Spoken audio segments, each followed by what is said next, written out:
15 Minutes of Murder, a raw, unfiltered dive into the most haunting unsolved crimes with your creator and hosts, Tanisha Slater and Craig Chapman. After every episode, they break down the case with resident private investigator Desiree Edwards of Sunshine Investigations and star of VH1's Caught in the Act, Unfaithful. But it's not just their theories, it's yours too. Hello, everybody, and welcome to the first sneak peek of 15 Minutes of Murder, where we're just going to give you a little slice of what our show is about.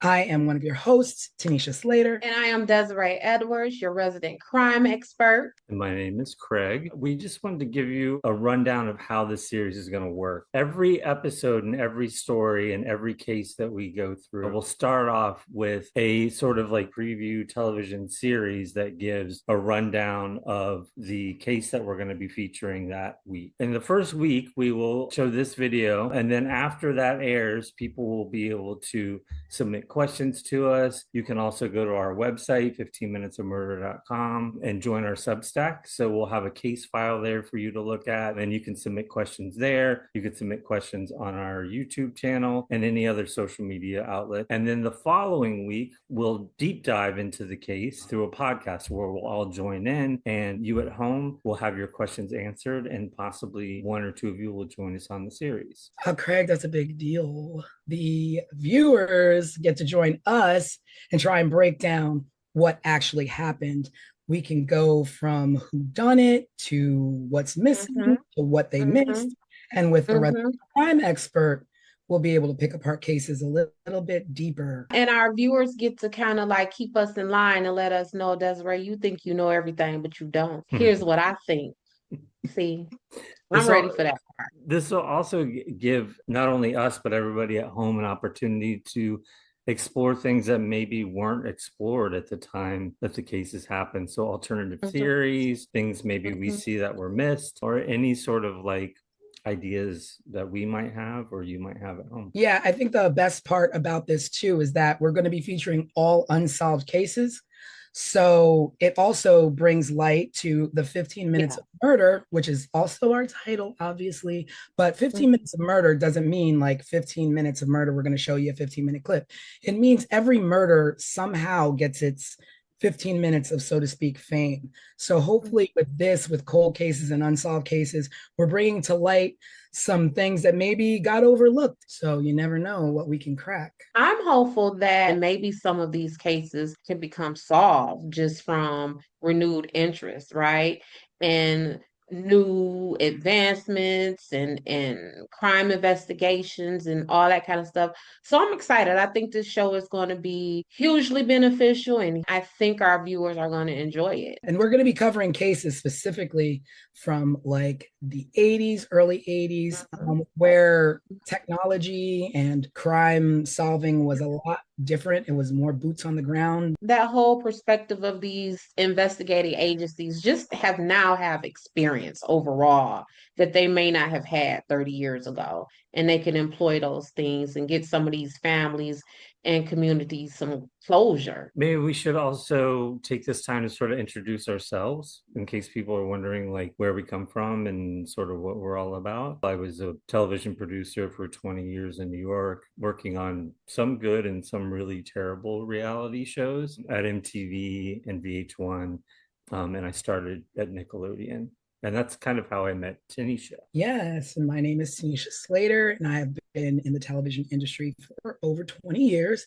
I have worked on live shows, morning shows, competition shows, reality shows, talk shows, you name it. I've worked on it from MTV, CBS, ABC, Hulu, lots of good stuff.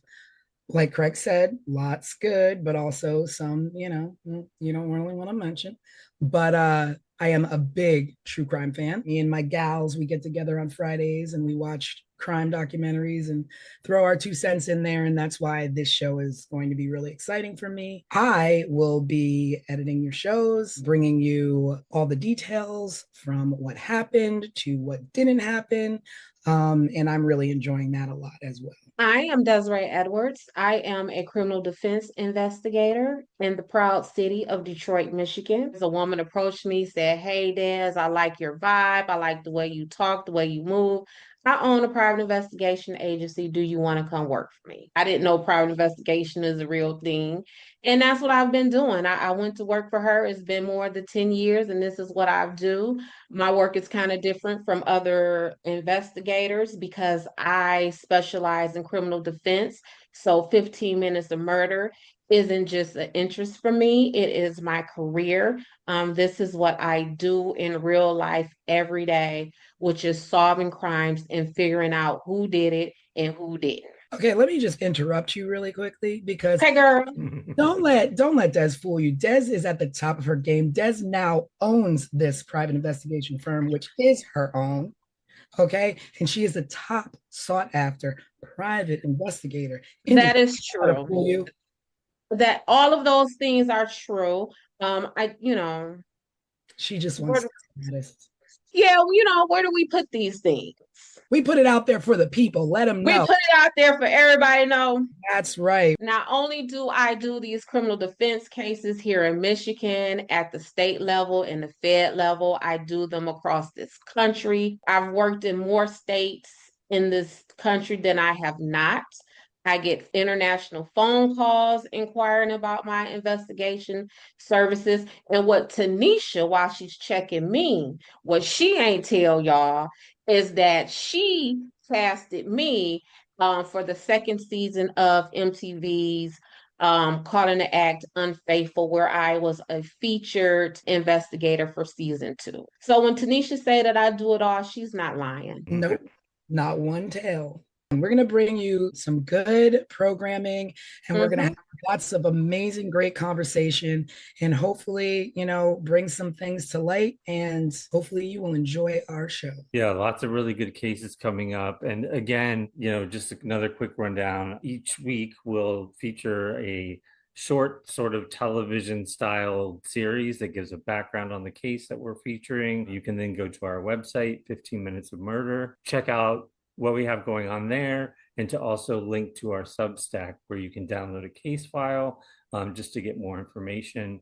You can submit questions there, and you can submit questions through our YouTube channel as well. You can just comment below our videos. The following week, we'll dive a little deeper here on the podcast for the series. We'll answer your questions, give our own opinions, and also, at some point, maybe bring a guest or two on the series to join us as well. Thanks for tuning into the preview. Let us know what you think, if you have any thoughts or ideas, and we will see you in a couple weeks.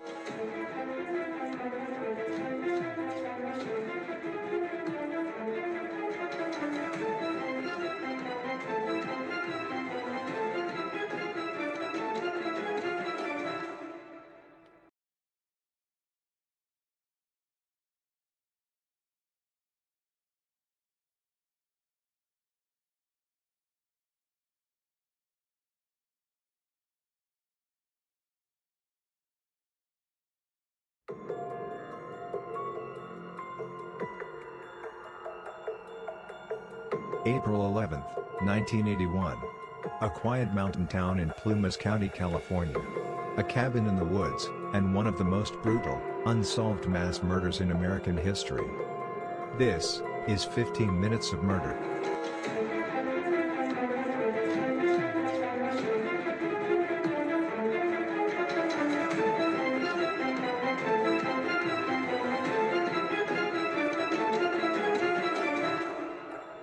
Tonight we take you inside the infamous Ketty Cabin murders.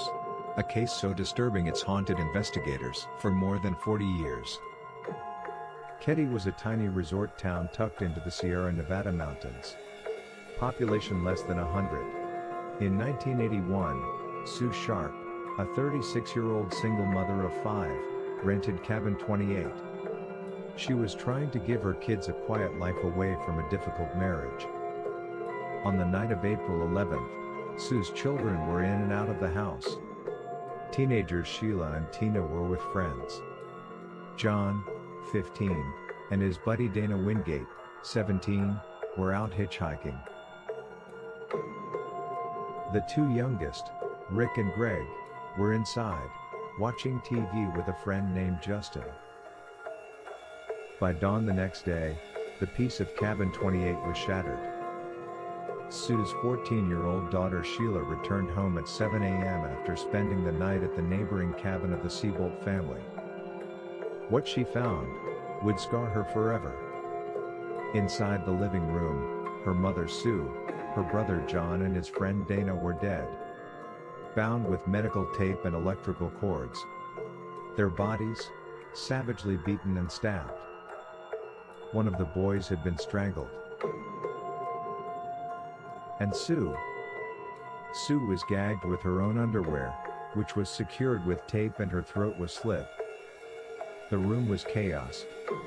Furniture was overturned, the walls and ceiling were splattered with blood. A butcher knife, a hammer, and a steak knife so violently used, the blade was bent in half. And then, one chilling detail. 12-year-old Tina was gone. Not in the house. Not in the yard. Vanished. Incredibly, the three younger boys were unharmed. As the murders raged in the living room, they slept through the night untouched, just feet away. Or did they? One of them, 12-year-old Justin, later told investigators he had dreamed, or maybe seen the murders happening. He described men with knives, even details of their clothes. But his story changed with every retelling. Who could have carried out such a savage attack? Suspicion quickly fell on two men, Martin Smart, a neighbor, and his friend Bob, a drifter with a violent history. Martin had a rocky marriage. His wife Marilyn told police that Sue Sharp had encouraged her to leave him. The night of the murders, Martin admitted he and Bo were out late. He later confessed in a letter, never shown to a jury, "I paid the price of my wife and I killed the problem."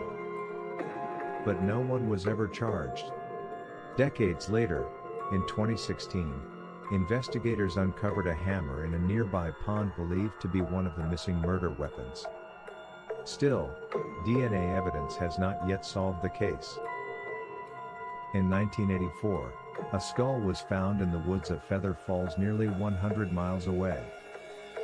Dental records confirmed it was Tina Sharp. How had she been taken? Why was she separated from the others? And why, after 4 decades, does this case still remain unsolved? The Ketty Cabin murders are among the most haunting mysteries in American crime history. A family slaughtered. A child abducted. Multiple suspects. And a trail of evidence that always seemed to go cold.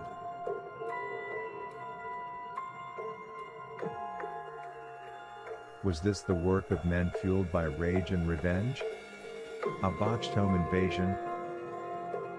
Or a conspiracy covered up by corruption in a small town? We may never know. But tonight, we ask you, what do you believe really happened inside Cabin 28?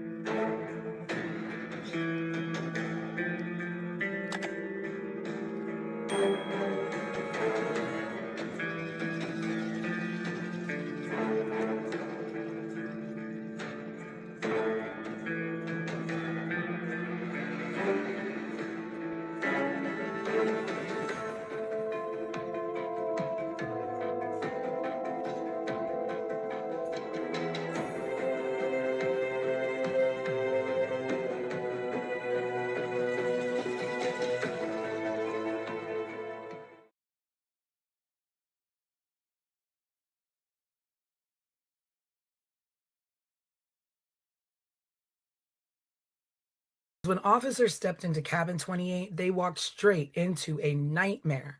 Blood smeared across the walls, bodies brutally attacked, 3 victims murdered, a child missing, and a crime scene so chaotic even seasoned investigators froze in place. And the horror that unfolded inside that cabin still leaves more questions than answers.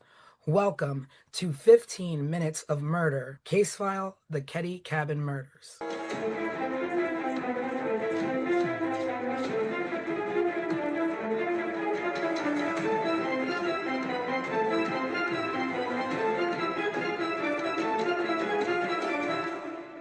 Hello, everyone. Happy Sunday, and welcome to the full podcast version of 15 Minutes of Murder, where we are going to deep dive into the Ketty Cabin murder case.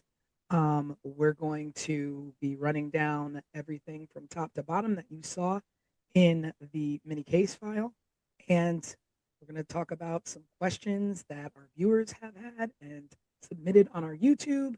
I am your host, Tanisha Slater, with co-host Craig and our resident crime expert, Desiree.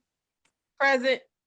So we're going to be jumping into a deep dive of this first case that we've done, the Ketty Cabin Murders, where a family was slaughtered in their home in a tiny mountain resort. And it's basically a 40-year-old mystery riddled with corruption. So this happened on April 11th, 12th, Ketty, California. The victims are Glenna Sue Sharp, who was 36. Her children, John, 15, Tina, 12, Ricky, 10, and Greg, 5. John and Tina were actually murdered. And John's friend, Dana Wingate. 3 youngest boys survived the attack. One of them was a friend of the young boys, and they were asleep in the back room. So we're going to get into the background of the Sharp family and a little bit of the background on Ketty. So the Sharp family, they were a military family, and Sue was in a bad marriage. They lived over on the East Coast, and she went out west with her kids to make a better life for them. Wound up in a small town in Ketty, what she did for work. And she was receiving money actually from the U.S. Navy through her husband, through her ex-husband. And it was only about $250 a month. Right. She worked a part-time job. Again, not making much. I'm sure she got by with what she could. And she was also on public assistance. She was on government assistance. And I think she also received some kind of stipend for school or something like that. Oh yeah. Sorry, she was in college, I remember college, right? reading that. Yeah, at least enrolled. And then there was some kind of questions about if she actually attended the classes or not. But yeah, she was receiving a stipend for school. Yeah. So she obviously, you can give her props as being a mom trying to get her kids out of a nasty situation with an abusive husband or allegedly abusive husband. And relocated to Ketty for affordable living. She had a brother or somebody that lived near Ketty, California, right?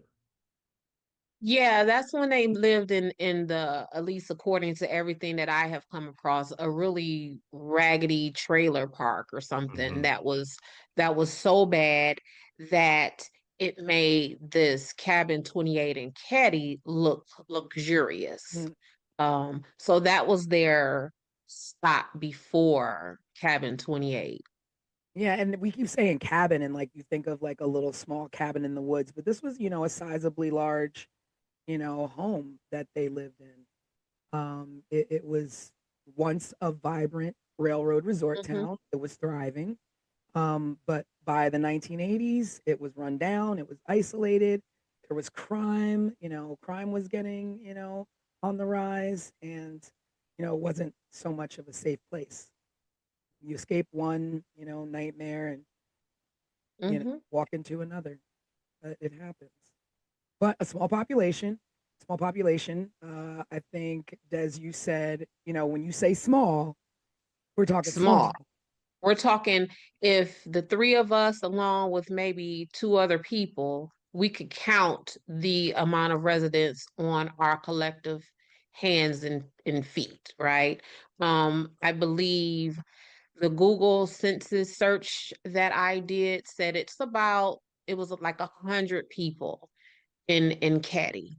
I have worked dozens of cases where there have been more than 100 witnesses. So we're not talking a lot of people. Like if we were to probably to count up the people who lived on any of the blocks that either of us live on, we would probably come to 100 folks easily. Yeah, yeah. But when that's all that's in your town, then everybody knows everybody. You all know Everyone knows everybody. everyone. Or if you don't know everyone, you're related to half of the town. So, Right. the fact that, it's a small town and the fact that there was poor police oversight from the Plumas County Sheriff's Department kind of puts this case in a tricky situation of being unsolved all these years Mm-hmm. later. Mm-hmm. So, let's get into some social dynamics of the town. So, supposedly there was some resentment towards Sue and tension with neighbors, um, jealousy, rumors floating about. Um, I don't know exactly what this jealousy was stemming from, Mm-hmm. but I could only guess that it might have been her neighbor and little thing happening there between her neighbor's husband, who wound up being a suspect for a minute. From the things that I've seen, I would kind of, I don't know, I would kind of describe Sue as maybe like a hot girl. I get from her that she was like maybe pretty and like the new girl in town. Um, that's the vibe that I get from her. And you know how it is when it's the even like think about when we were in high school or elementary school, when the new person comes, everyone is like, ooh, a new person. Let me look at that person. But I get that vibe from Sue that she was just like that girl. Whether because she's Sue Sharp and just that girl, or if she was that girl because she was new in this community. But I get that it was a lot of jealousy around Sue. And, there's obviously things floating around of Mm-hmm. possible drug activity, Mm, uh, transient residents in and out. mm-hmm. And, you mix a lot of that. You don't know how much she got mixed into. And I also wonder if she knew that's what she was coming into, being that, she had family in Ketty. Did she know that's the kind of town she was walking into with her kids? Yeah, I don't know if um because see, what I don't know is how long her family was in that area, right? So if her family was there long enough to know that this was kind of like a shady population, and they were just like, "Hey, sis, bring the kids to come out here." But it definitely was a shady population. And I think somewhere I read it was because the the sheriff lived there in cabin 28 previously, and it was some kind of scuttlebutt about the sheriff living in cabin 28 and therefore being surrounded around a lot of lawlessness amongst the community with him living in 28. So it was, it was a shady environment. No, so I was gonna say, like, one of the things as you're setting up and going into the intro of the stuff that we're talking about, something that has always stuck in my head is the husband's name is John. I'm Mhm. sorry, James. James Sharp is Sue's ex-husband and this military person. What do we know about his discharge or whatever from the military? You know, Like, I don't know much about what yeah. going on. Like I'm wondering what was because it was the allegations that he was abusive to Mhm. Sue and the children. And the military, they have a whole nother set of rules. Like you can't be Oh, over yeah. here with this mess, right? So Not I'm at all. wondering if like he was discharged from the military in what that looked like Yeah, in that is his definitely That is definitely interesting. And you also wonder, like, what uh did he have any role in or say with her taking the kids, or was it, she Yeah. just got up and left? Because even like how much contact would he have had with those kids? Because what we know about children, they gonna run their mouth Yeah. and they gonna tell everything. And if he was on the phone with any of those kids at any time and Sue had some mess going on in and out that house, Dad, mommy was hanging out with so and so and so and Mhm. so, and mommy was, you know what I'm Well, saying? but we have to remember too, it's 1981, or It in the early is. 80s, and we didn't Yep. have like quick, call up dad on FaceTime and tell him all about Yeah, what but mom did but on the even if weekend. even if it was a pay phone call once or twice a month, kids are always kids. Kids are always going to tell. So even if it was that monthly call, it would have been mommy, daddy, mommy has been hanging out with these people. And as Yeah. far as the investigation goes, um, was James ever part of that? And did he ever report back to the investigators any information that the kids will have given him about the company Sue was keeping? True. Like, just where is James? I think that's a good question. Like all the research I did and all of the background I read about this case, they mentioned him and they mentioned that she moved a pretty long distance from the east coast of Mm-hmm. the US all the way out to Keddie, California, which I believe is like northern mid California somewhere up Yes. in the mountains. But that was the extent of it, just that he was abusive and that she bounced and took the kids with her. Yeah. Because I'm gonna tell y'all, when I'm working cases and I really want to find out some good stuff about someone, I will go into the family court side because typically courts have two sides, the criminal side, well, maybe three, criminal, civil, and then family. So I would then go into the family court side and run a person's name to see if there were any divorce filings, any paternity filings, any child support filings. And I will go and talk to that person and get tons of information from those people. So essentially, I'm going to find your baby mama or your baby daddy to give me all of the tea on you as an investigative tool. And I think that Mhm. if they didn't do that with James, they may have missed Mhm. a lot of information. But also the fact that, you know, a lot of people and a lot of things that I've read in the specific site where I read that, she wasn't exactly the ideal mom who everybody painted her out to be, and that she was actually renowned for leaving her kids and abandoning her kids and leaving them at home to fend for themselves, and that she spent most of her time with her best friend named Nina. So, I mean, you just don't really know what happened, because Right. but when I, people are saying, I mean, people are quick to say when you leave your kids, when you're not a good mom, people are quick to, point that out and just, spread that. yeah, and then I mean, again, you just said it is 1981. So was she leaving her kids or was Mm. she just like, because in 1981, leaving your I kids looked, mean, I was a latchkey kid. I had the I green string with OT swear, on my neck. in 1981, it was you leave the house in the morning when you wake up, and then you come back at maybe street light time or something like that. So to say that she left the kids, right? Mhm. Um, Looking back at it from my 2025 perspective, Yeah. I don't really know what that means. Because we were all left if that's the case. Yeah, certainly. I had an older brother, and the second my parents were gone, and he was supposed to be watching me, he was gone and down the street with his friends. So I was home alone all the time until like the neighbor teenage girl would come over and sort of like babysit me until my parents would come home. Right. Yeah. So So I kind of want to give Sue some credit on that. I don't want to necessarily say, oh, she was a neglectful mama and she was ripping and running the streets. Yeah. I don't want to go Yeah. there with Sue just yet. Yeah. I I mean, was that's looking very for true. a little more information on the husband, and Yeah, no. the only thing I could find is what we already talked about. Yeah, Mm-hmm.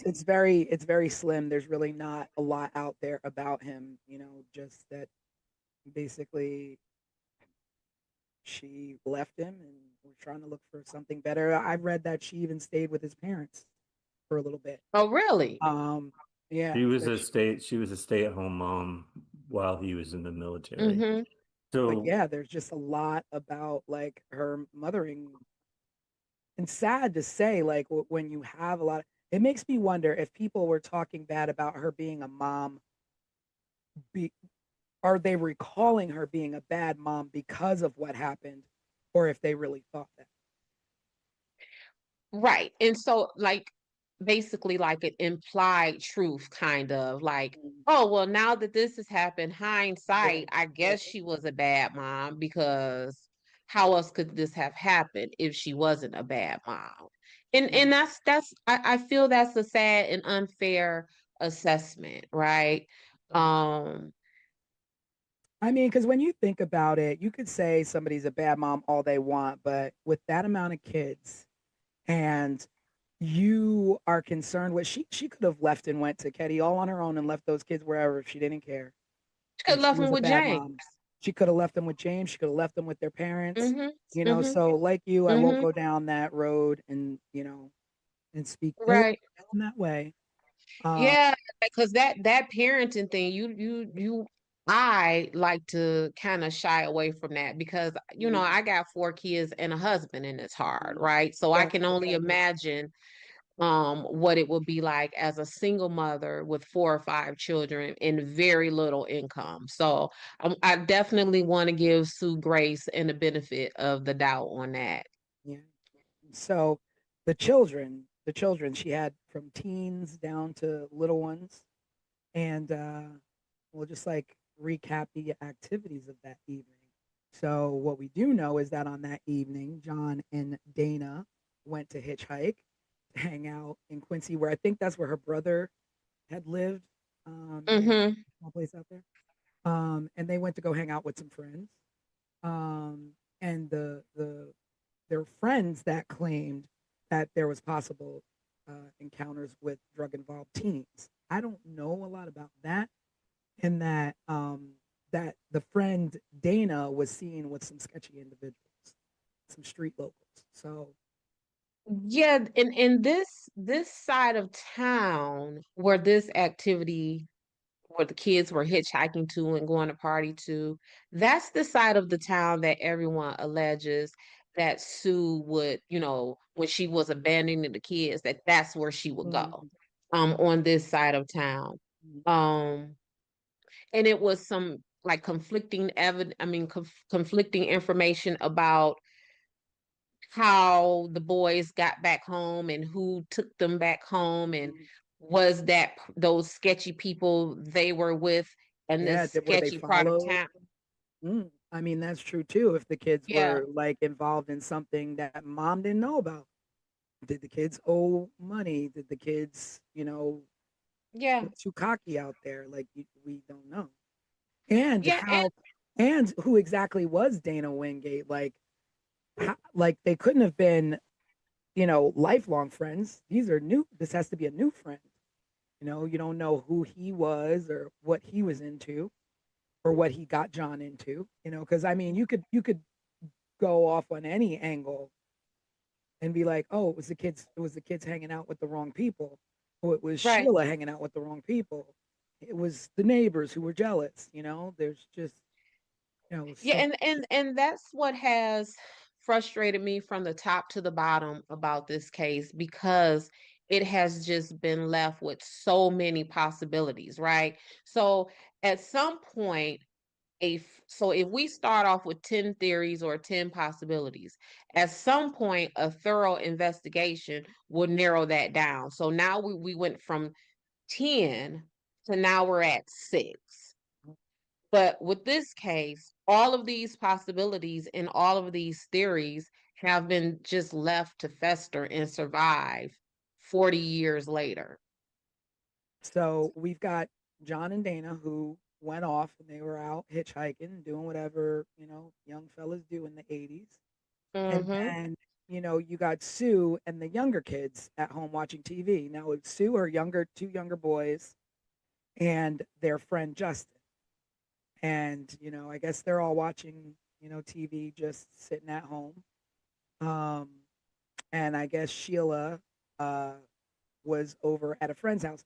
Now, the thing with Sheila being at the friend's house is that I had read that Tina, Tina, the youngest daughter, usually Mm-hmm. slept over at the neighbor's house, and Sheila never had anything to do with them. And that's because Sheila was new into Caddy.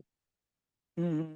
So Sheila was away, depending on if this is a theory that you believe, Sheila was away in another state having her baby. And she visited Oh, the Caddy wait a cabin minute. one time. So Sheila has a baby? Mm-hmm. So here, girl, here go the tea. So Sue's friends, the Meeks. Uh-huh. The Meeks had a boy in the family. I want to say Richard, don't quote me on that. But there was a son in the Meeks family that is allegedly the baby's dad of Sheila, got Sheila pregnant. Sue then Sue sent Sheila to Oregon to stay with relatives there and had the baby. So by the Wow. time, so by the time Sue and the rest of the family moved into Caddy, Sheila was away in Oregon. So she came to visit them like December, maybe the Christmas, because the murders happened in April. So Mhm. then Sheila would have went to visit them around Christmas. So that would have been Christmas of 1980. Then April of 1981 is when the murders happened. And a few weeks before the murders happened, so now we're in late March of 1981, is when Sheila moved in to Caddy with the rest of the family. So then that makes it even stranger that she Even would be at the stranger. neighbors and no baby. And no baby. So that's a whole nother theory, right? Where supposedly the Meek family was pissed off at Sue for putting this baby up for adoption because the Meek family wanted the baby.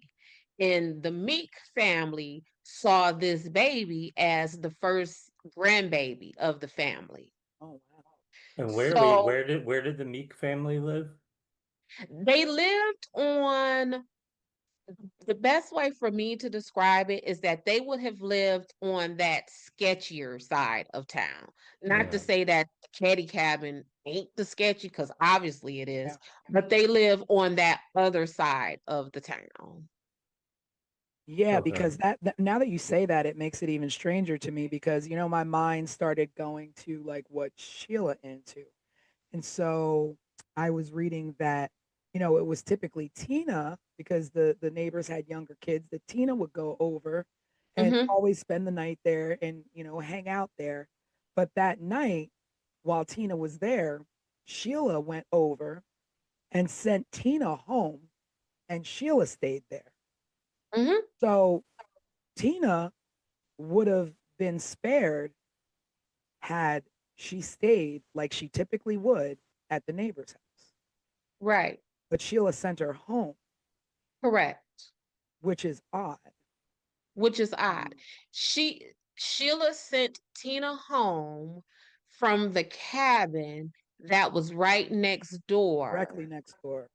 to them. And no one in that home allegedly heard any noise, any bumping up against the wall, anything coming out of that house. And what was also something to me about the Seabolts is that because that's the family who lived in that neighbors. cabin next door.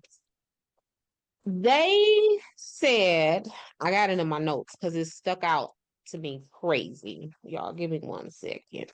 According to the timeline that I have, Sheila went to the Seabolt's house at around 8 p.m. Mhm.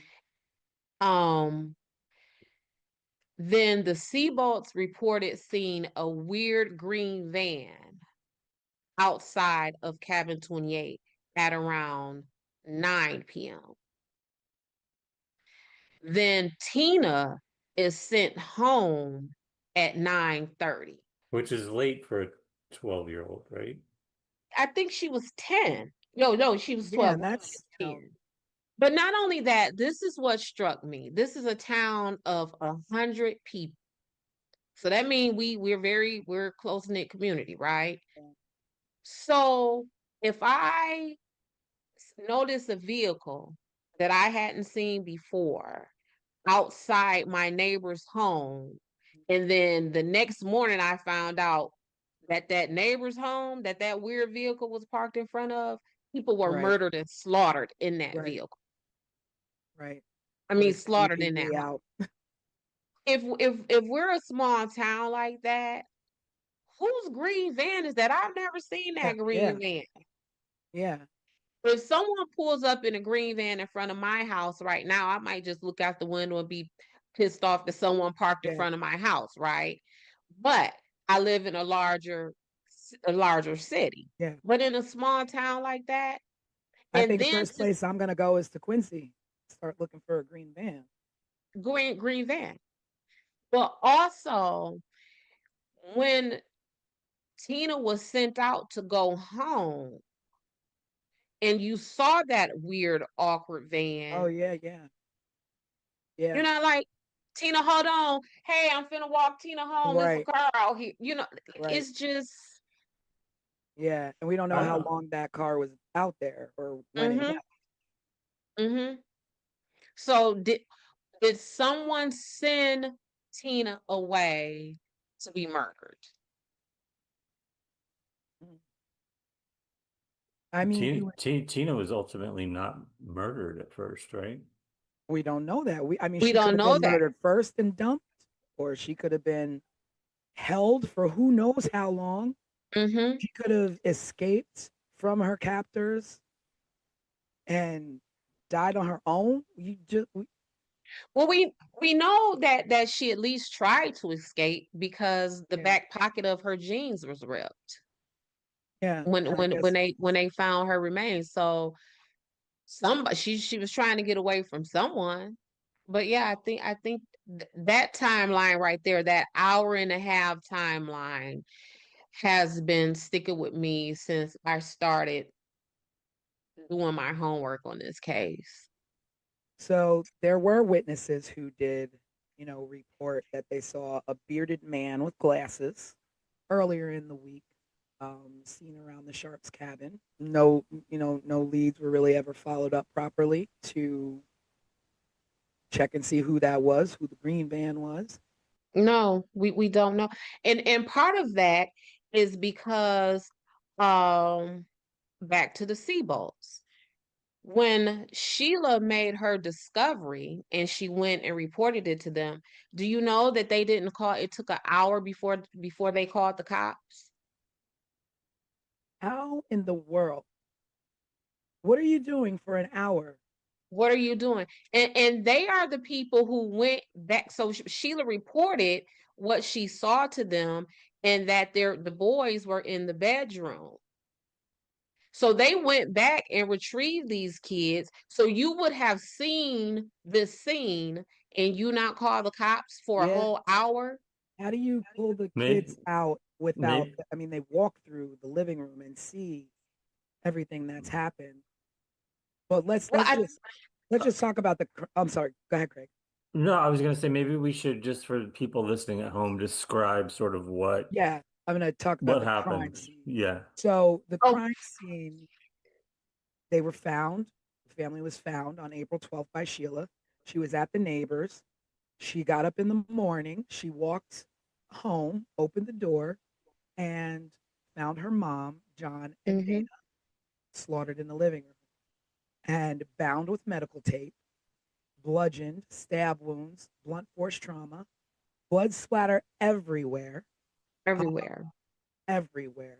That it literally looked like there was just complete struggle and hours of torture. Mm-hmm. There was a knife that was bent in half. Like, do you know how much force it takes to bend a knife in half when you're stabbing somebody? That's violent. That is brutal. That is hatred. That is zero Mm-hmm. regard for human life Mm-hmm. and zero regard for a mother and children. Um, a hammer was used. Mm-hmm. To murder with a hammer, that is that's monstrous. Yeah, and in my work, um, knives, stabbings are some of the most personal um crimes, right? We know if I'm working a case and the victim in my case has been stabbed, I immediately think of the closest people to that victim. Who has the most access to him? Who, whether that is physical or just like in the family, in the friend unit, because a stabbing Yeah. is a very intimate crime. Um, One of Sue's wounds was so deep that it touched her spine. Like that is the force. And just think about your torso, your body right now, like where your spine is. You know what I'm saying? Like someone would have to force that knife through your torso, through your chest cavity or wherever and reach yeah, your spine. And your spine is deep in there for a reason. yeah. And And It's so, protected. that knife, in the pictures, it almost looks like they would have had to like push down on them, like Mm-hmm. almost cave them in a little bit to reach down in that deep. Yeah, I don't even know how you would the direction and motion you would need to stab someone to get to a spine. Like I don't even medically, I don't even know how that's possible.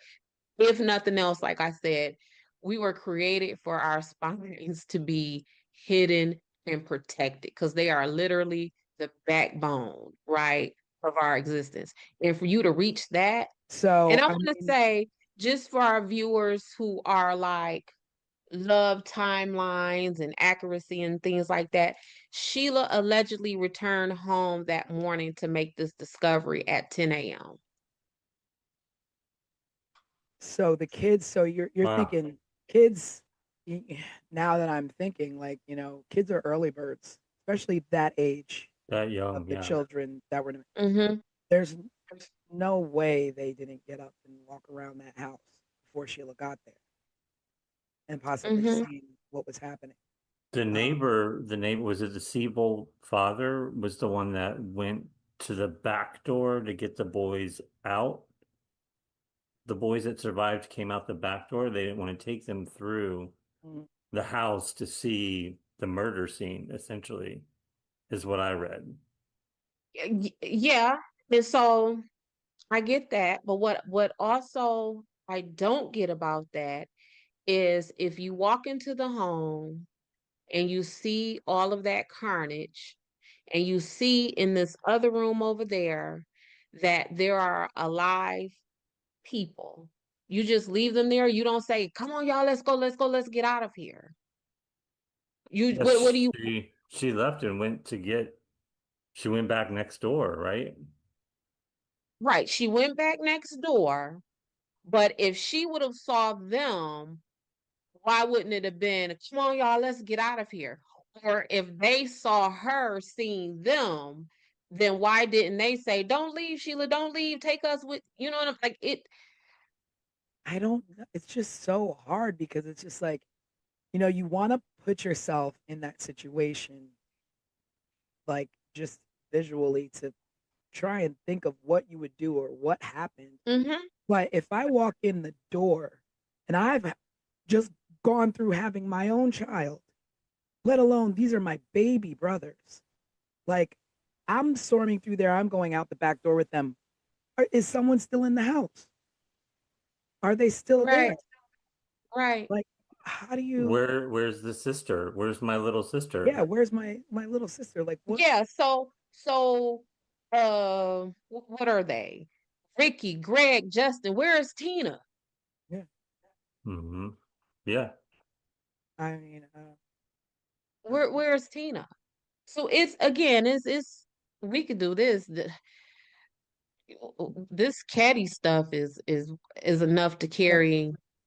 it's like the theory or whatever is that either one, the killers weren't threatened by young kids or even worried about these kids being able to identify them, or be able to pick them out of a lineup, or they knew them and were like, let the kids, that's not what we came to do. But what did you Mhm. come to do? Like, what is the Right. point? Like, why? And there goes the motive again. Why? Why? Like, Yeah. why do you slaughter a mom and her two sons? Were you there to murder Sue and the younger boys intervened and you had no choice there?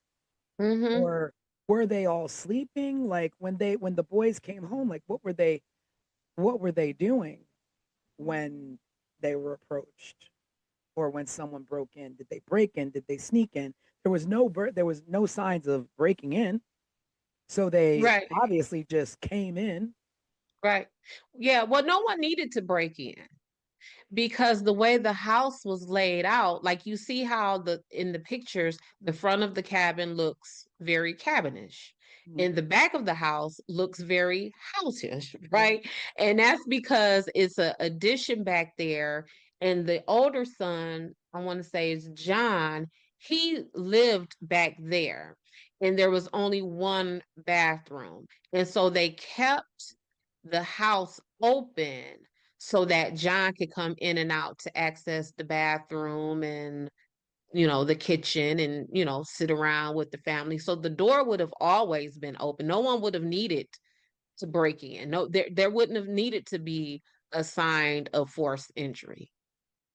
So, like, thinking and knowing and knowing about the case, three basically grown-ups, because when you're a teenager, you're big enough. Hmm.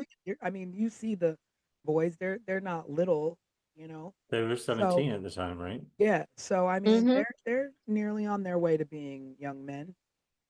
So there were multiple weapons. I mean, I don't know from experience, but I do know that murdering someone is a physical, exerted activity, Hmm. um, because you're fighting someone to overtake them. And Yes. so, can one person overtake two boys and a young mom trying to protect her kids? So, is there more than one?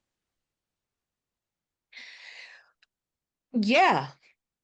I was for that scene, the way that scene looked and the damage that was done to Sue and the children, I would dare say that it was maybe two or three people in that house, because we would have needed someone to not just cause the harm, but we would have needed someone to control that scene.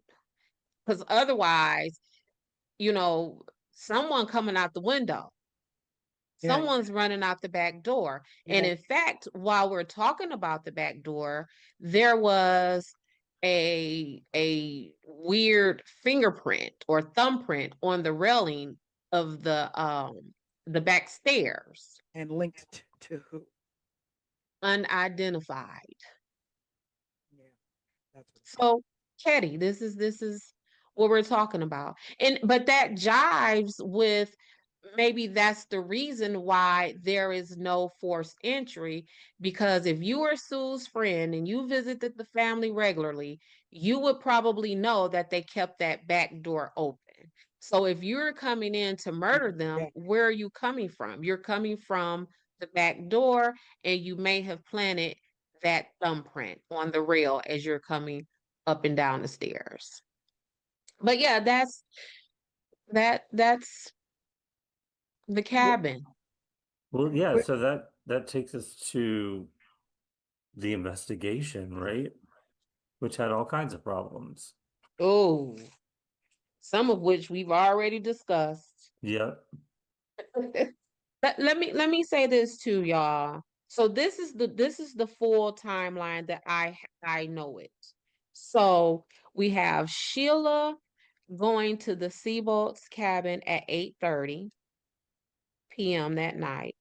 Then the Seabolts reportedly see the van outside cabin 28 at 9 p.m. Then Tina leaves the Seabolts to go home at approximately 9:30 p.m. Then John and Dana, depending on who says it, arrived home at sometime between 11 and 11:30 p.m. And then the murders supposedly take place between we don't know. Between we don't know. So around 1:15 that morning, the folks in cabin 16 woke up because they heard noise. Marty and Bo left the bar that they were hanging out at. Who is Marty and Bo? So Marty is I know who Bo. they are, but I know. we should explain who Go they ahead, are. crime expert. We're Yeah. about to. Okay. So Marty Smart is Jason, the one of the little boys who are in the bedroom. That is his stepdad. It's Justin or Jason? Jason, what did I say? It was Justin, right? Okay. Justin. So listen, I'm a mom. I don't even know my Whatever kids' your name names is. sometimes. Yeah, whoever you are, that person. So that's his stepdad, and Marty is married to Marilyn. Bo is Marty's homeboy. So they were at this bar acting a mess and drinking and fussing and causing a commotion, and they left the bar at 1 a.m. Now, And the two of them depending, were actual suspects. they were suspects. That's where this is going. So they were the suspects. They leave the bar at 1 a.m. And not only are they actual suspects, but the legend is that Marty was having an affair with Sue. Mhm. And Sue may have told Marilyn, who was Marty's wife, that of this affair. And so, Or I heard or read what you that hear she was trying to convince Marilyn to leave her husband. to leave? So Marty and Bo at the bar, hanging out, whatever, they lit. Then they come. So then we got the people in cabin number 16 hear some noise and commotion at 1:15. Now, Marty and Bo allegedly returns back to that bar at 1:30. So what's the So time frame between they leave the bar and come back to the bar? 30 minutes. 30 minutes. Exactly. Mhm. That's a whole lot of stuff to have done to a whole lot of You're people. talking about travel time. You're talking about, and you can't, there's no cleanup. You're going to have blood all They over gotta you. clean themselves, yeah. You're going to have blood all Mm-hmm. over you. And to murder Mm-hmm. 3 people in 30 minutes or less than 30 minutes, maybe 10 minutes, you're And leaving and fingerprints. and you're gonna want to sit down because Yeah. if you're stabbing someone so hard with that much force where you're reaching their spine, you're tired, you're out of breath. It makes me wonder, like, why they were even suspected. Like, was it solely on the supposed affair or because they were at a bar and left the bar? They were Well, hell-bent. one of the young boys that survived out of the three described them. Mm. But Remember, he was describing, but then Justin's just allegedly describing his dad. yeah. Correct. And then Or there is maybe they did go to the cabin. Maybe he just went there to check on his kid. I mean, that's a Yeah, possibility. that's a whole nother set of like a whole nother level of twisted though. Like I am going to go into this home where my stepchild, if you want to be specific about it, where my child is asleep and there to have a good time with their friends, and I am going to go in this house, me and my drunk homeboy, and we are going to slaughter everyone in this house while my son is in the back room. Yeah, but I mean, maybe they did leave the bar in that 30 minutes, Mm-hmm. go visit, Okay. but nothing had happened at that point. They just Nothing called, happened. check in, and then, We went back to the bar. go back to the bar. Yeah. Right. But So I don't, you don't think what'd that you happened? say? You don't think that happened? I don't think what happened. That they just kind of popped in, checked in, and then went back to the bar? Um, Because that places I them at just the scene of the crime, but doesn't mean they did it, because at the time that they arrived, maybe, the murders hadn't even happened yet. more than that, I just question the timeline. Not necessarily that they didn't like really do it because maybe they did, right? But I know for sure they didn't do it in 30 minutes. I know that for sure. Well, to talk about the main suspects, Martin Smart, of course, Martin inmates in Smart. Maryland, supposedly having an affair with Sue, was their Mm-hmm. neighbor. He was also Mm-hmm. an abusive man to Marilyn. And it's reported that Sue was trying to help Marilyn. I guess, she'd been through it before with her husband James, or her ex-husband Mm-hmm. James. So I mean, Mm-hmm. she could have been just helping him out. I don't know how true this affair, business is. But Right. the smoking gun here is that the hammer used in the murder was owned by Marty. So the hammer belonged to him. And the fact that he told his therapist that he killed Sue. Why he Well, would. so there are supposedly two hammers. Mm, Yep. And the hammer that was weirdly found 35 years later, I believe, is the hammer that Martin says matches the description of his hammer. I don't think that the hammer that was left neatly and nicely on the table in Sue's home was that knife. I so mean yeah, that let's talk about the weapons, like where they were. The hammer was left on a table. Like, I mean, and then also yes, you leave the murder weapons. Like, who correct. leaves behind murder weapons?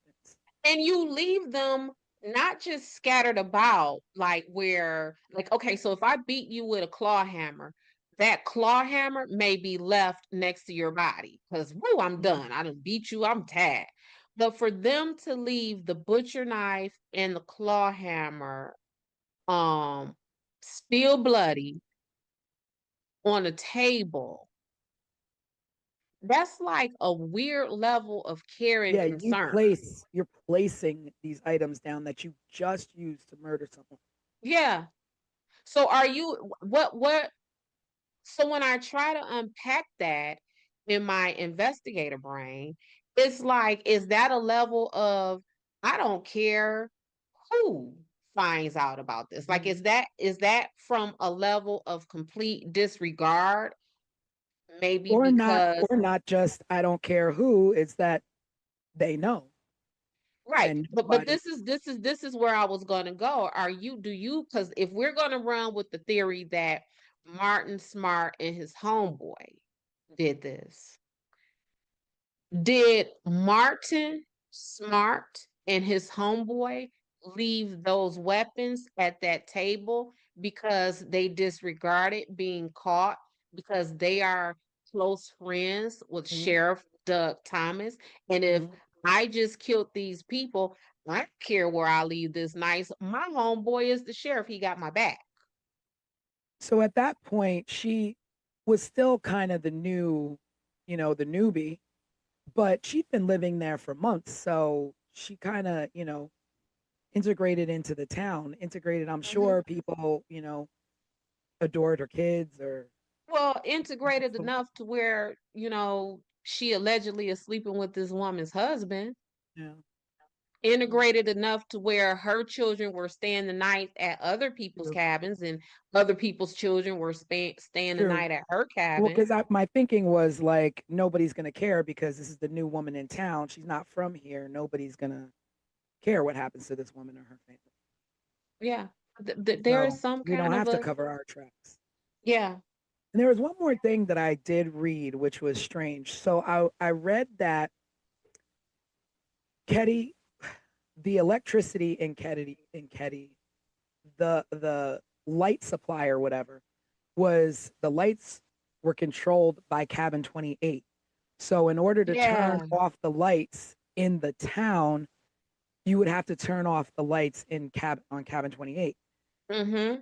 And before Sheila went over to the neighbors, she turned the light bulb out on the front of the cabin as though like why why would you do that? Like what is the significance of that? So that I saw that too. And the way it was described, I couldn't figure out if she physically like untwisted like And I think it was the like a light bulb. physical untwisting because if you would have turned the light out, if you would have manually turned the light out, then it would turn off the electricity for the town. But if you unscrew just the bulb on the porch, you would only leave the porch dark and not the Okay. town. Okay. So I thought that was So strange. so that was the one thing that was strange. The other thing for that was strange about that to me is how would she know that? And what I mean by that is that my children don't live with me. So whenever they come to my home, they are sometimes just as confused in my house as they would be in yours because they Mm, don't live here, right? mm, So how would she have known that much? And she had just been there a couple of weeks. Like, did she yeah. know it? Oh So it yeah, makes by the me way, think, Sheila, yeah. So it makes me think like it's like you'll know the house because it'll be the only one without the porch light. it'll be the only one without the porch, without the porch light. And if that was not intentional and just a coincidence, like Mm, yeah. that's horrible luck. But Yeah. also, um, how often during the night would Sheila see Sue doing that? Would Sue Yeah. Yeah. regularly Was it go out? something that she would regularly do to Right, save? like because otherwise, how would Sheila had no? Because that's like a quirky thing to Yeah. know. Yeah. It's like if you're overthinking that theory, and I'll,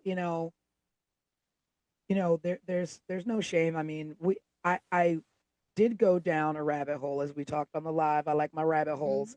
And I That's what went down, investigators do. yeah, and I went down a rabbit hole on a site called Ketty 28. And when I say the theories from this site are really like, so if you're doing your own research, visit there on this case if you want to go a little further and deeper. But I try to stay away from it because I don't want to make any accusations more than there already have been, like Sheila and this light bulb situation. But that is definitely a strange thing uh, to think about happening on the night of murders. I mean, I don't know if she did that every night. We don't Right. know. It could just be coincidence, but it Can is we definitely strange. can we double back to this hammer? Because this hammer Mm. low key almost took me out. Like this hammer almost took me down a whole rabbit hole. And I'm gonna tell you why. We find a hammer 35 years later, and that hammer is still significant enough for us to report it. So what I mean by that is if something happens right now in 2025 and then we find the tool that was used 35 years later, do I immediately be like, oh, snap, this is the tool that we were looking for at 35? You know what I'm So saying? Like, where you're thinking planted. I'm thinking, not only am I thinking planted, I am thinking planted because the person who allegedly found this. Girl, let me tell you about this story if you don't know this part. Yeah. So this man was with a woman and they were attending a wedding. And the woman claims to have lost her ring. The man went and got a metal detector. Yep, that face. He went and got this metal detector and he's out looking for this this ring with this metal detector and what is now at the time they're searching a dried up pond.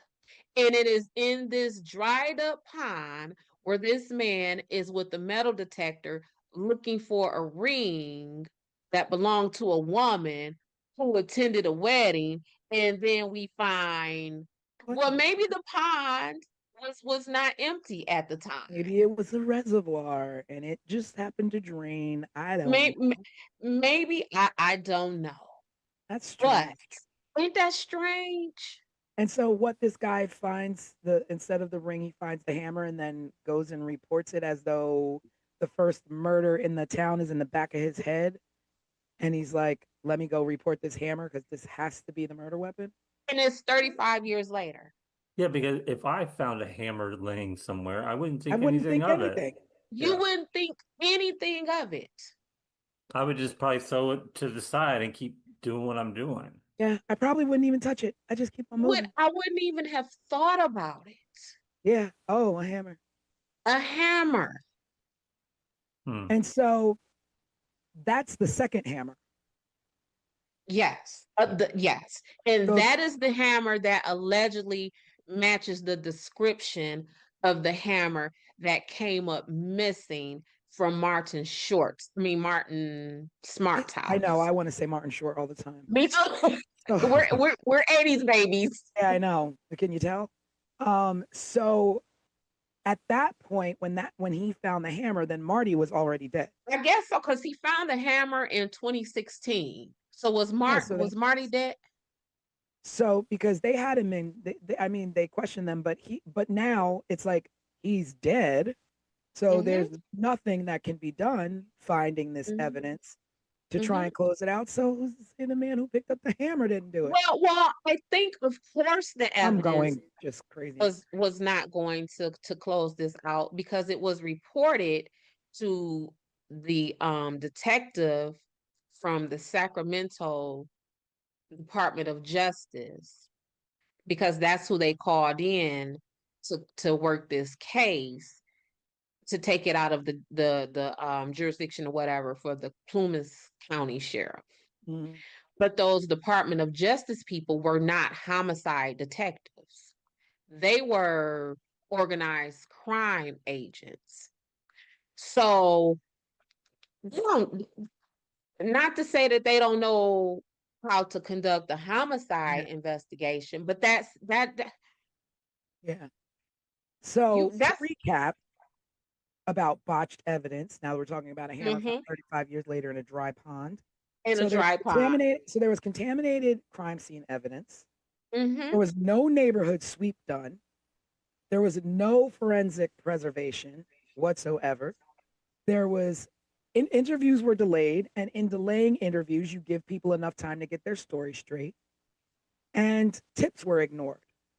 So people Mm-hmm. giving tips of saying, "Hey, I saw a green van the night of the murders. Hey, I saw a strange man." These things were ignored or weren't followed Yes. up on. Yep. And I don't know whether that's from a small town and not having the experience, but I mean, you have the common sense. I mean, there's common sense. I mean, literally, our country is steeped in crime. I mean, you watching old episodes of FBI and all this, and you're the police chief of a small town. I mean, I'm pretty sure you know what to do first. I mean, everybody pretty much knows what to do in the first 48 hours, in the first 24 hours. Mm-hmm. Question everyone. I was about to say you Search just talk to people. everywhere. Comb the neighborhood. Uh, Mm-hmm. and as far as like stepping in and contaminating crime scenes, I get that. Like, you don't know what the hell to do when you walk into something like that. But I children. think even back then, what you're saying is contaminating a crime scene. It may not have had the same importance that it may have today. And the reason why I say that is because contaminating a crime scene in 1981 means what? It Because means walking in the half the front door with your hand and turning the door. It means stomping and because walking all over. because half of the technology and science that would have been used to comb through that didn't even exist in True, 1981. So true. what But again, you don't want to walk into a crime scene stepping on blood spatter or touching anything. Touch nothing. Even I know, so grab a pen and pick up the yep. gun with a pen. Like, don't touch anything. And I can't imagine what they did walking in there, collecting Well, evidence. and And not just them walking in there, but the Seabolts, whomever from the Seabolt cabin had to go in and get the kids out. Even if they took the kids through the back, that is still a crime scene. what Did did It's they anybody do? question the kids? Well, so, yeah, so they because did. Justin, he was And 12, right?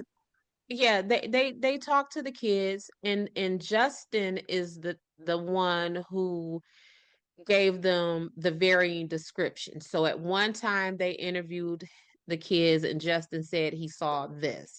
And then another time they interviewed the kids, Justin gave a different account of what he saw. And that's the part where I say they needed to call in that forensic psychologist, because at that point we need someone who is specifically trained to withdraw that kind of memory and recollection out of someone through their trauma, through their sleep, taking in account that they are 10 years old or 12 years old, or however old he would have been. To just have a regular homicide detective to interview those kids, they got what they got because Yeah. of that. But also, like when he's saying if a kid, if they're claiming the kid slept through the night and saw nothing, Mm-hmm. how do you have Justin who is telling you what he saw? And Mm-hmm. if he saw something, did he see men hanging out there before he went into the room and nothing and everything was fine? And they knew these people who were in there and that's what he saw? Or did Or he how see the murders happening and ran back to the room? Like the questioning of the children, the ball was dropped there. Or how about, did you see your daddy? Yeah. Hmm. I mean, I mean, we don't know what's in those case files of Yeah. what Mm-hmm. was said Mm-hmm. or Yeah. what questions were asked to them. Yeah. Uh, Did you see your daddy doing this? And is that also why Justin gave varying descriptions? Because did he see his daddy? And oh snap, I did see my yeah. daddy. So let me hurry up and change Oh this wait, to I make don't sure. remember what I saw. It was Right. blurry. Now I don't remember. Mm-hmm. Mm-hmm. Yeah. Well, that would make sense if he did see them before, just hanging out, but then they have the alibi of being at the bar. But then is everyone at the bar telling the truth? I mean, we don't have, surveillance cameras to prove when they walked in the bar, Right. when they walked out of the bar. They might have never even been at the bar. Mm. They could have been at the house the whole time. And the truth of the matter is, who, even if all of these things were reported, so if the Seabolts would have said, hey, um, we saw John Smith in that green van, or if someone would have been able to identify this strange person in these glasses, or if someone was able to provide the name of this person who just so happened to find his hammer 35 years later. If someone would have provided all of that information, if the county sheriff is crooked and steeped in the middle of these people, what he gonna do? He gonna give a full That's true. investigation? That's true. But then also to go back to like, were they at the bar or weren't they at the bar? Talking about who Bo was, Marty's friend. Mm-hmm. He was an ex mob enforcer. He lived Correct. in Martin's basement. He had a Yeah. criminal record and he had ties to the FBI. So if they Mhm. wanted to cover up anything, no problem. They were at the bar. No problem. We're at the bar. Better yet, no problem. We just gonna go ahead and sit these knives on the table because Yeah, we ain't worried about that. We ain't worried about nobody no figuring out what. problem. We'll leave you something to investigate. That'll Mm-hmm. lead to nowhere. We got to leave Mm-hmm. something. Mm-hmm. I mean, that's crazy. And like, what exactly is an ex-mob enforcer? Like, w- you're it, you get out and they ain't not pulling you back in And they not pulling back in. Well, we know just in a from small neighborhood town. gangs, Yeah. just from neighborhood Where gangs, they think we can't let you go. do you think you going?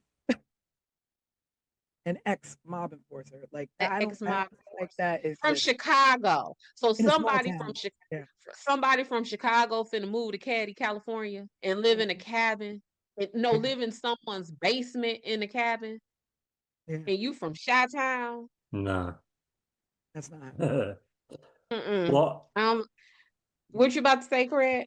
I'm thinking of I'm thinking forward a little bit now because I'm starting now to think about three different things.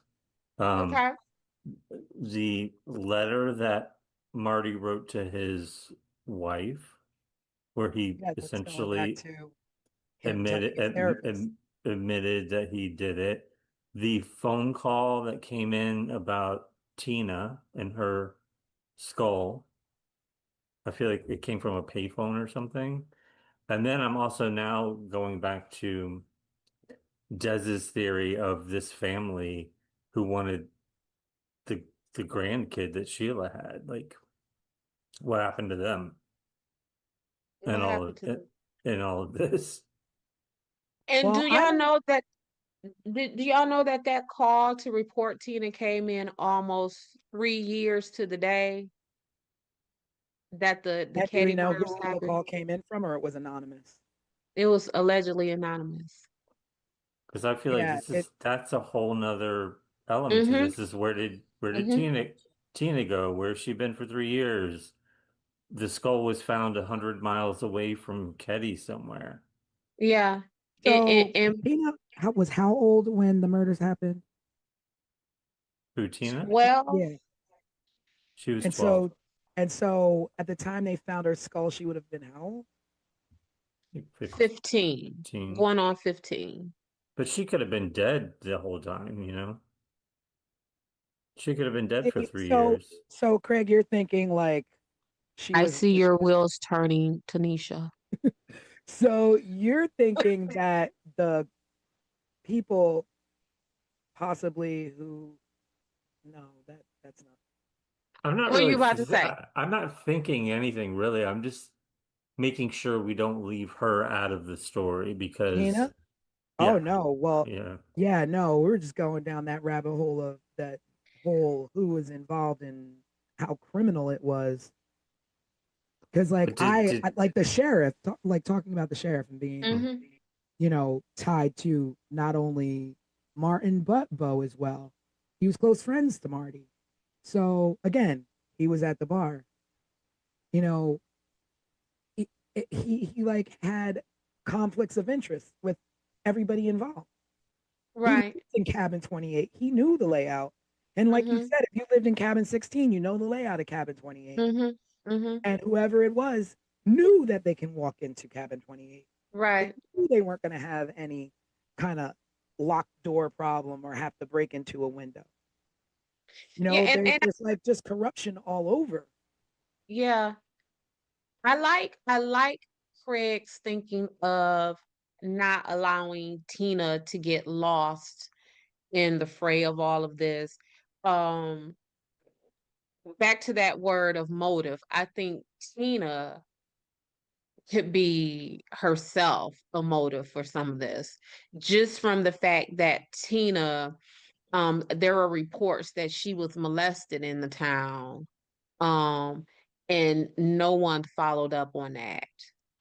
Just there's It is, just a history of Sue and her kids just being screwed over during the time that they were in Caddy. yeah. So then you're talking about Sue, who has a teen daughter who's pregnant, a Mm-hmm. young daughter who's molested, a young Mm-hmm. son who's hanging out with the wrong crowd. Mm-hmm. Um, and it could have, I mean, the angles could be anywhere. And when I Mm-hmm. think about it, it's just like you always say, what's the one odd piece in everything? Like, what's the odd placement in these murders? And it's that a young child was taken. So then you start going into, you know, Mm-hmm. human Mm-hmm. trafficking of children. Like, Mm-hmm. was she taken for a Yeah. reason? Yeah. Like, What's wrong with her? did the You person spared the who, boys, but you didn't spare the child, the little baby girl. yeah. The So, boys were spared. is it, um, whomever harmed, sexually assaulted Tina? Was their fixation on Tina continued to the point of, let me get Tina, and to get Tina, I am willing to murder everyone around her to get to her, and she's coming with me? Is it that? Is it, again, what Craig said with the meats? You took my baby from me. I'm finna kill you and your whole family except for your baby. That's And what I your was baby thinking. is coming with me. So Tina can't be lost in this. No, and I mean, it's so hard to even think. Like, they suffered a horrible death. The mom, Mm-hmm. Dana, Mm-hmm. John, they suffered a horrible death. But we Mm-hmm. don't know what Tina suffered. No, We'll no, never know what that child suffered. was she kept alive for those 3 years, or was she killed the next day too? I don't know. Yeah. I don't know. And I think that's all part of the terror. Yeah. And I mean, and then we talk about the survivors. So you have Sheila, the oldest. Like, she's Mm-hmm. got to be, you know, she's got to Probably be, our age. yeah, yeah, she's our age. And just, how do you reconcile life after seeing something like that, knowing your baby sister, you sent your baby sister home and she was murdered, Mm-hmm. left and dumped like she was nothing. Mm-hmm. And the truth of that is, whether you did that intentionally or just out of a mistake, that guilt will be the same. Yeah, yeah. Just the what if.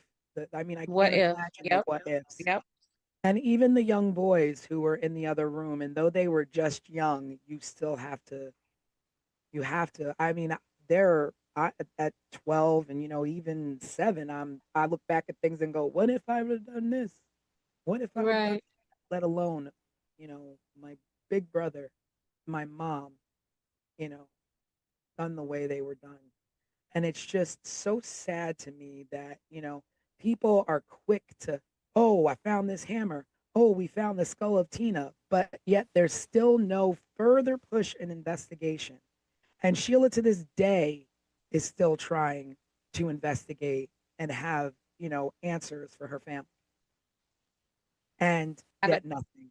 You get know. two random tips from left field, but you have no investigation into those things that lead to just dead ends. Yeah.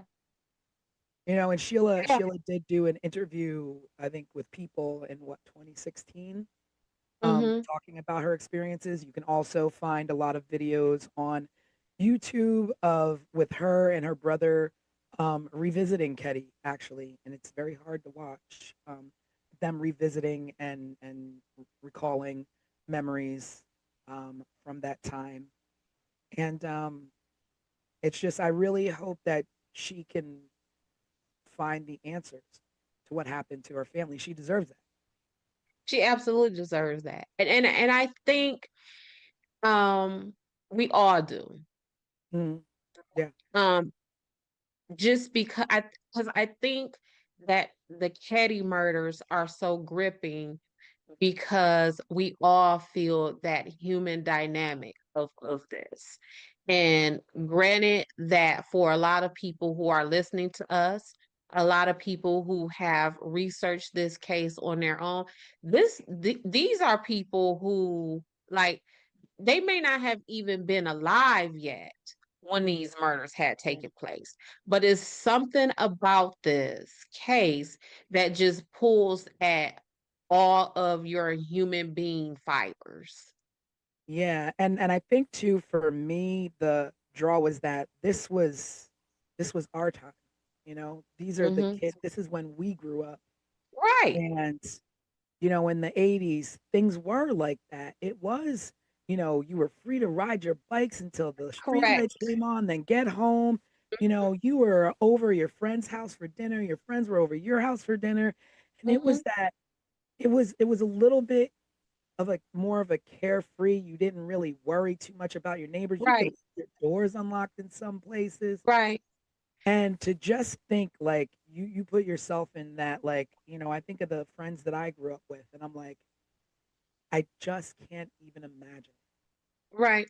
And that's what makes me offer so much grace and Yeah. consideration to Sue, because that was all of us, whether our parents were somewhere, CEOs of General Motors, or I don't know, cashiers at White Castle. Mhm. Our story was the same as children, that we were out and about, Mhm. not just so much left alone as we were just out and about. Like you watch, I don't know, you watch It, right? You watch Yep. Dare, you watch Yep. any of these times, right? Stranger Any, Things.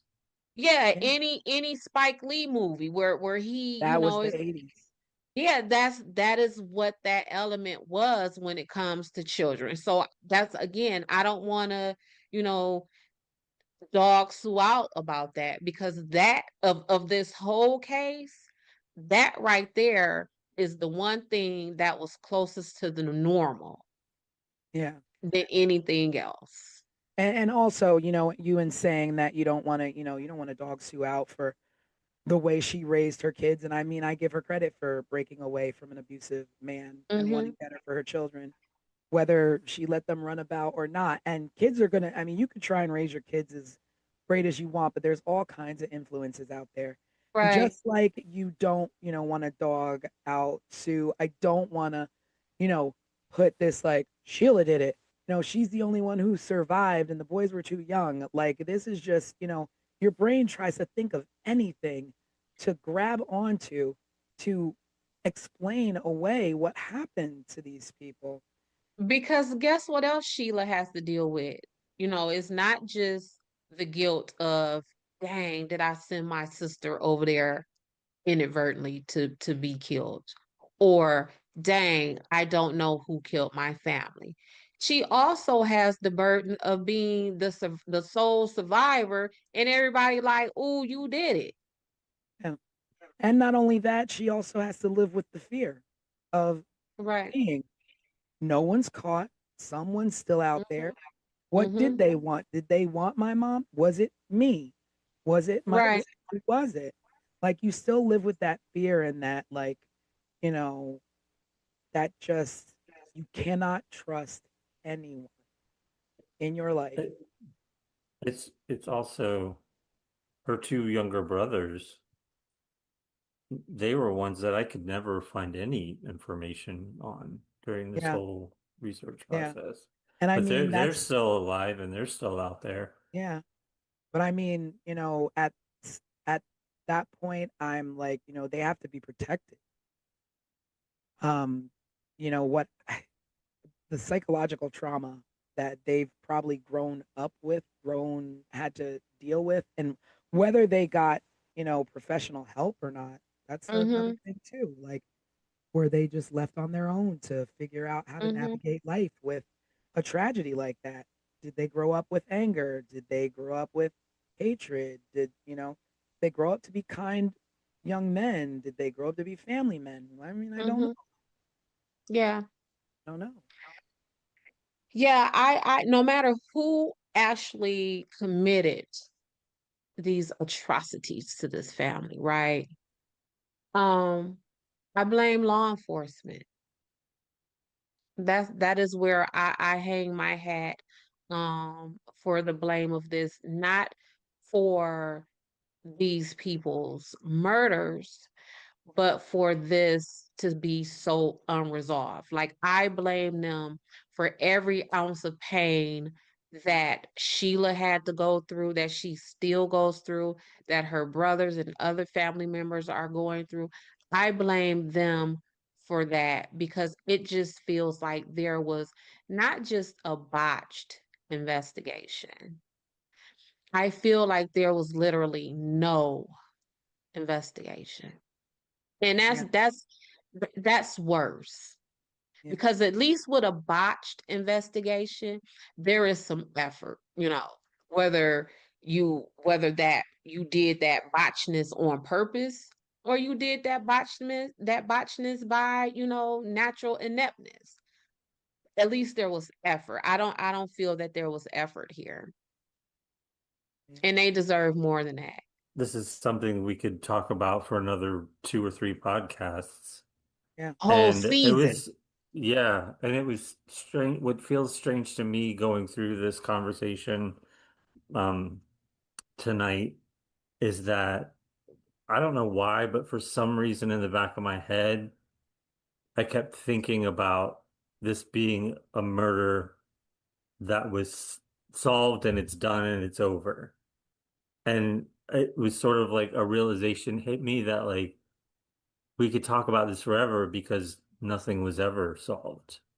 Right. No. Nothing ever, there was no conclusion.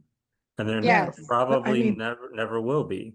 well, there was a re-emergence of the case in 2016, and the Plumas County Police Department or Sheriff's Department announced that they know who the killers are, and because there was new evidence found, there was DNA on tape and some other items, and the hammer found in the river matching the description of Marty, and and Marilyn Smart finally spoke out publicly, and we can definitely link you to that.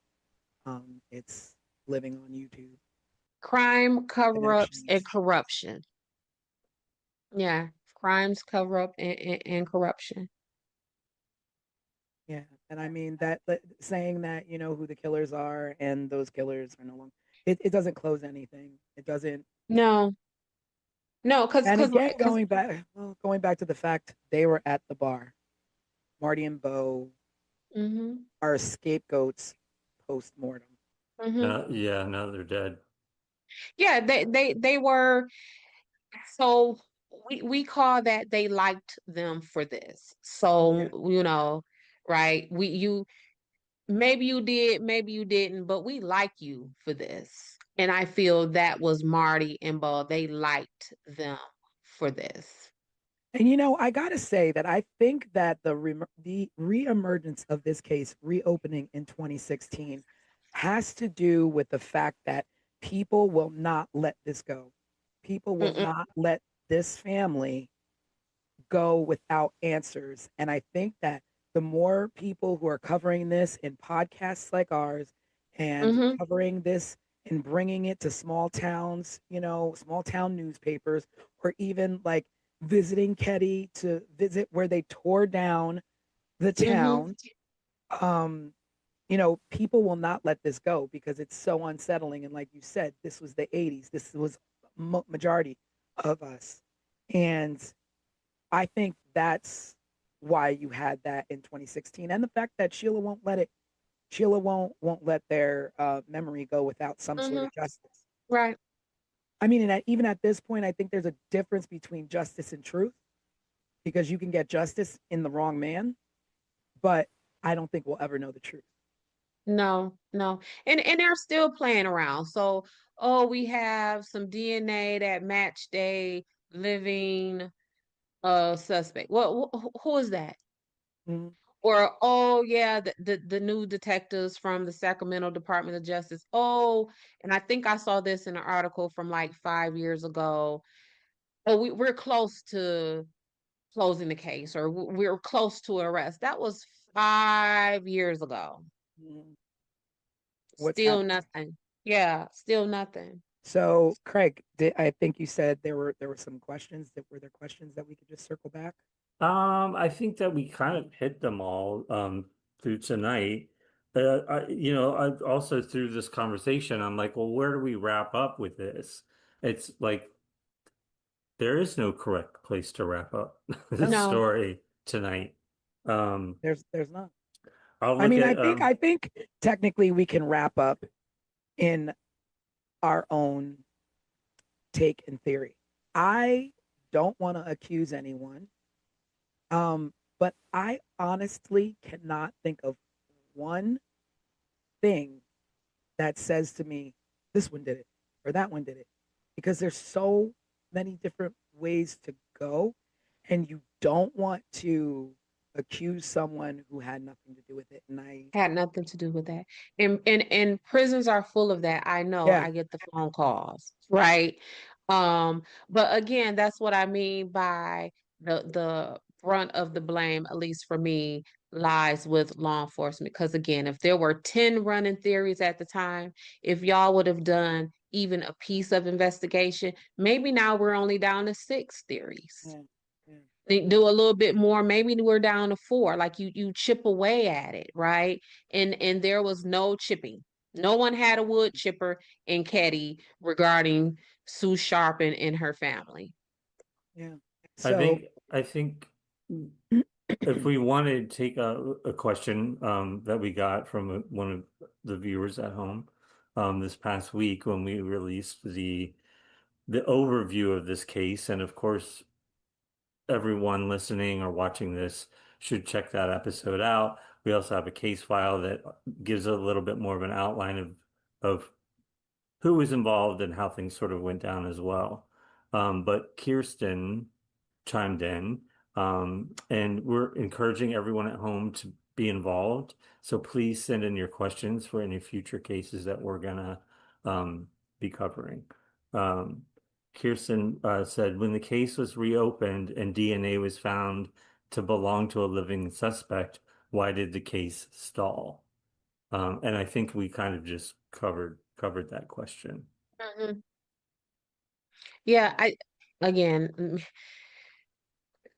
always, because that is their role. That the police, this is their role to investigate and get to the bottom of this. Um, why did it stall? Well, we kind of just like Craig said, we kind of went through some of those theories. Um, yeah, of I what mean, might short have of doing what Desiree does in the real world is hopping a plane to Ketty and knocking on some doors. knocking on Um, doors, Otherwise, a phone call is not going to do it in these right? days. Because it doesn't matter how much DNA you have, how many fingerprints you have, how much surveillance footage you have. If people aren't giving you stories, then you almost have nothing. Like I don't walk around with a DNA testing kit in my pocketbook, right? You know, just talk to me and tell me what I need to know, and then I could branch off from there. Just it is only 100 people. Yeah, but again, it was 1981, and we're now in 2025, and the likeliness that you will get a recollection that is accurate to what actually happened, if there are any people Mm-hmm. who are surviving and willing to talk. Um, Mm-hmm. I don't know. But at the end of this, our first case, the Ketty Cabin murders, it all comes down to botched police investigation. Botch police. And Yeah. that's who we would have to put it on, because it's still open to this day, even Mm-hmm. though they claim they know who the killers are. Mm-hmm. It's still an open case, and we Yeah. don't have answers. And maybe you all out there can keep researching and going down the rabbit hole to, you know, find some other leads or other theories. And of course, keep up with us on 15minutesofmurder.com, where if there's any new breaks in the case, we will update as well. Um, but until then, like Desiree said, this falls on the police, on this county police. Yeah. Great. So tune in. on Wednesdays. We go live for a little while. If you want to check in with us on Wednesdays at 7:30 p.m. Eastern Time, we'll be on our YouTube channel live, so you can chat with us in the reel.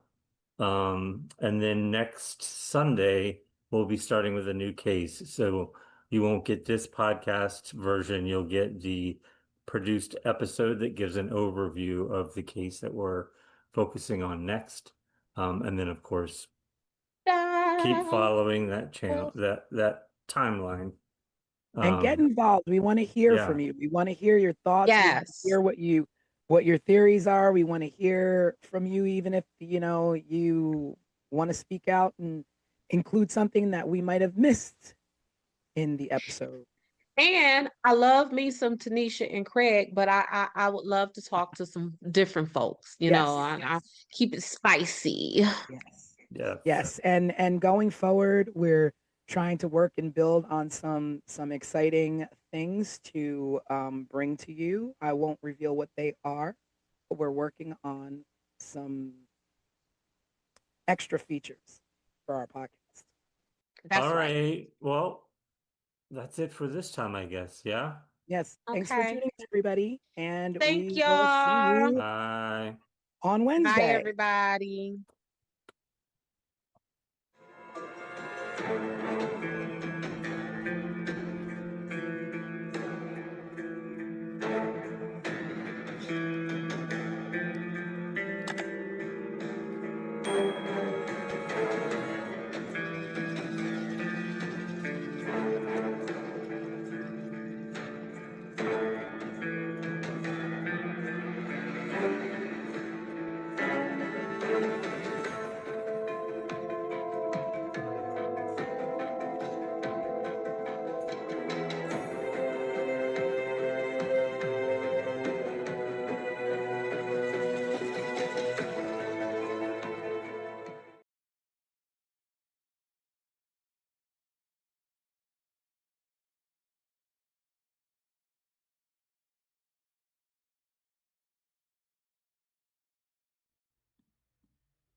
The Colonial Parkway in Virginia was built for quiet drives, late-night peace, and scenic romance.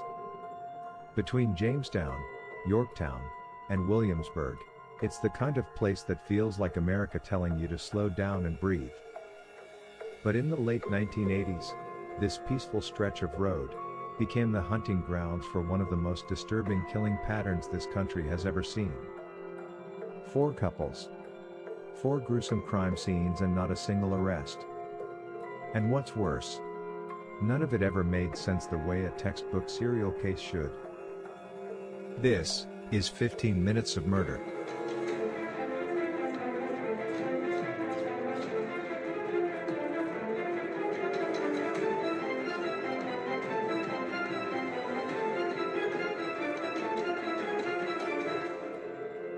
It begins in 1986 with 27-year-old Kathy Thomas, a U.S. Naval Academy graduate. She was smart, driven, and extremely respected.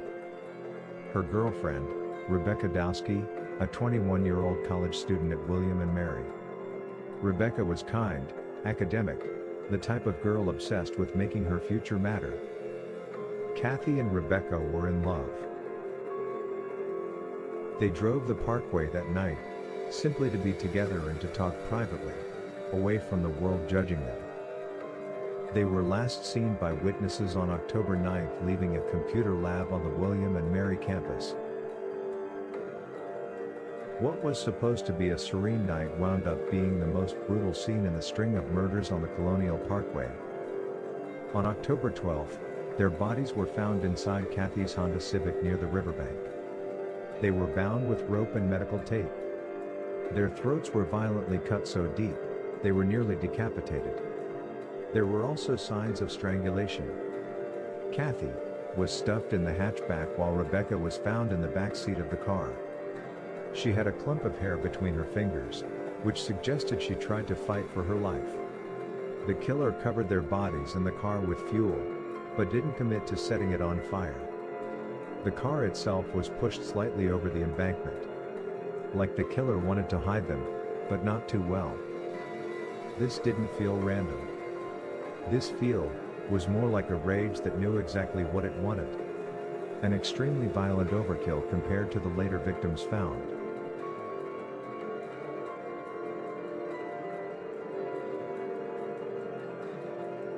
David Knobling was just 20 years old.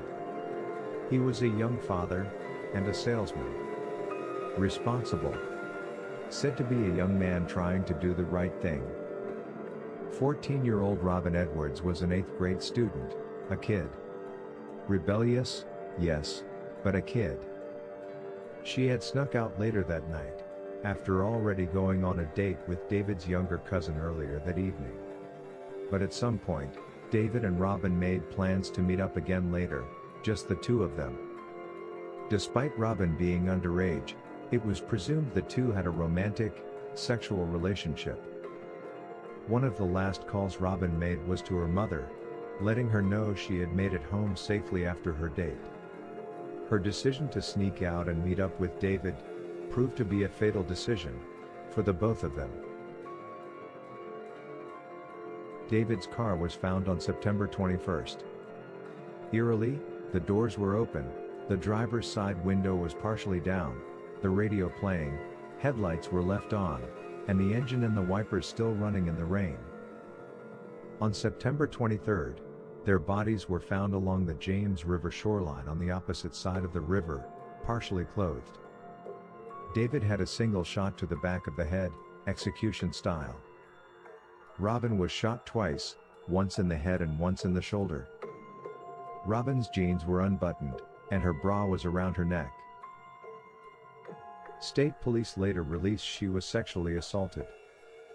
The scene looked like someone forced them out of the car, marched them into darkness, and savagely executed them.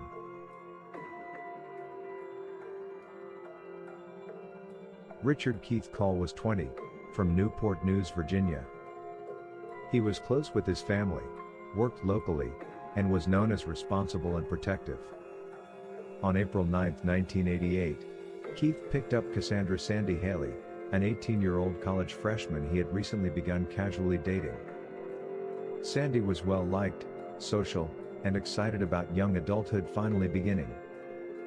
That night, they went to a friend's party.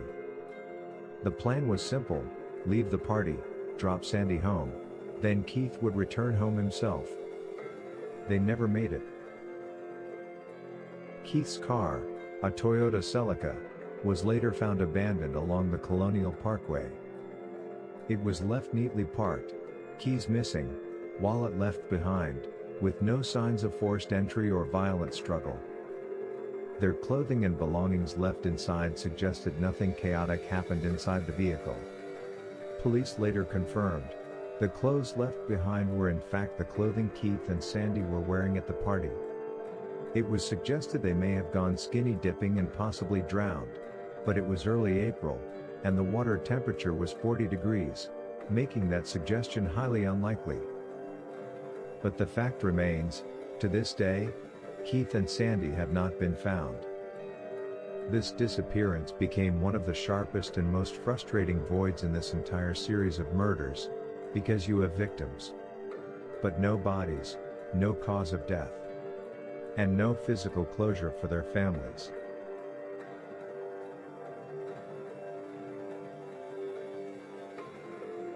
Daniel Lauer was 21, from Virginia, a dependable young man known for his easygoing nature and strong work ethic.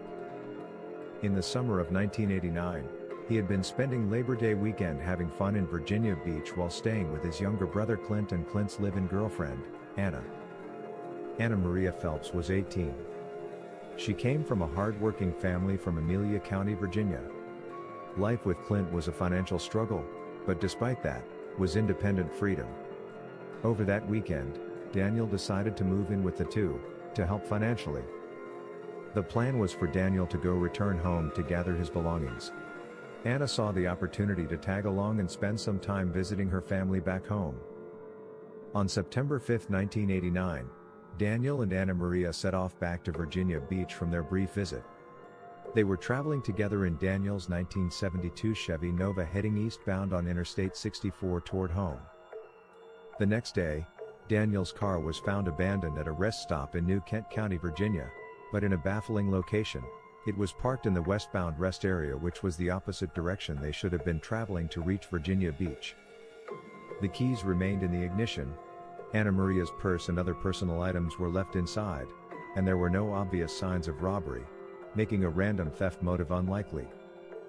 For nearly 6 weeks, authorities and family searched with little to go on. Then, in October 1989, 2 turkey hunters found the skeletal remains of both Daniel and Anna Maria in a wooded area about a mile from the rest stop down an old logging road. Their bodies were covered with an electric blanket that had been in Daniel's car, a detail that suggested someone had placed them there after death. Because the remains were so badly decomposed, law enforcement could not determine a precise cause of death, though some evidence suggested defensive wounds consistent with resistance.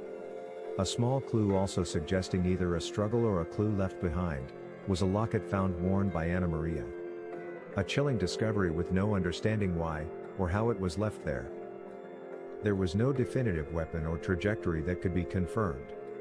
The location, the staging of the vehicle, and proximity to the highway all indicated this was not accidental. Investigators treated Daniel and Anna Maria as homicide victims linked to the broader Colonial Parkway pattern. 4 couples, 8 victims, bound, shot, vanished, deceased.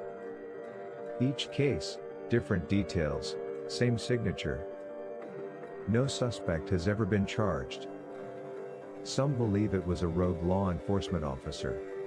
Others, a series of copycat killings with overlapping geography. There are theories of a lone serial predator who learned and adapted with each pair. And still others think it may be 2 separate killers whose timelines collided. Nearly 40 years later, the road is still quiet, but the silence is so loud.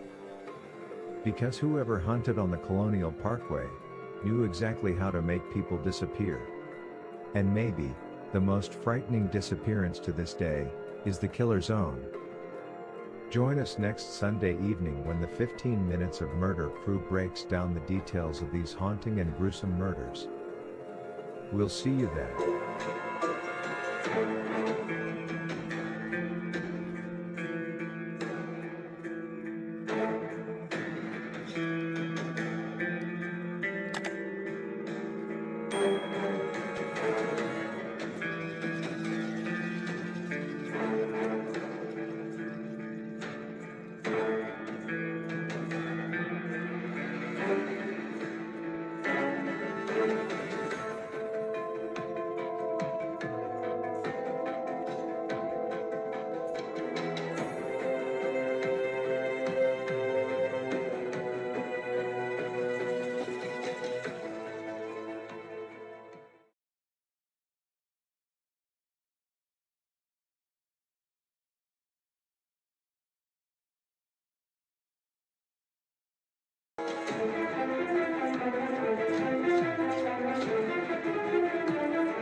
Welcome again, everybody, to another Sunday with 15 Minutes of Murder, where we're giving you a full podcast on the last case, the Colonial Parkway murders. So we're going to run down, we're going to give you a quick overview again of what that case was about, and then we're just going to get into it. We're going to start talking about it. We're going to talk about the victims. We're going to talk about the crime scenes. We're going to talk about the investigators, our theories, all of that good stuff. So join us and sit back, listen, and enjoy 15 Minutes of Murder, Colonial Parkway murders. All right, so let's break it down. The Colonial Parkway murders. It was 4 couples traveling along the Colonial Parkway. It is a 22-mile stretch of road. It's a federal park, is that correct? Yeah. That is in the historic triangle, I think is what they call it, in Virginia. I forgot the 3 points. What are the It's, 3 cities? It's Williamsburg, Jamestown, and Yorktown. I don't Jamestown, have that in the correct Yorktown. order though. Okay. And it's part of the National Park Service also. Right.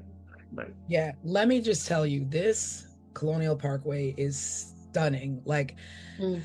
when you say, when in the beginning of the episode, when it's talking about scenic views, it's beautiful. It is peaceful. Just you go over bridges, beautiful gaps of water, and just beautiful tree-lined road. Like, and I can't imagine at night. It's dimly lit. First of all, it's not very brightly lit. I read that it's also, or at that time, it was not highly patrolled by officers or any kind of police regulation or, looking out. So it was a little bit of a free for all for, this kind of thing to happen. Yeah, that was the purpose of it. It is a scenic route. So that was the purpose of it. And that's why there are so many bridges, because it's just a road. So there are very few intersections. It's just a stretch of scenic road that is part of our National Park Service. Yeah, a lot of historic, pit stops that you can make along the way. And so it's just unfortunate that these murders happen. And it's not just these 4 murders. There were other murders that have taken place in and around there, but it was just these 4 specific ones that became a little bit known as the Colonial Parkway murder. And I think we definitely can't get lost on this scene, because it's very much part of the story, right? And so some of this area, what I was reading about it is many people even consider it as an open air museum. Like, that's how historic and pristine and gorgeous this area is, to that triangle of towns. And I mean, people, and it just goes to show, like, that's why people took to it. Like, these four couples felt safe enough to be like, we're just gonna go, we're gonna travel, we're gonna go about our business. Yeah, I would imagine as a couple, you would go there maybe at night, to have some privacy or to see some beautiful scenery, something a little bit romantic, whatever the case may be. I imagine that's what attracted all these 4 couples to go out there, at night. Yeah, and for sky nerds like me, just a place maybe to look at the sky and the stars. And we used to take our kids out for those kind of outings in very similar places all the time. It's many just innocent reasons why someone would want to be there. And that's probably, to me, one of the really frightening things about this story, is because this is an area that any of us could have been. And it keeps being labeled as a lover's lane type deal. But just what we're talking about, like, this is just like essentially a park where people and families would just go for whatever reason. We had the first case, which is the couple of Kathy Thomas and Rebecca Dowski. And this was the first of the chain of murders. And this happened in 1986. And they were young. They were, they were a couple. And I think they were a new couple, right? Like, they hadn't been dating long. And, they were probably just going to go out, on the parkway and find a little pit stop, have privacy. It's beautiful, it's romantic. You're away from judging eyes, because I can, only imagine in the 80s, we were just as, no better then than we are now. We're getting there with, same-sex relationships, and people were judgmental. And but these were people who were not going out looking for trouble. They were going out looking for a peaceful night, peaceful way, going from A to B, and these things happen. So they were last seen leaving the computer lab at the college that Rebecca Dowski went to. And I thought I read that someone saw them after that, maybe at a bar. I'm not at sure. Where? At a bar. Oh, well, it's possible. Yeah. possible. But I That thought seems like a natural place to go. but Like yeah, I mean, you stop off, you have a, you have a drink, or you just go have coffee, whatever. I don't know what kind of bar it was.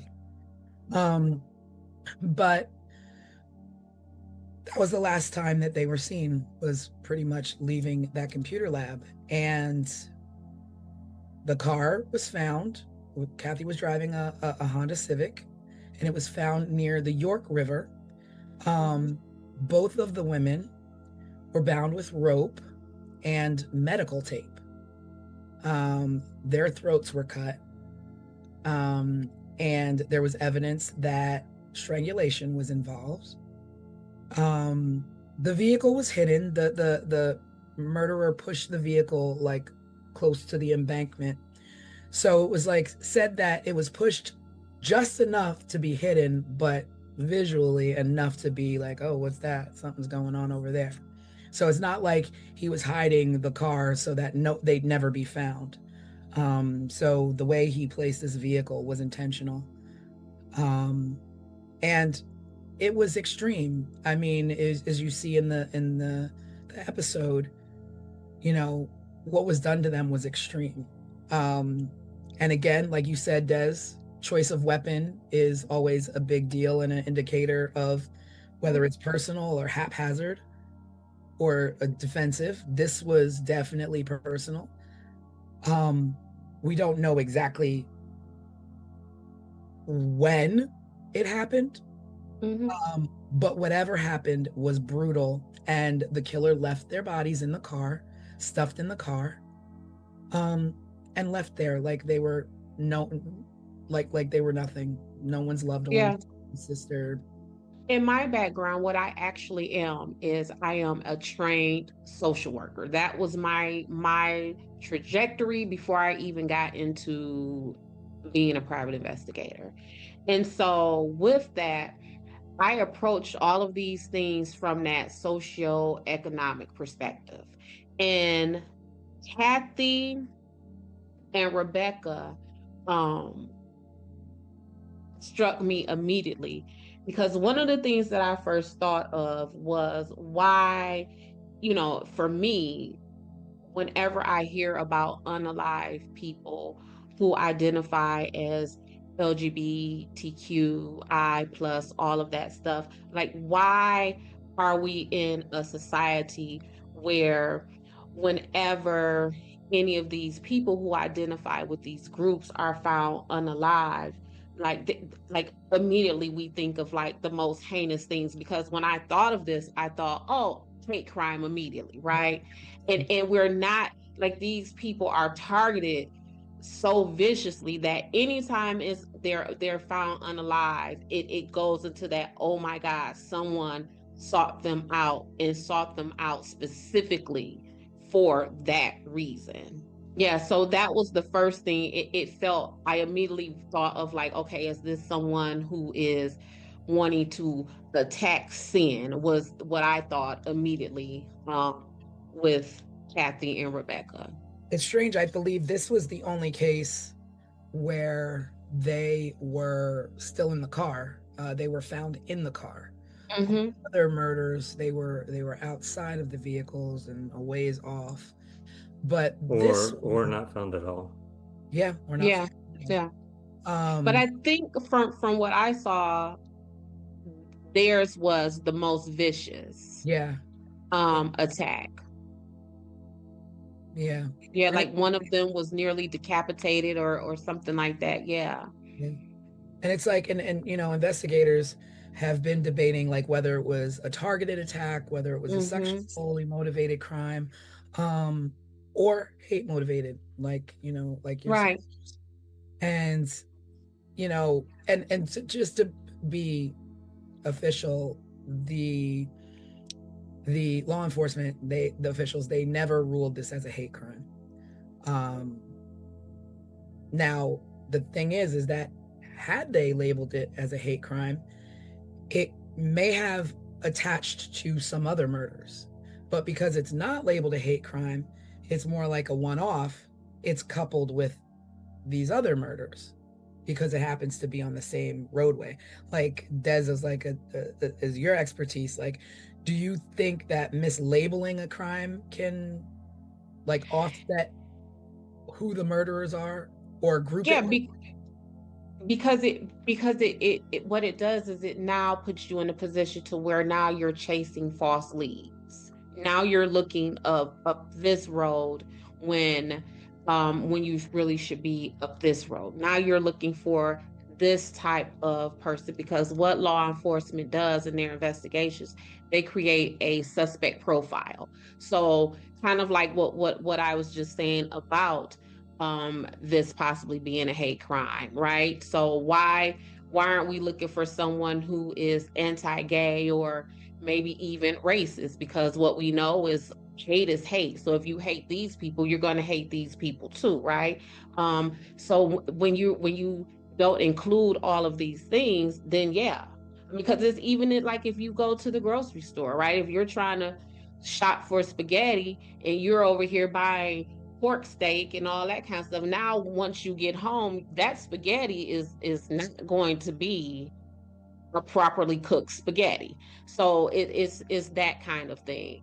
Because that's the one thing that makes me think of, that's what I think of. I'm like, well, did this murder go unsolved because you didn't label it as such and you could have, Mm-hmm. taken other leads versus, oh, this, especially since this was the very first murder in this chain and the next one didn't happen until a year later or under a year later. So all this time, what were you considering this And as? it's still suspicious how Kathy and Rebecca was even tied to the final suspect, because I don't believe that his DNA was found on them. So, like how you said, there is rope and tape.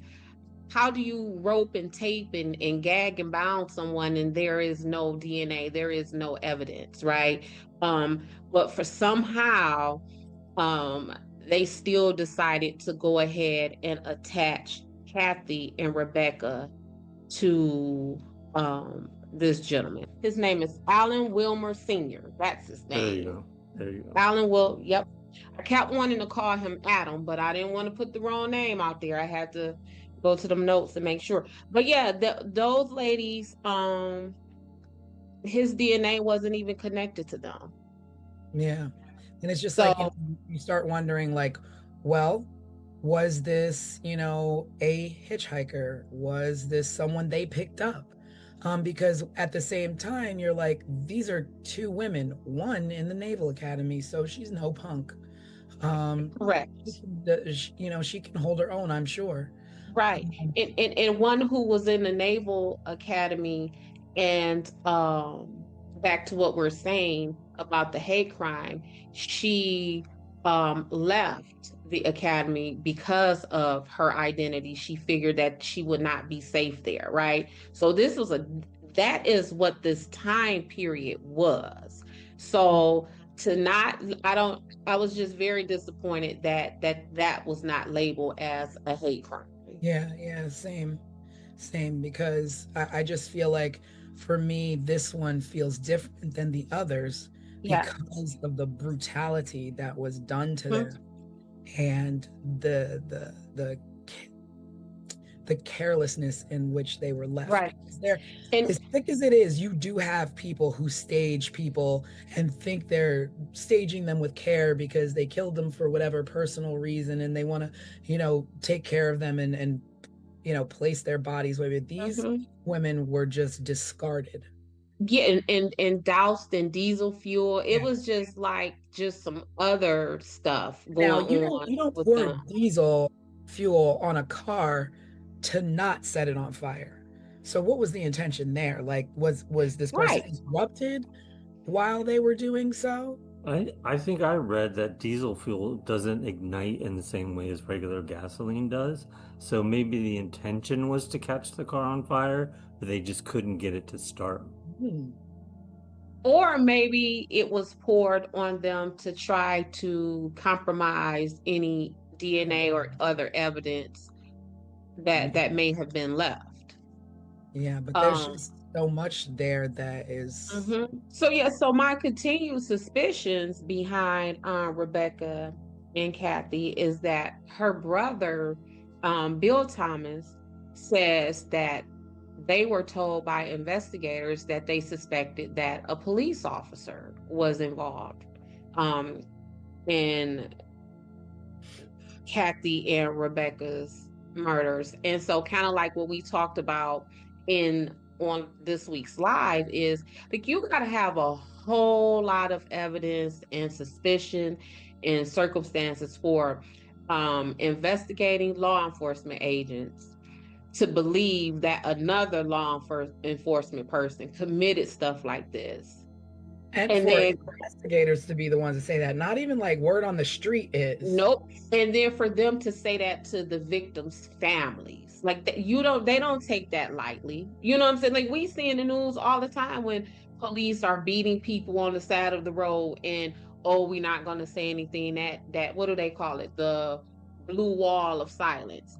So for them to tell her family, we think we have something and it's a police officer, that stuck out. That wasn't something that I was able to easily overlook. And now is that like, would you like fault that to like just inexperience or just nervousness, or like literally who in their right mind, part of a force, says it might be one of us without any evidence, without anything to back it up and say, okay, well, we have this suspect that's one of our own, and we're going to go forth and we're going to question these people. Like, I don't understand who does that. Like a rookie? Well, for me, it compromises a lot of the investigation. I won't say all of the investigation, because immediately I then begin to think, well, if you all are suspecting that your suspect is one of your own, then how do I, as a criminal defense investigator, take much stock in the rest of the suspects that you have lined up? Because now I am immediately thinking, are you trying to cover up what your officer or a officer would have done? Because if it's a scandal as is, imagine, and back in the 80s, police officer serial killers, we can't have that. And police officer serial killers on federal land, we can't have that. So we have to figure out who else we like. Remember, that's what they say. Who did you like for this? So we have to figure out who else we like for this. And then comes the string of suspects that we have. So we got to divert that attention. It got to go somewhere else. It can't stay here. And which one of you idiots told this family that? Because now we got to fix this. Yeah. Well, I think it comes up in some of the later cases too, that they suspect either somebody impersonating law enforcement or a law enforcement person because wallets were left out. Glove compartments were left open, windows were rolled down part way. Everything you would do when you get pulled over by a cop, you're going to reach for your glove box. You're going to reach for your glove box first to pull out your insurance paperwork, your registration. You're going to reach for your wallet next because you got to show them your ID, and you're going to crack the window to be able to talk to the cop. Right. And so that's that walking down. So Rebecca and Kathy were first on the timeline. So they were told what Kathy's family was told, that it was a police officer. The next couple, they were told that we feel it is someone impersonating police officers. So it appears like that is them trying to walk back that initial statement to the Thomas family and well, maybe not a cop, maybe it's impersonating a cop. And then now that it's just impersonation. What you say? It's funny you would bring that up, like, oh, now it's first it was one of us, now it's impersonating us. Mhm. Because Mhm. this is a year later. So the second case a year later in 87 was David Knobling. I don't know if it's Knobling or Nobling, and Robin Edwards. And both of them were found along the James River shoreline. They were both shot, so very different than the Mhm. first victims. Mhm. Mhm. Partially clothed, and the truck that they were in was found elsewhere. And like Craig said, the door was open, the headlights were on, the windshield wipers were running. There was no robbery motive because everything that you would take as a robbery was left behind. Nothing was taken in way of, oh, let me, gain access to these people's identity, their wallets, their purses, their what have you. Mhm. None of that. But being shot is completely different than being stabbed. Like, to me, those two things, to me, serial wise, don't go together. Don't go together. Don't go together. Don't go together. But their case, kind of similar to Rebecca and Kathy, ignited not just my investigator, insight, but that social worker insight. So again, this was a man who was 20 years old and a father. Mm-hmm. And Robin was a 14-year-old child. Mm-hmm. Yeah. Now that I don't know where to go with that. So right, so for me, it was like I said with Kathy and Rebecca, is this, like this person's attack on sin type deal. Mm-hmm. Yeah. And so back then, the 20-year-old guy with the 14-year-old girl, it wasn't as gross and creepy as it is today. Yeah. But it was still gross and creepy. Yeah. Yeah. It what you say, Craig? I said, yeah. Yeah. It still Yeah, was. Yeah. it still was. And so again, that was But I my want to interrupt you with that because you're saying it's gross and creepy, but the only way that if there's a murderer who is mm-hmm, people based on sins, mm-hmm. you have to know the established relationship between the two because they could be brother and sister. So what is it that you saw of these two that would make you think otherwise? Because it's not exactly confirmed or denied, more like implied from the things that I've read about the dynamic of their relationship. So what I found out of the dynamic of their relationship is that Robin was originally dating David's younger Yeah. brother or cousin. Yeah. And so after hanging out with his brother or cousin, whoever that may be, then the two of them kind of secretly linked up. And that's how they ended up on the parkway. And Mm-hmm. so if the running theory is that whoever this suspect is targeting these people because they are on lover's lane, what would this 20-year-old and this 14-year-old girl have been doing? And I believe there was something about her underwear and her pants being down, like things like that. And so sometimes we can look at, you know, again, when I have all of these CSC cases, which are criminal sexual conduct cases, and men are like, or women, because sometimes women are the perpetrators of those things. Also, it is I didn't know how old she was. She didn't tell me how old she was. Well, you can look at. I mean, let's be for real. Yeah. Like let's really be for You have a real. child of your own, good and well. Yeah, and I don't care how big and how developed your body is. I can look at you, baby, and tell you are 14. And that's because I'm not looking at you in that kind of sexual way, right? So it's all of those things that make me believe, like, tied my thoughts of the attack on sin, or you know what I'm saying, with David and Robin, that I had with Rebecca and Kathy. Then Yeah. my ideas began to change as um the couples started to roll in. Mm-hmm.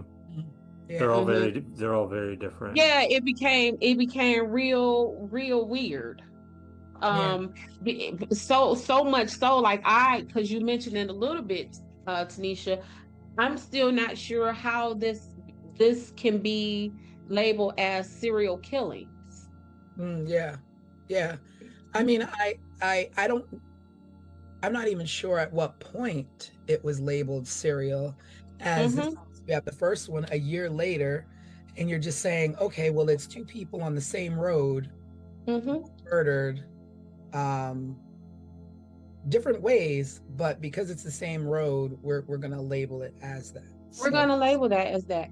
And with David and Robin, a guy by the name of Sam Ryder came forward and put himself at the scene of their murder. really interesting. He went to law enforcement and told them that he was an eyewitness, that he was on Ragged Island, which is where they were found. He says that he was on his way home. He saw Robin and David get out of the car. He approached their car. The car was running, the radio was on. And he said, as they went to the back, like wherever, down into the brush or whatever, he heard two shots. And he told the police that he took money from their wallets. And they let him go. Wow. They let him go. And after that is when they developed a task force. And from that task force, what you say? After the fact, after they After the had fact. a person, whether he did it or not, but was the only eyewitness. And he places himself at the scene. He says, and at that time, I don't even know if the police had even put in the media yet that they were shot and all of that stuff. So he's giving the police information, That's not even. yeah, viable information. And so from that, So he reported that at the scene, or that was post? no, he says that he saw them. So he places himself as an eyewitness on the scene of their murder. But I mean, was like he went to the police, or they were on. He went to the police himself. Oh, wow. He went to the police himself. What was his name again? Sam Ryder. At the same time, I was curious if it was like how long it was between him reporting that, or if it was he was at the scene, the police were at the scene, and he just kind of strolled up. No, so he didn't. The way that I understood the story is that he went into a precinct or whatever they may have had then and reported to the officers, everything that I just said. And like I said, I don't know if at that point investigators had released any of the details on what happened to them in the media yet. But it turned out that their demise was described as them being shot execution style. And that was an up close killing. Now, mind you, this man just put himself on the scene. This man just came to you and said he heard shots. Did he hear the shots because he legitimately heard the shots when they were down at the brush or wherever they were? Or did he hear the shots because he fired the shots? Well, they were both shot once, execution style, in the head. And he says he heard two shots. And he says specifically, I heard two shots. And not only did he say he heard two shots, he went on to tell a story that would organically place his fingerprints and his DNA at the scene. Right. Because he says, I rummaged through their vehicle, their wallets was out, I took their money. See, now I'm going back again and I'm like, okay, so did he take their money before or after he heard two shots? Or did he take their money? Or I mean, or is any of that true in the sense of, did he really take their money, or did he come to law enforcement to tell them these things, place himself at the scene, so just in case they find his The fingerprints, reason oh, why. that's why my Yeah. fingerprints are on the scene, because I didn't do nothing, I just went through their wallets, I just stole their money. Because Yeah. that's all that what I'm saying is that if I'm police, if I'm like detectives, police officers, what have you, and a guy comes to me and says, I took these people's money out of their wallet and I rummaged through their things, to me it would be, okay, well, did you do that before you heard the shots, or did you do that after you heard the shots? Because if you did it before you heard the shots and you saw them walking down there, okay, you're a thief, you saw an opportunity. But if you took that stuff after you heard the shots, you're a cold-hearted son of a gun, because you know what just happens following two Right. shots. Right. You're gonna do that. I'm gonna hold you. I'm not letting you go. I'm not letting you go. And like I said, these shots that he heard, did he hear them because they were out in the distance, or did he hear them because he's the one who fired them? But whichever way you decide to turn, the point is, this man is a viable suspect, and why did you let him go? Yeah. I feel like this every case, every case we talk about, there's some failure like this. Yeah. I mean, it Yeah. just, with, we talked on the live a lot about the news this week, and the Brown University shooting, and the professor that was shot at his home in the MIT professor that was shot at his home in Brookline, Massachusetts. And it's like, when you talk about just a perfect 1-2 of police work and media working together, I mean, this was one for the record books. But it's just like, back then we didn't have that at all. So it's just like, nobody's knowing who the cops are letting go. Nobody, because if media was all over things then as they are now, and you had a man walk in and say, this is what I saw, media would have been all over that dude as soon as he walked out of the police station reporting that kind of information. Yeah. Well, there was another woman. So David and Robin, they were found September 23rd, 1987. There was another woman who was found unalived. Her name is Lori Powell. Yeah.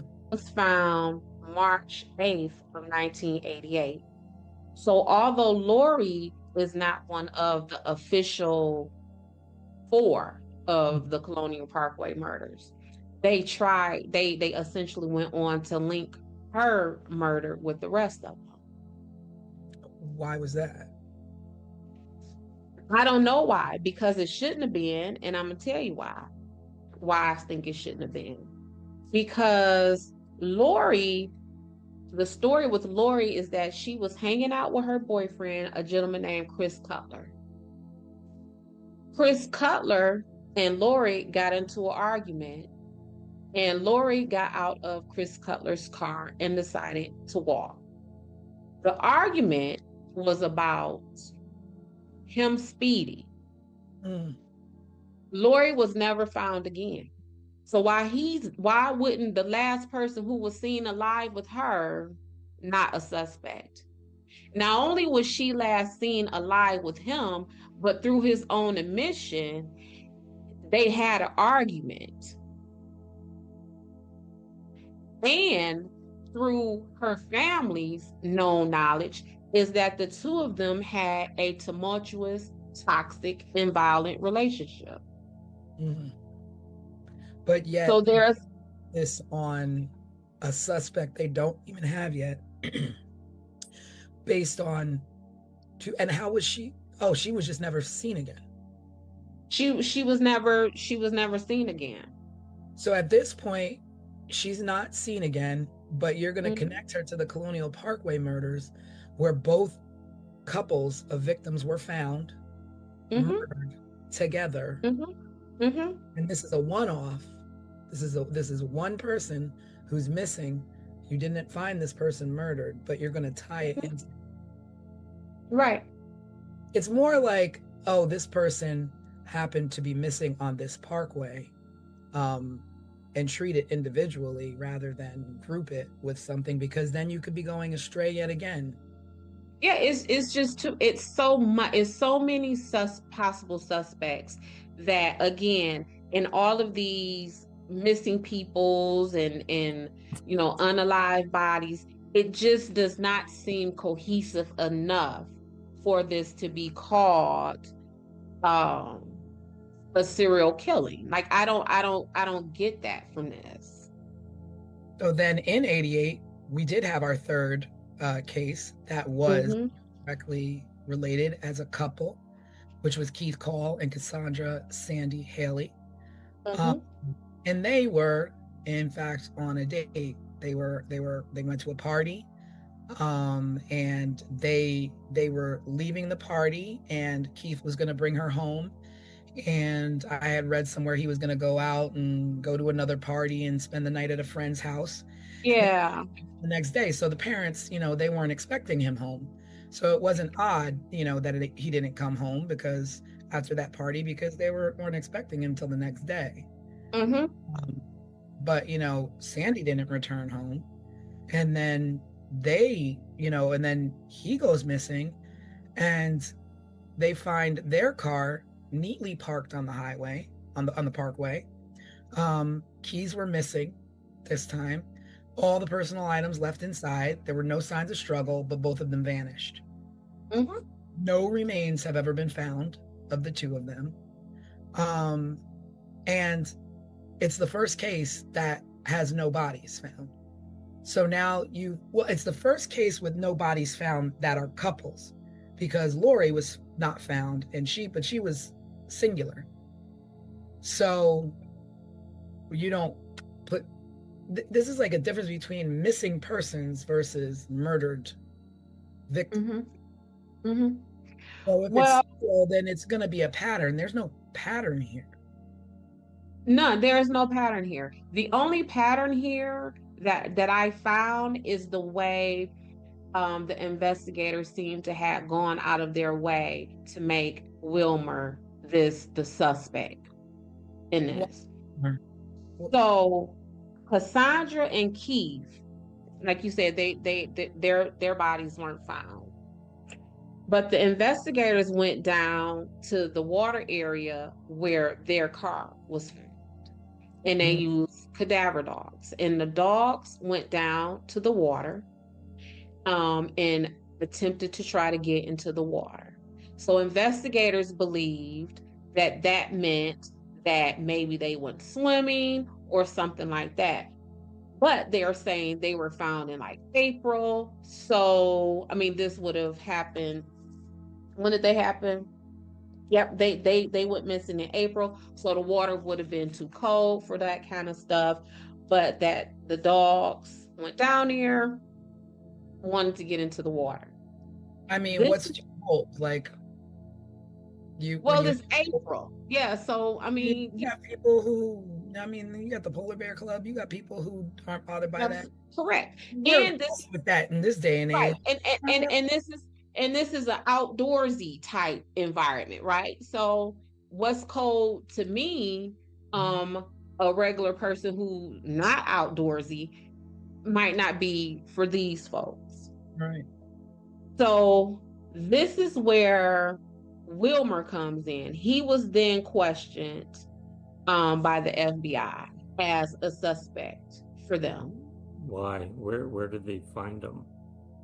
So they received a tip of someone who saw a truck with a license plate in the area, and the truck had a vanity plate.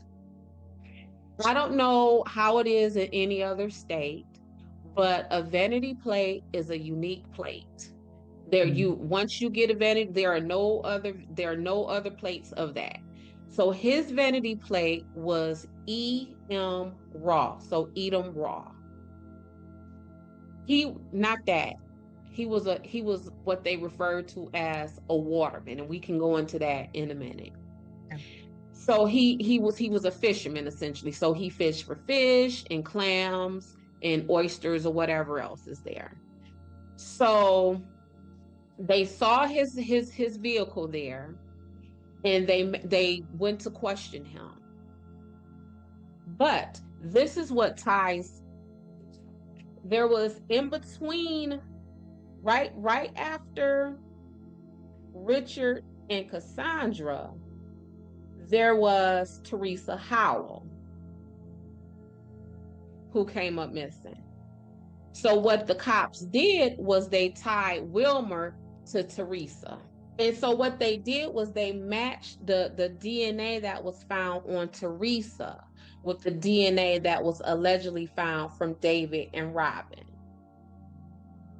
So now you see them trying to build up this suspect after we have walked it down from this was a police officer.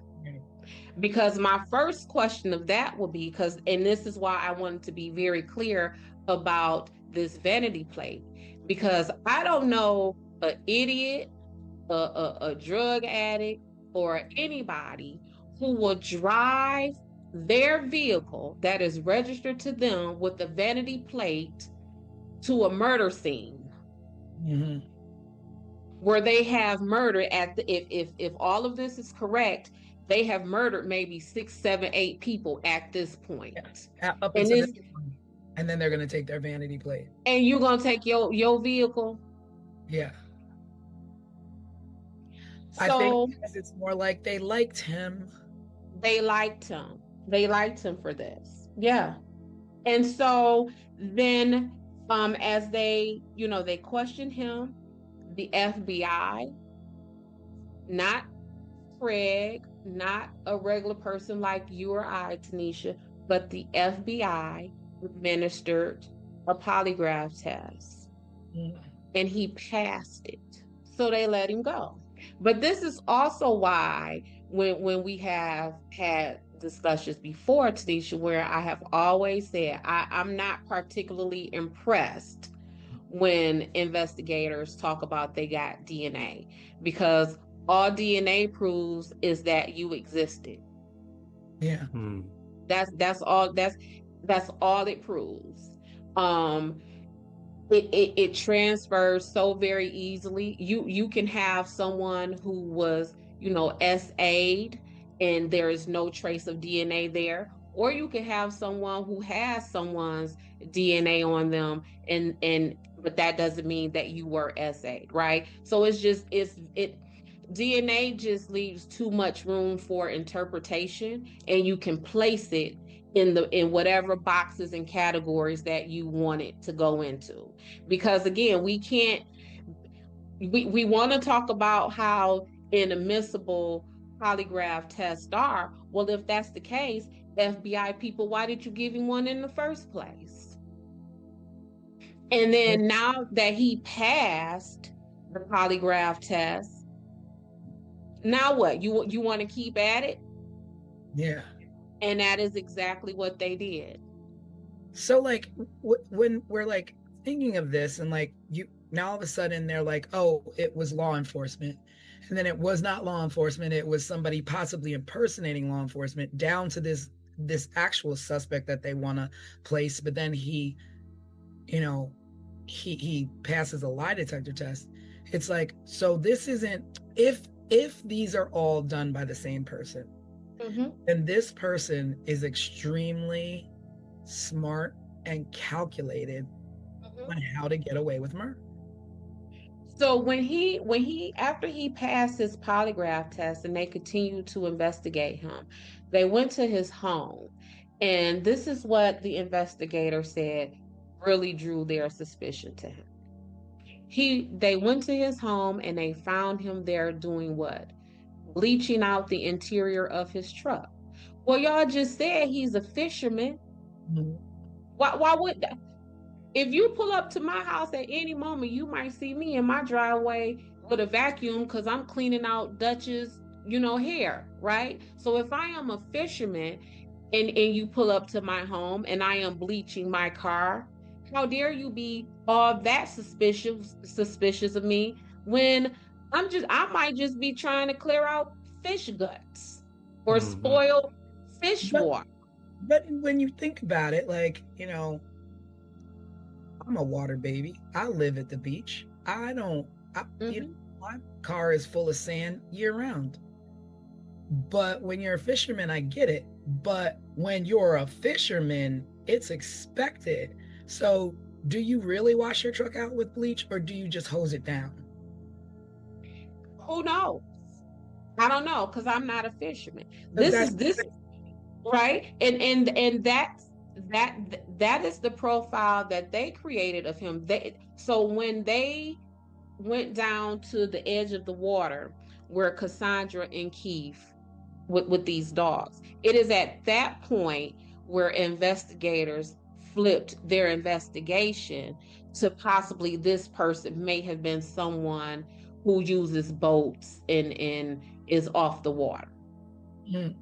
So if in your own profile is that this man is a fisherman, then how is it suspicious to you that when you get to his home, he's cleaning out his vehicle from what would be the smells or the contents of him doing the very things that you have profiled him to be?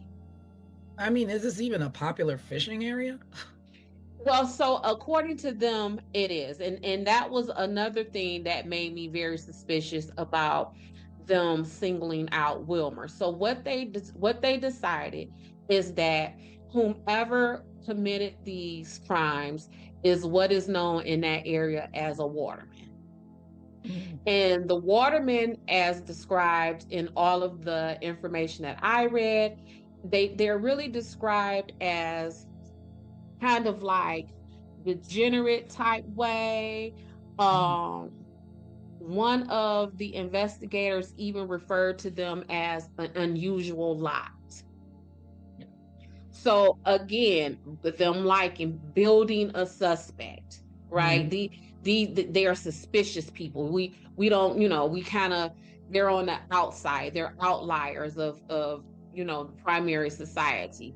And that is the pile of suspects they picked Wilmer out of. This person who they felt would have driven his own vehicle with a vanity plate to the scene of a murder.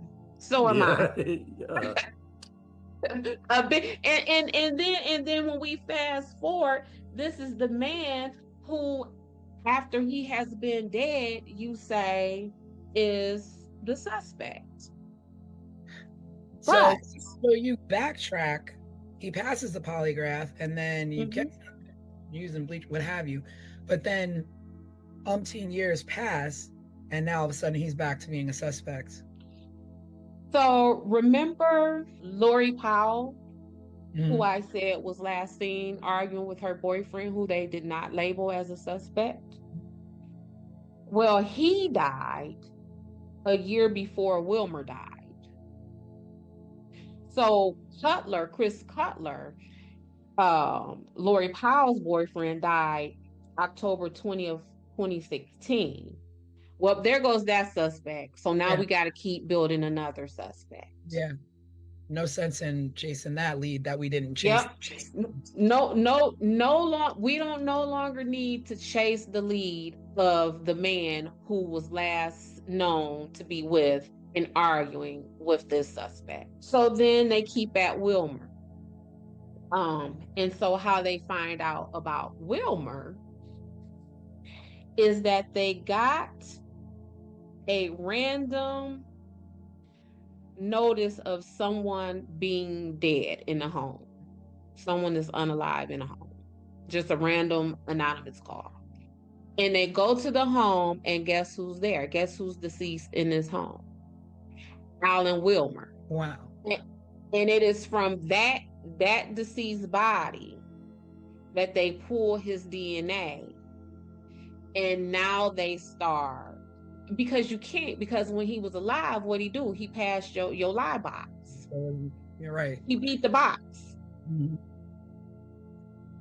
The box that y'all administer. So again, if the box ain't no good and we don't want to use it in court, then why do it anyway? Because y'all said, nah, never mind that, get him. And then he passed it. So you got to leave him alone. And meanwhile, it's 1988, and Kathy and Rebecca and David and Rob murders have gone unsolved while you focus on a man and literally wait for him to die to collect some DNA. Let me go back a little bit. So again, this connection between Chris Cutler, who was Lori's boyfriend, and Alan Wilmer, who ended up being the final suspect, they have almost the exact same backgrounds. So how they're like, oh, the person who did this had to be a fisherman.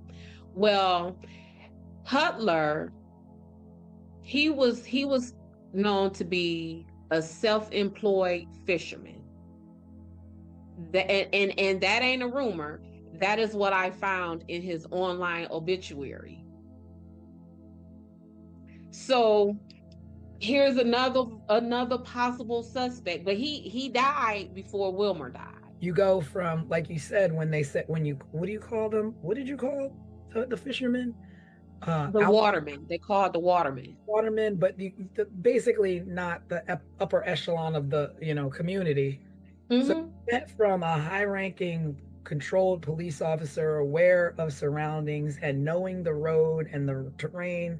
You went from that possibility telling the families to a waterman. To a waterman. To a waterman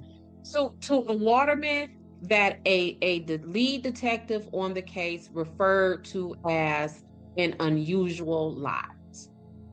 So you think that the unusual lot is capable of murdering two women in 86?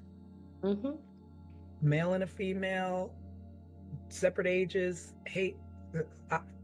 What did you call it? The Dexter, being the Dexter out there, trying to right the wrongs of the world. Yeah. To me, that fits the motive of a police officer. You the police officer, your job is to uphold the law and make sure everybody is on the straight and narrow and living life according to somebody's rules. So you as a law enforcement agent, to me, just based upon your own profile, y'all fit the category of who possibly did this than these watermen did. These watermen, from your own description of them, are a group of people who want to be left alone, who are kind of living off the grid. And when you're living left alone off the grid, you don't care about what nobody else is doing. Yeah. You're not doing anything to draw attention to yourself.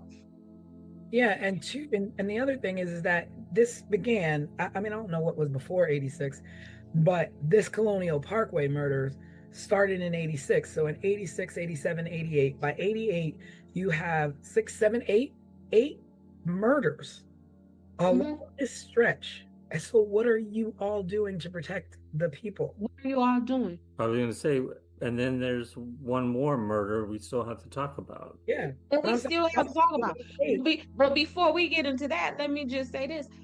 How does someone's body, deceased body in a house, goes anonymously reported to the police? Yeah. Like, what would make someone do that? And why is it always with these cases an anonymous source? Why? Sources. Well, I mean, I guess one is anonymous because you don't want to be tangled up in whatever mess. Oh, that's cute. In a sense. That's nice. That's a really cute explanation. I like that explanation, and I'm gonna tell you why I like that explanation. I like that explanation because that's what they want us to believe. Yes, exactly. I was just gonna say, it sounds like a sus way of just kind of brushing over. It. There's no way it came from an anonymous source. Somebody knew about it. Right. No, but that's what they want us to believe. They want us to. believe that, oh, this came from an anonymous source. Yeah, but anonymity in the 80s is much different than it is today. There is no such thing. They want us to believe that it was an anonymous source. Because in today's day and age, your anonymous source is revealed and doxed immediately. There's no such thing. Back in the 80s, anonymous sources were just that, they were ghosts. But to say it's an anonymous source is just a way to keep them from saying, we put that there, we planted that there, we knew that happened. Mm-hmm. That's a way to keep it from being on the inside.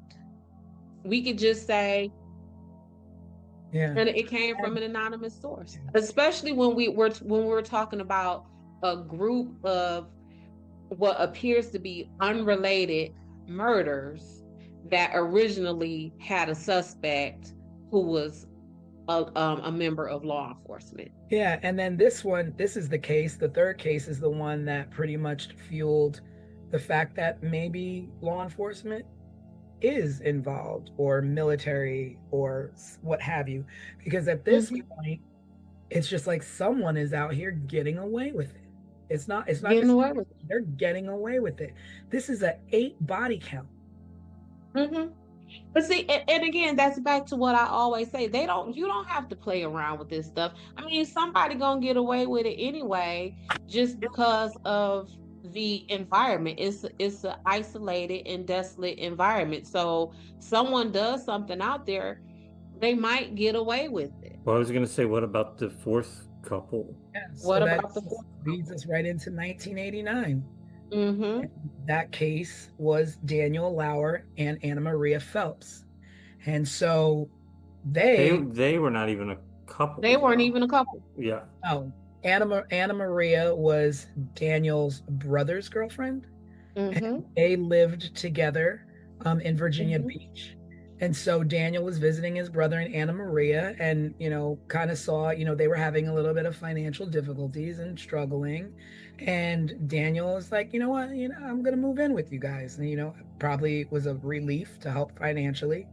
And so he's like, okay, after this, let me go down and go home and get my belongings. And Anna Maria was like, oh, I'll tag along with you. I can go visit my family while you're, packing your things. And then we'll all come back and, we'll start this new chapter together where, you come and live with us. And I'm sure they were all very excited and, to all be together. And that didn't happen. Because on the way, they went home, they packed their belongings. And actually there was a married couple that went back with them as well. They hitched a ride with Daniel and Anna Maria. So, they dropped them off, and then Daniel dropped off Anna Maria. He went to his home, packing some things, went back, picked her up, and then they were off to go back to Virginia Beach. And when they were found, their car was found. Their car was found going in the wrong direction of the way they were supposed to be going. Their car was found on the westbound side of the parkway when they should have been going east. They are dated, missing, or found on September 5th, 1989. In 2010, that's how many years later? Allegedly, there was a letter found in Anna Marie's belongings where she was supposed to have met someone in a blue van at a rest stop. The note did not state that person's name. Now, so she's supposed to meet someone at a rest. Wait, this was found on her person? It was found in 2010. This letter was found in her belongings. So pull out your calculator and tell me how many years from 1989 to 2010. So none of you searched these belongings to look for any evidence or clues whatsoever. And she's supposed to be meeting somebody at a rest stop. Conveniently, you tell that all these years later to justify why they were on the west side? pay attention to this part. The person's van that she was supposed to meet at the rest stop was a blue van. Wilmer's vehicle with that vanity plate, it was a blue pickup. And if you look at, depending on if the angle that you looked at his van, it may have looked at his truck, it may have looked like a van because it was a Dodge Fargo pickup truck. And for those of us who know nothing about vehicles but watch television, think about Fred Sanford's pickup truck. It looked like that. Where's the big fat bold front? So if you saw it from the front or the side, it may look like a van. But how is it that all those years later, we find a letter in her belongings? Well, I don't know where her belongings were. It did not say that. But here's where my thinking was. If you feel, and I'm talking to law enforcement, if you feel that that letter is a tip or a lead, then what you are now saying is that Daniel would have taken his brother's girlfriend and delivered her to her murderer. Yeah. Or at least another man. So, you know what I'm saying? Like, which that just doesn't even sound right. Not at all. No letter explaining, like, I mean, it's not like today where it's like, oh, I bought something on Facebook Marketplace. Let me go meet the person in the blue van to pick up my new tables that I'm going to use when we move in. It's like, you know why you're going to meet somebody in a blue van. And why would she need to go meet anyone, anywhere when she was safe with her boyfriend's brother? Right. It would have been no reason for him to, oh, hey, bro, I'm on my way to Walmart. Just so you know, I dropped your girl off at the rest stop to somebody in a blue van. I'll holler at you later. That's not even what the plan was. And I get plans change and pit stops happen. But I don't know every man in the world, but the men that I know in this world, ain't none of them finna drop their boyfriend's brother off at no weird rest stop with no weird vehicle, and truth be told, probably with a dude. Like, that's your brother's girlfriend. But then you wind up dead right alongside her. So you're pulling up and you've got enough mind to say, this doesn't look right. We're not doing this. Let's And this is 21 years later they're finding this note, right? Right. So if we look at the timeline, in 2010 is when they found the note. Wilmer is found anonymously dead in some house in 2017. And then what is that, 2024, they decide to announce that Wilmer is the final suspect? Because they had enough time in 2010 finding a note that said she was meeting somebody in a blue car. And he's dead by 2017, so all gas, no brakes at this point. Is him. That is not a case closed. It's not a case closed. I'm telling you, and the whole time I was investigating this, I was just thinking, like, these poor families, like, if these were any of my loved ones who was harmed or missing or anything in this case, I would have had an attorney to go and get these investigator files, because this don't make no sense. But again, it was a different time, and there was a lot more ways to cover up things, and I guess to easier to not get answers. Like, now we have all kinds of methods and access to information that just was not there. And that's true, but that wasn't true. What you just said was true at the time of the original investigation. That was no longer true at the time when they announced that Wilmer was now the official suspect. That was in 2024. Like, I do not feel that this case is closed. And then once the officers, they sitting proud and they talking they tough talk. We did good, y'all. We got the suspect. When talking about Wilmer being found dead and how the FBI had to let him go from him passing his lie detector test, one of the investigating detectives said that he would have done anything. He would have threatened him or anything else to get Wilmer to confess. This is what the officer said. So do we as a country, is this how we want officers to solve cases? Yeah, no. I mean, what do you mean you would have threatened him or done anything else to get him to confess? he said that publicly. Not only did he say this publicly, he said this on the ID channel. Wow. In a documentary about this case? Yes. Oh, jeez. Wow. Unbelievable what you think you can get away with and do. Right, and this is the kind of stuff that we see. So when I tell people I am a criminal defense investigator, they immediately think that my goal is to get people off. It is not.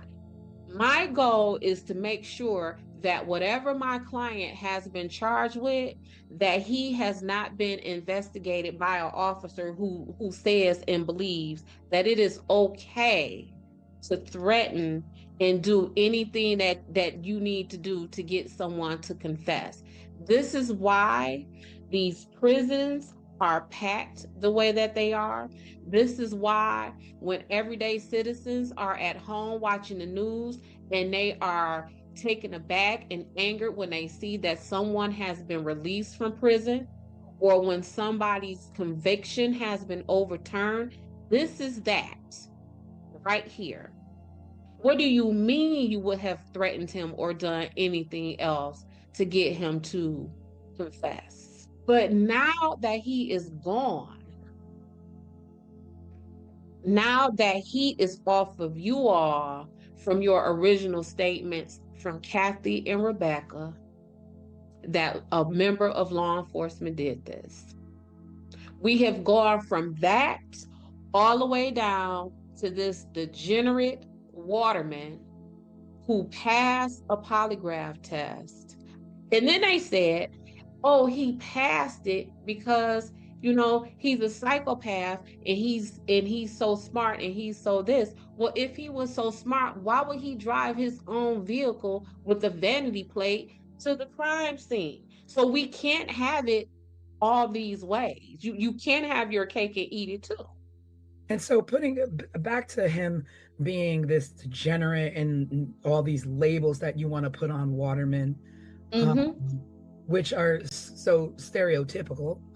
Correct. But also talking about the way how all these cases tie into each other, the way that this investigation was actually botched. They searched a fairly wide area to find the bodies of Daniel and Anna Maria and were unsuccessful.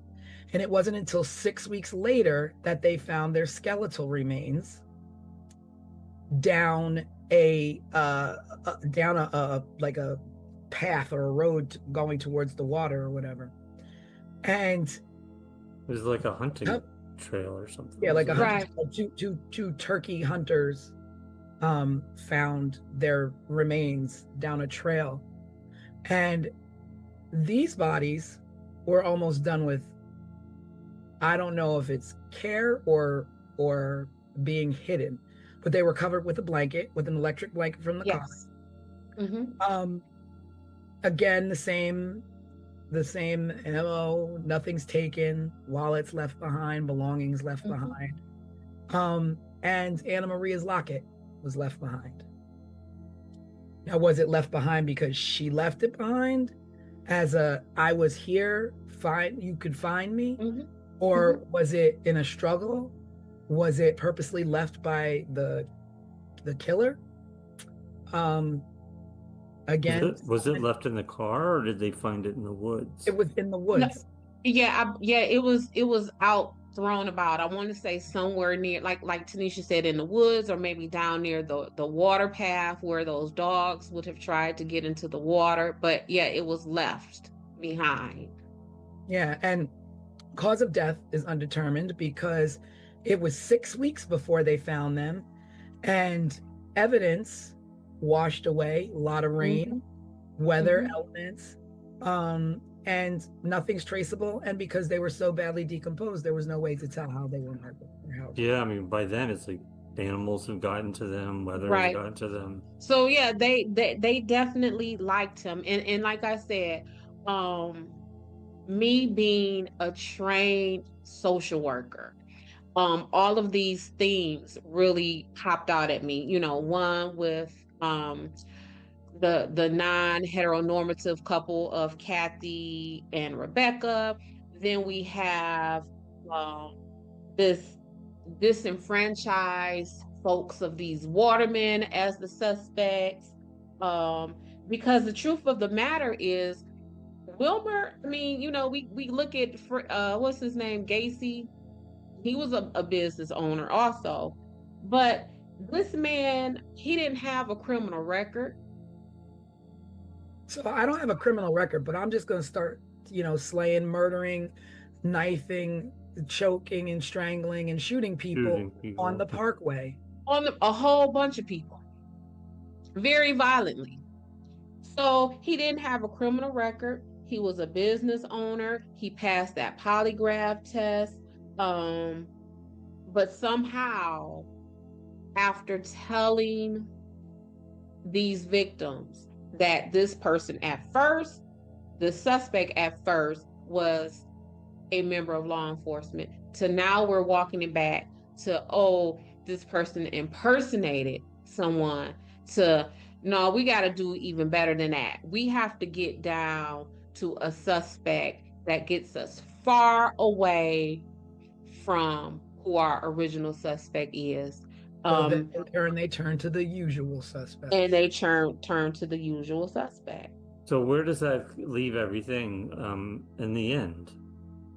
Wilmer, is that his name? Wilmer, Alan Wilmer. It leaves him 7 years after his death is being called the official suspect. And what was striking to me, 7 years in this work, we typically destroy files at the 7-year mark. At that 7-year mark is where you can comfortably and ethically begin to purge files. It's that way for everything, right? Your taxes, your Yeah, I credit believe so. reports. It's like Yeah, everything's I believe it's that 7-year mark. And 7 is often just the statute of limitations across the board for stuff. I believe, like in some jurisdictions, it's 7 years for you to file suit for civil matters. Like seven for it to be 7 years. So Yeah. it's a whole lot of weirdness. Well, maybe we should start talking about, I mean, this is a theory, right? Mm-hmm. The one that you put together does. Well, were there any other theories that we haven't talked about that may have come up during this whole time since these murders started to now? Like you said, like I feel like I don't feel like they're serial. I feel like the first 2 could have been individual hate crimes. And the other ones, I mean, the fact that they have singular murders in between them that don't fit any kind of pattern. And then our last victims weren't, Daniel and Anna Maria weren't necessarily on the highway, but, adjacent to the highway, but was roped into it. I don't really know how this is The only Because thing that makes these the Colonial Parkway murders is the fact that they were murdered on the Colonial Parkway.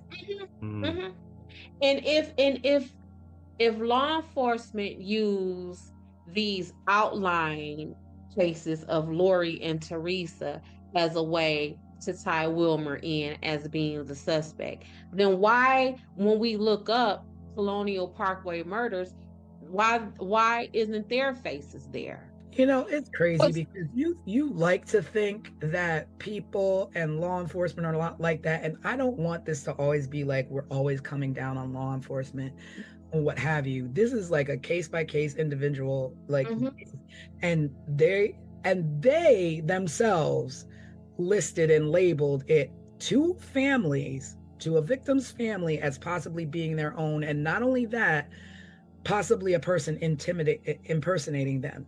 But when you think of what people are capable of, the kind of clubs that are out here in this world, we're talking about nowadays, we're talking about sex trafficking children, you're talking about Epstein, and you're talking about Diddy. Who can put it past the blue wall of what they do inside their, like, I don't put anything past anybody. No, and that is where they can get away with this. And again, that trained social worker, that part of me that sees everything based upon social economic status, based upon power and privilege and all of these things. Um, who who else could do these things? Like, I remember one time I had a case, this man was a medical doctor. He took his computer to Best Buy to get fixed. You want to know what the Geek Squad found on that computer? Child pornography. Yeah. So as a doctor, you smart, right? You take your laptop to the Geek Squad and you to be fixed, and you don't think that these people gonna find this mess on your computer? So that's that level of power and privilege. Going back to Diddy, all the Epsteins, all of this, that is that it is. Studies need to be conducted on how power and privilege corrupts a person's mind, because there is, obviously, yes, because how would you think my little bitty self, my everyday regular self, I wouldn't have took that there. Yeah. But if you have that level of power and privilege, I'm gonna take it there because you know it's there, because you put it there, or someone put it. You know what I'm saying? Like, you know, and we glanced over this other guy that I was talking about earlier, Edward Lee Bell, who's also deceased. As they always are. He was the most publicly discussed person of interest. And the reason why he drew attention was because he was a serial rapist in Virginia at those times. He operated in the same region. He attacked young couples, and he used control and manipulation. And in 1989, while he was incarcerated, he wrote a letter to the FBI claiming that he was responsible for the Colonial Parkway murders. And then later he recanted that information. So he wasn't charged because nothing matched up. Like, I mean, it's weird to me that you have a man who's in prison who is, I did this, I did that, and I'm known for being a serial rapist, and I've done all these things, and I'm telling you that I am, I'm the person responsible for these murders. And you go so far in your investigation to prove he's not. But then you go so far in your investigation to prove somebody else did, that has a clean record and never did anything. So things seem so backwards to me. Well, one of the things is that I get from my clients all the time. I know the law. I've been here before. They can't do nothing with me. I know you know what I'm saying? So if this isn't your first rodeo, and you have been down this road before, and you have a record, and you have dealt with investigations, and you have been on trial before, they can't put that on you. It's much more difficult for them to put it on you because you are experienced than someone who is not. As I'm listening to you, like, This other thing always made me, I never understand this, and you always see this like in, crime shows and stuff, but the FBI and the Virginia State Police were working together. And of course, they're butting heads and there's conflicts. And so they investigated this jointly. And yeah, that's that task force. so different, depending on where, it was in near York's town or Williamsburg or Jamestown, like it's different jurisdictions handling these murders. But then you have the FBI involved. But then it's like, I'm reading that information sharing was limited. Why in the world would you limit information sharing when your goal, both of your goal is the same? Get who did this. So why would you, hold information unless it's something you're hiding? Like, otherwise, here, my doors are wide open. Check and look wherever you want, wherever you can find a connection. My files are your files are mine. Like, let's do this. So the goal may be the same, but the intentions may not be. So for example, when they're saying cop did it, a cop from who? Would that cop have been a Virginia State police officer? And if we are the FBI and we believe that to be true, or we're hearing about that, then we might be a little bit kind of hush hush or apprehensive about sharing information with the Virginia State Police. What else was going on at that time? Did the FBI need did they just take a hit that messed with their reputation, and now do they need the glory from solving this to help bolster the knock that they just got to their reputation? So although our goals are the same, we will have individual intentions. Well, yeah, because then it was saying like the FBI was not in agreement with the Virginia State Police in the fact that they didn't think it was serial. There were multiple offenders. Right. There wasn't just one. And then like the victims claiming that, that evidence was withheld, or that, there's conflicting information. So one police officer says it's a police officer, the other one says it's an impersonator. And like just and I'm sure all of the families are like, these people that you're questioning or come forward, you're releasing them too quickly. Like, oh, I heard 2 shots and I stole their money and I was rifling through their car. Well, what else did you take? You could have taken some evidence that could have placed who was there. You could have taken a shoe that belonged to to a murderer. Like, you don't know what else this man took that compromised the investigation. Because at this point, you're robbing a crime scene. Because even like the whole Wilmer thing, like when I said that officer who was like, oh, I would have done whatever I had to do to get him to confess, that in that same documentary that I watched, he went on to blame the FBI for even releasing him in the first place. So again, they can have the same goal, but their intentions may be different. And that's where the problem comes. So to say, that saying there's too many chefs in the kitchen, or we got too many chiefs, and that kind of thing, that's really a place when you have when you're talking about investigations and jurisdictions and who's going to take control. Maybe FBI didn't want to get showed up by the itty bitty Virginia State Police. Maybe the Virginia State Police didn't want to seem inept, that they could only solve a murder that happened in their jurisdiction with the help of the FBI. So it's a lot of mess that goes on in the background, whereas the rest of us, just like you said, aren't we fighting for the same goal? And the answer is yes. However, I don't want him to win. I want to win. Yeah. So our intentions are different. And then, but the worst part and the saddest thing about all of that is that when departments can't come together, the FBI can't come together with the Virginia State Police, or Virginia State Police is dropping the ball, At the end of the day, victims' families continue to suffer with no answers. Mm-hmm. And that is why I said, knowing what I know, right? As a criminal defense investigator, I would have definitely hired an attorney as the families of these victims and requested a thorough overview of this investigation because that it does not feel complete.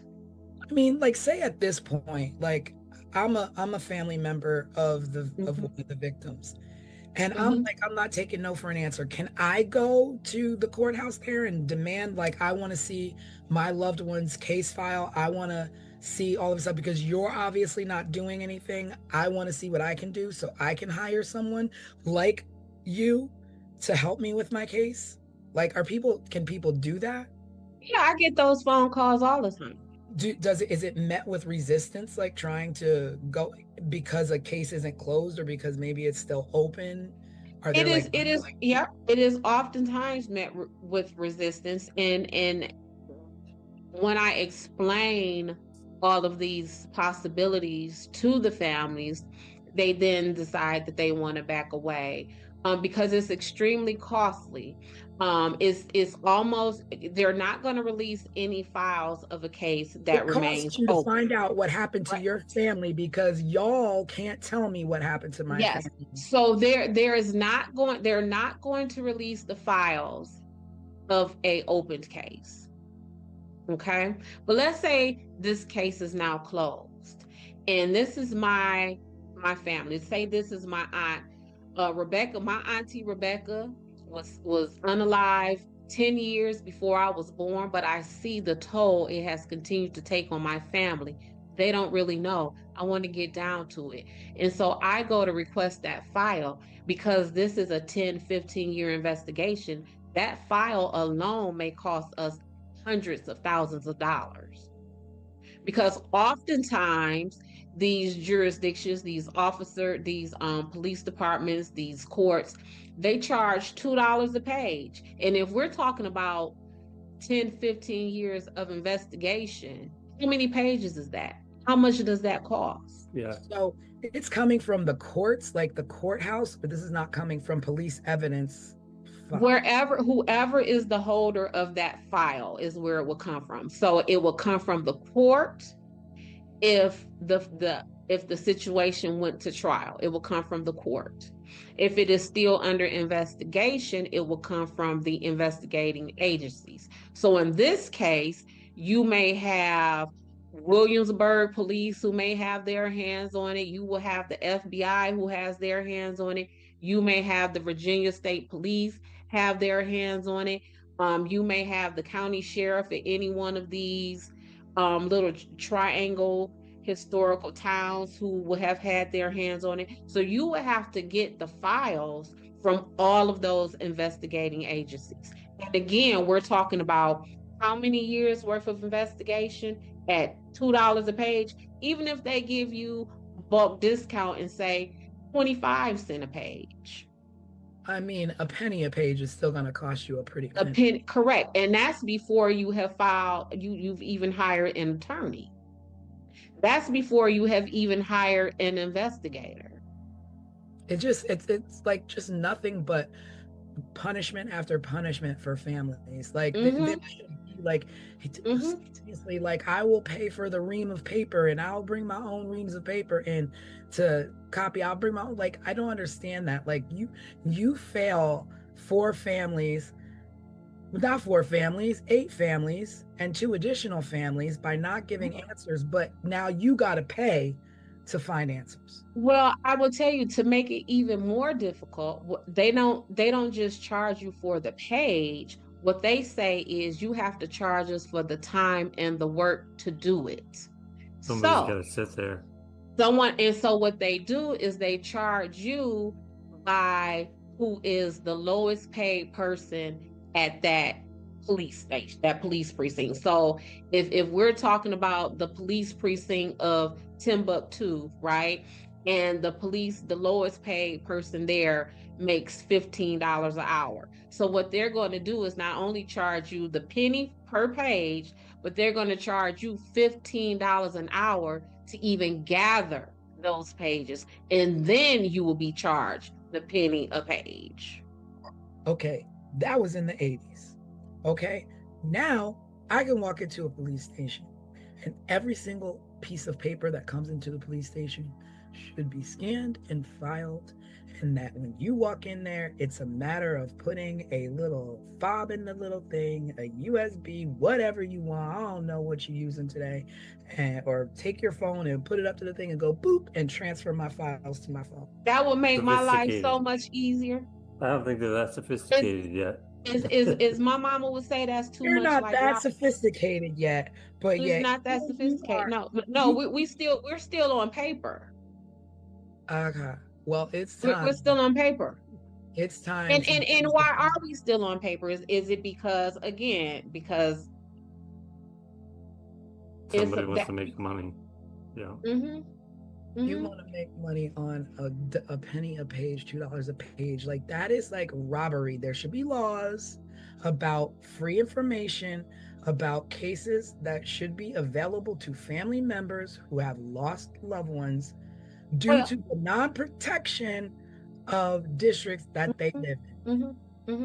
But if you can get that for free, now we got to really do our job, because here come everybody wanting. So we got to tack all these costs. And again, so you got to pay that hourly rate. You have to pay per page. Then you have to pay for whatever means they get those pages to you.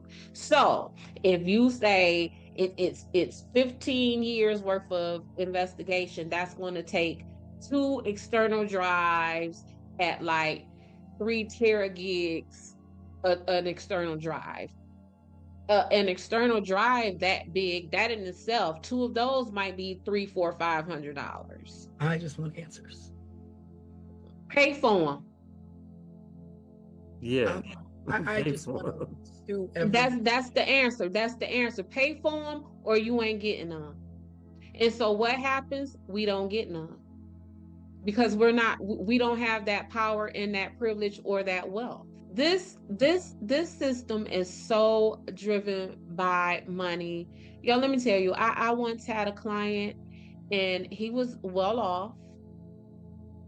He was in prison for maybe 7 months at the time. His family was able to hire a full staff of defense folks, including myself. He looked at me when I sat in front of him at that prison and said to me, Des, they got to get me out of here. I've been in here for 6 months. I got to go. And because he had money, by that next season, that man was home. He was home because he could afford to get home. Yeah. Yeah. I mean, it makes sense. It makes sense. But here we are. Are we closing this case again with the same verdict as we did Ketty? I say we need to close this case with under the file. We got to create a separate category of dear families, hire an attorney. Because the person who you have been told who has caused your family the largest amount of harm that anyone can imagine is not the person who did that to you all. Well, with that all being said, this is our second case and officially our longest case. Well, we have discussed. It deserves it. We're investigators. Yeah, I mean, it's a big one. We knew that going into it. Yes. And there is so much that I'm sure we could still spend next week talking about. I got a whole lot of notes in front of me that we have not even discussed. Yeah, I mean, that's just me. Think about the family members that are still active. So, Kathy Thomas's brother is out there, runs a Facebook group and a podcast as well. So it's a case or cases that people haven't forgotten about and are still actively talking about and trying to get answers for. And hopefully this will be one small part of that. Well, thank you everybody for sitting with us on another Sunday, going down that rabbit hole with us, talking about the Colonial Parkway murders. I hope you were able to join along, and if you have any questions, maybe we can address them on our live midweek next week. But we do have an all new episode coming out next Sunday. No details this time. You have to tune in and subscribe to find out what it's going to be. Yes, tune in on our Wednesday live. Every Wednesday, we go live 7:30 p.m. Eastern Time. And this Wednesday, maybe we'll give you a little hint of our next case. Maybe. And you all see what kind of time I am on with this kind of stuff. If you have any disagreements or you want to add anything to what I have to say, hit those comments down there and let us know, and we can include that in our next live, or maybe even have you on our next podcast. Yeah, and speaking of, let's give a quick shout. We did have a couple people that have been very responsive that helped us shape tonight's discussion. One was Al, who just wrote in and said, you have me into the whole whoDunit shows again. Great show, which is great. Yeah, that's awesome. Amazing. So, yeah.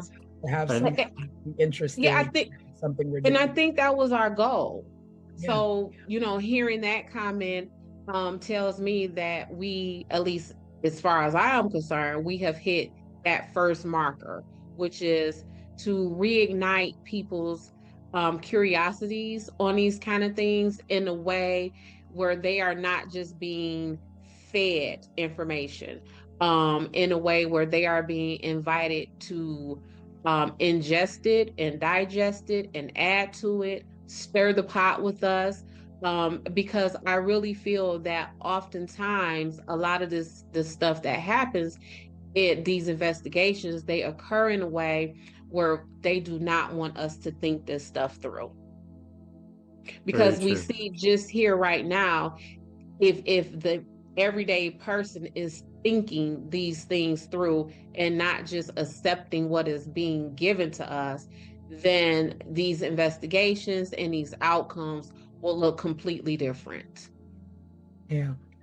And if you want to explore more, you could always watch our case overview of the Colonial Parkway murders. It's on YouTube. We also have a previous case that we covered, the Keddie Cabin murders. Say it again. Say it 4 times. The Keddie Cabin murders.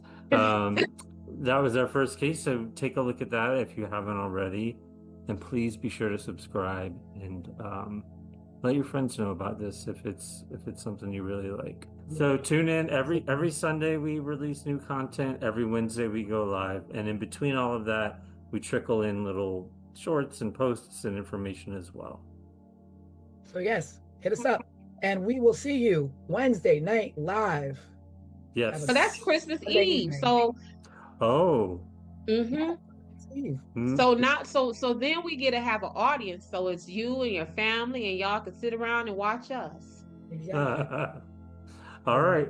We'll see you then. Bye. Bye, everyone.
On the morning of September 20, 1988, a 19-year-old woman left her home in New Mexico for a bike ride she'd taken countless times before.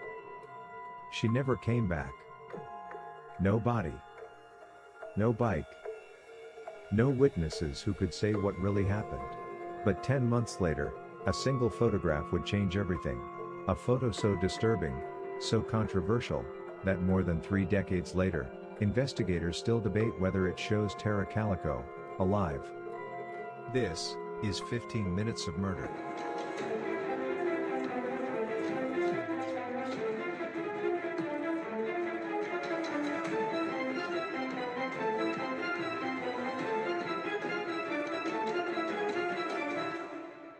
Tara Lee Calico was 19 years old.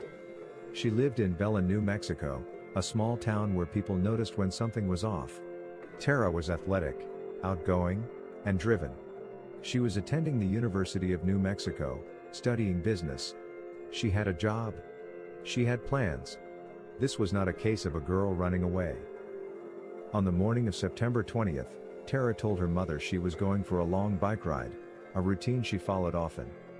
She planned to be home by noon because she had a tennis date later that day. She never made it. By early afternoon, Tara's mother Patty Dole knew something was wrong. Tara didn't always ride alone. Her mother Patty enjoyed the ride as well, mother and daughter, side by side, talking as they went. But at some point, Patty stopped. Not because she didn't enjoy it but because she had been stalked by a motorist while riding. A man in a vehicle had followed her closely, watching her and making her feel unsafe. And because of that experience, Patty worried. She urged her daughter to carry mace, but Tara didn't think she needed it. She brushed it off. She was young, confident, and she had ridden those roads dozens of times before. Tara was last seen around 11:45 a.m., riding her bike along State Road 47. When she didn't return, Patty frantically drove Tara's route herself. Sadly, she didn't find her daughter. But along the roadside, investigators later found something chilling: pieces of Tara's Sony Walkman, and her cassette tape. Her bike was never recovered. Several witnesses reported seeing a pickup truck following Tara along her route, but no description ever led to an arrest.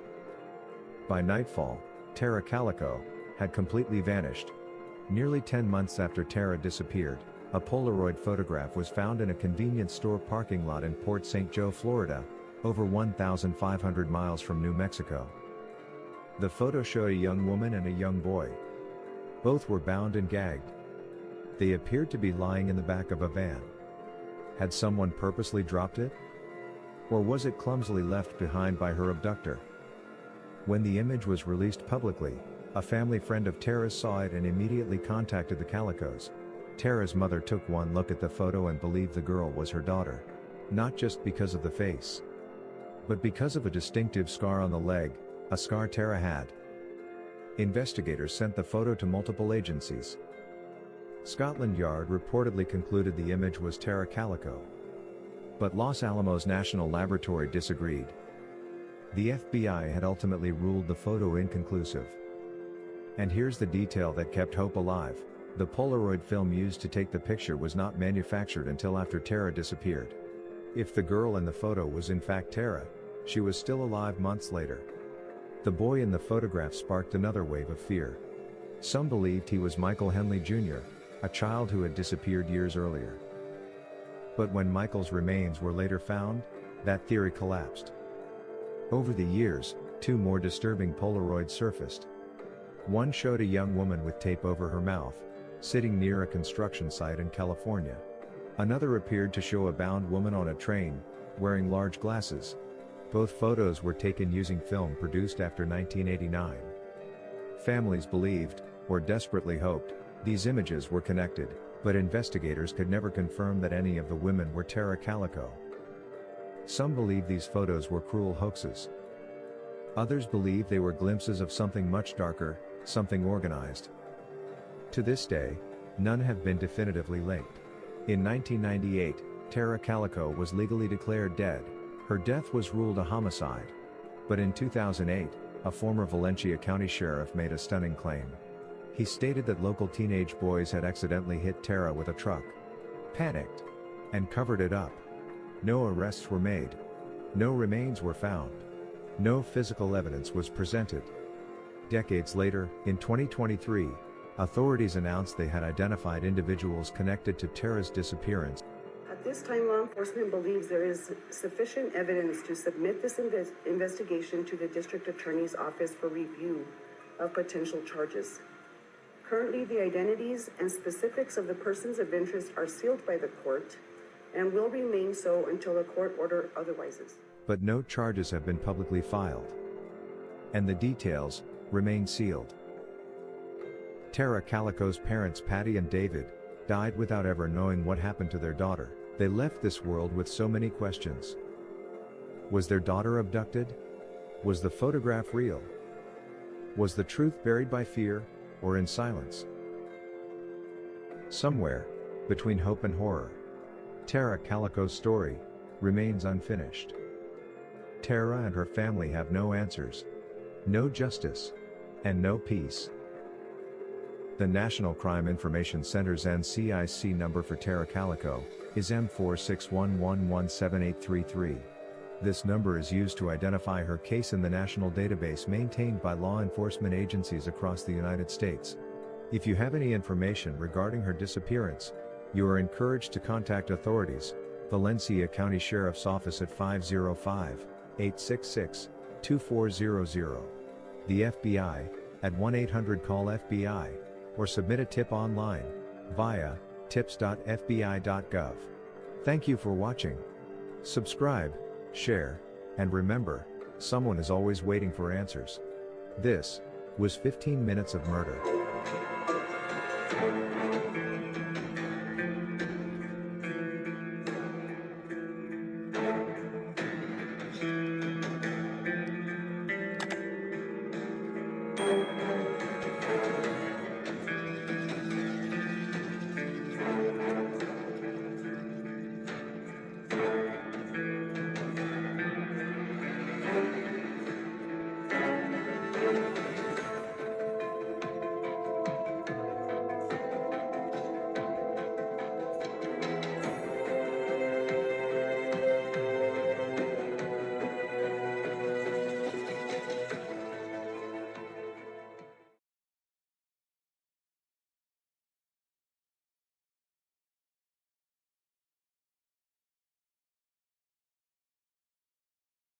Hello and welcome everybody to 15 Minutes of Murder. Happy Sunday. We are going to be doing the podcast long length version of breaking down this case.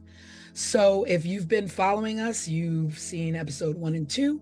Our third episode is Tara Calico. And this was a 19-year-old girl who went for a bike ride the morning of September 20th, and she never returned. We don't know if she's missing. We don't know if she was murdered. We have our theories. We have our suspects. But this one is a whodunit and where is she? And the case is still technically open. So there's still room to have hope.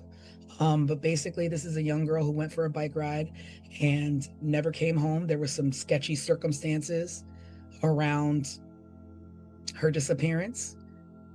Des kind of thinks a little different than I do. I don't know what Craig thinks, but we're going to get into it. So, welcome to 15 Minutes of Murder. We are your hosts, Tanisha Slater, Craig Chapman, and our resident crime expert, Desiree Edwards. And let's break it down.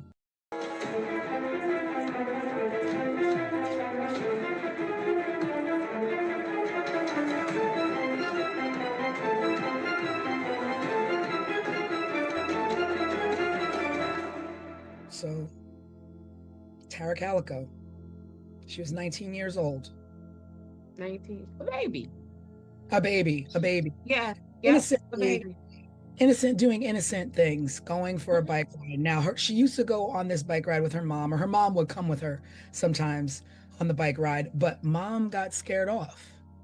Now, I don't know what mom gets scared off the way she got scared off and continues to allow her daughter to ride this bike alone, 19 or not. Absolutely. And to say, I'm scared off, use mace, but take my bike that I was stalked on. Yeah.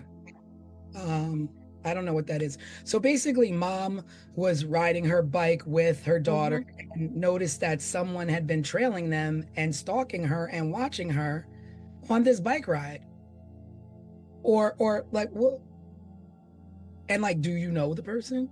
Is it a local person? I mean, it's another small town.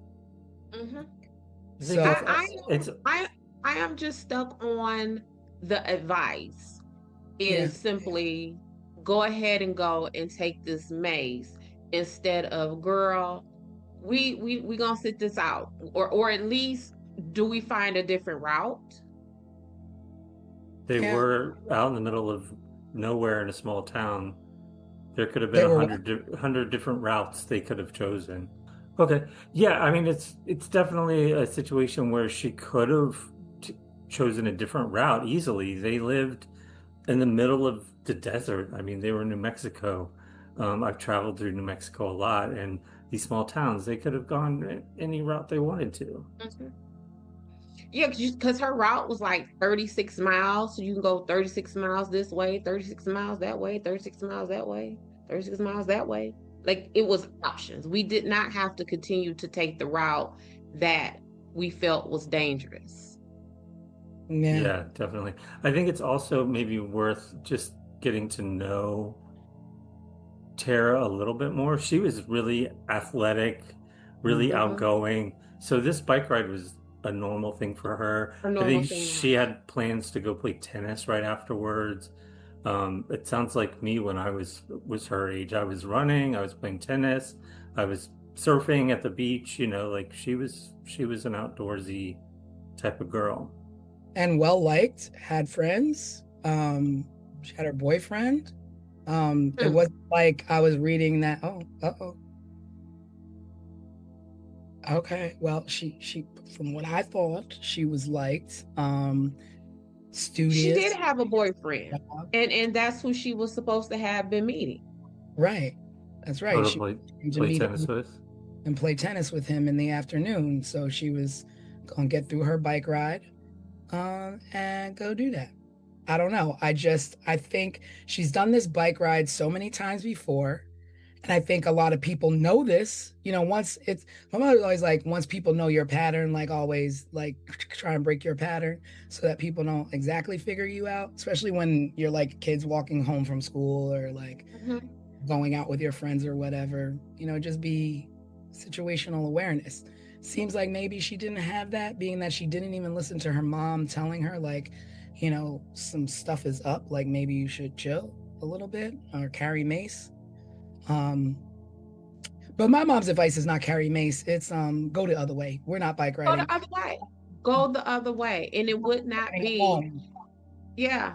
But I'm gonna tell y'all. So Tara says to her mom, I have a date with my boyfriend. I want to say Jack Cole or some very nondescript name like this is the boyfriend's name. She says, I have a 12:30 date with my boyfriend. If I am not back home by noon, come and get me. That's right. I do remember that is thinking about that now. That is weird. And then, so 12 o'clock was the cutoff time for Tara. She's saying, come and get me. Well, the reports are stating that the last person who saw her alive was at 11:45 a.m. That's 15 minutes before this cutoff time to come and get me. Yeah. Who would have known that? Like, that just seems, and then that whole come and get me at 12 and we have a 12:30 date. We don't know where she would have been along her route. So if mom goes to get her, starts to look for her at 12, where at along this route would Tara have been? And would that have been enough time to get to find Tara and then get her to her date in 30 minutes? I think didn't they say something about like mile marker 15 or something is where she disappeared along the road? And how far was home from mile marker 15? Yeah.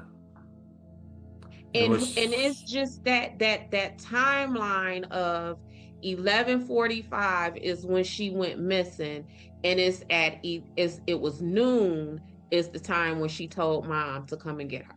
Like someone that definitely feels like someone knew. So so you think that because Tara was like, come get me like, come get me as in I can't get back home quick enough, so come pick me up in the car and throw my bike in the back so I can get to my tennis date. That's the kind of that's No, what meant? what I mean by is if I tell Craig to come and get me at 12, Mhm.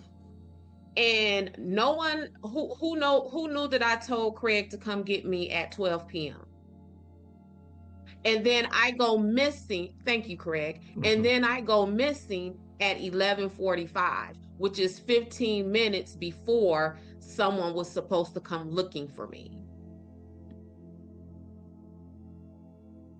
So you're thinking mom shared the information with somebody?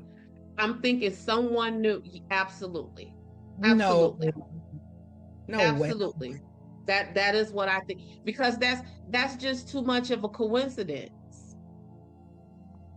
In the way in my head, it feels like, oh snap. What's her mom's name? Patty. Patty is going to go look for Tara in 15 minutes. Or we got 15 more minutes, y'all. Hurry up and go get Tara before Patty goes out there looking for her. I don't know. I'm not there yet. Mm-hmm. And this is why in this investigation, when I say I could not get past her front door, because it's a lot of It's it's a proximity, as you say. what you say? It's proximity, as you say. And it is too much. Like that's just a lot. That's a lot of somebody would have known. It's like a timeline almost. And who would have known that timeline? So if my son, just like last night, I went and picked my son up, told him I'd be there in an hour. Who would have known that? That was a text message between us. So who would have known that his mom was on her way to get him within that hour? Would it be someone he texted and was like, "Oh, my mom on her way"? Like someone would have known that. Well, the boyfriend, because I'm sure Tara Exactly. was like, oh, okay. Because I'm sure Tara was like, well, I'm gonna be on time, but just in case I'm not, I told my mom to come get me. And then let's talk about the boyfriend. So now you are supposed to be the last person who was with her. So, but she never made it to him. but she never made it. And this is what I'm saying when I say I could not get past her front door, because there is so much in there just as we begin this discussion that leads me to believe that for right now where we are, that somebody knew her people at some branch of her network. They knew where this girl was. They knew her schedule. I do not think. So now so she goes missing, but nothing is found. No bike, no body, no evidence whatsoever. Tire marks are found, but they could be any bike. It's not like she was the only person, traveling that road. They did find a black Sony Walkman that was busted up, I guess, on the ground, but like whether it was hers or not officially, I don't know. I thought it was yellow, and that's how they knew it was hers. Really? I thought it was black. I read it was black. I thought I saw black too. Maybe. Yeah, I thought it was black. I read that it was black because I was shocked. I was surprised too, but then I was like, oh, I remember those from back in the day. But But I also remember Yeah, and I also remember us doing things to our Walkman that would make them personal. So like we might put stickers on Mhm. them or, get one of those glue sparkle pens and write our names on them and stuff like that. So I wasn't too like I didn't be like, oh, well, how did they know that was her Walkman? I just immediately Yeah, well, you assume because that's what you're told. She went on this bike ride. This is the length of where she went and Mhm. rode. She would have covered this amount of ground, so this right here would probably be hers. Well, probably. I guess of course the mom probably identified it as such, but Mhm. but there was no. That was the only thing that was found. There was no like struggle. There was no like signs of struggle or signs that that there was a scuffle. No like tire marks or anything where somebody made a accidentally run her off the road. So I'm like just I'm reading. It says Tara Calico's Walkman was bright yellow and distinctive. Investigators found a broken piece of it along with her cassette tape near tire tracks, suggesting she may have left them as clues after being abducted.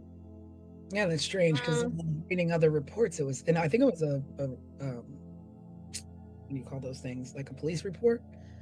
Yeah. Well, I mean, it Well, happened. yeah, but that's a big item to leave behind to leave a clue. And what I mean by that is um when you leave your clues, they're usually smaller things that the Mm, person who is abducting you don't notice. So if this person would have thought to let me grab Tara and her bike because I don't want anything left behind, I would think that they would see her Walkman that would have been left there, even if they caught it out the peripheral view.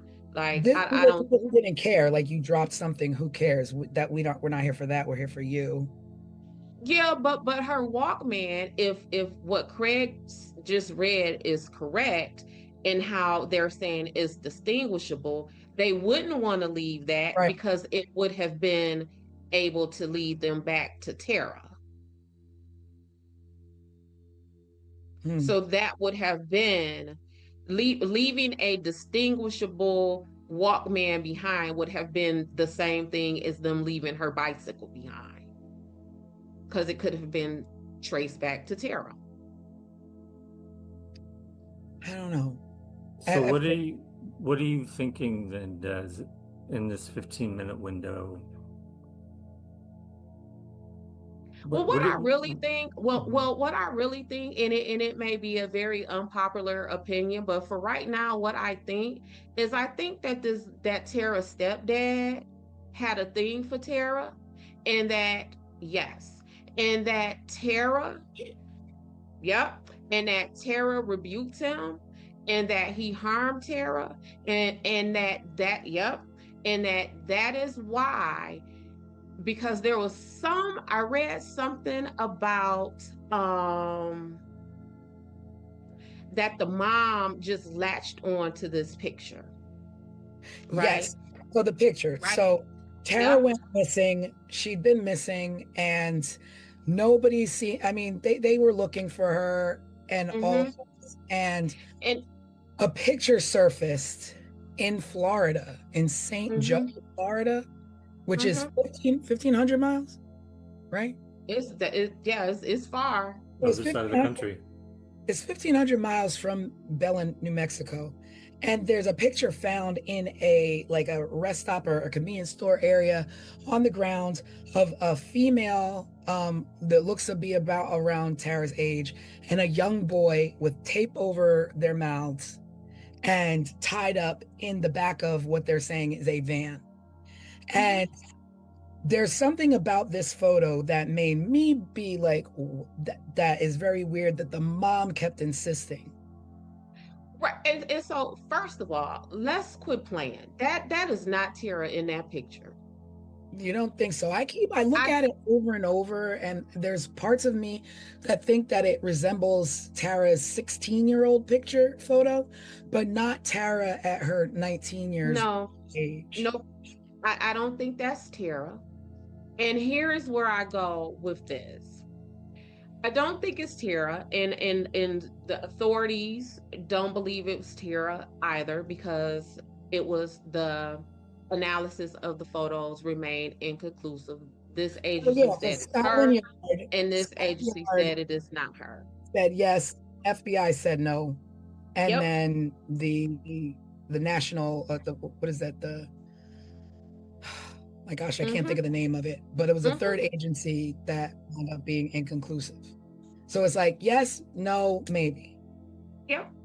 And I feel that dad, although he was stepdad, I think him allowing Tara's mom to clutch to this picture is him allowing Tara's mom to not focus on him. So basically, him in the photo is not allowing Tara's mom to look inside the house. She's looking outside the house. Absolutely. Because like I said, Because go ahead. In the photo, there's the mom is saying, oh, until the day she died, because the mom, all of them are gone now. The mom, biological father, stepfather, they've all passed away. And the mom, to the day she died, believed that that was her daughter in the photo. Yep. For two reasons. One, she said that there was a scar on the girl's leg that Tara had. And two, which is weird to me, there's a book, a V.C. Andrews book next to the girl in the photograph that the mom said was Tara's favorite author. And that book was next to her. Well, I'm going to tell you about this book. So, V.C. Andrews was the bomb in the 80s. Oh yeah, I don't know who was the bomb. So I just so happened to Google that book. That book was a bestseller. So at that time, a whole lot of people would have had that book. But the irony of it being her favorite author and it being there with that girl in a van randomly. On top of nobody in that picture, and I don't care how sensationalized the media want to make that picture, ain't nothing gruesome about that picture. Though nobody in that picture look like they're under duress. They don't look stressed out. I read that, but then it's just like, well, what if not Tara? And then this is a whole other thing, but if not Tara, this is a young boy, like even if it's a joke, like there's a young boy and a girl tied up in a van with tape over their mouth. I don't know what I would look like. I mean, well, I guess so that picture was found, a year after Tara went missing. We don't know when the picture was taken. But true.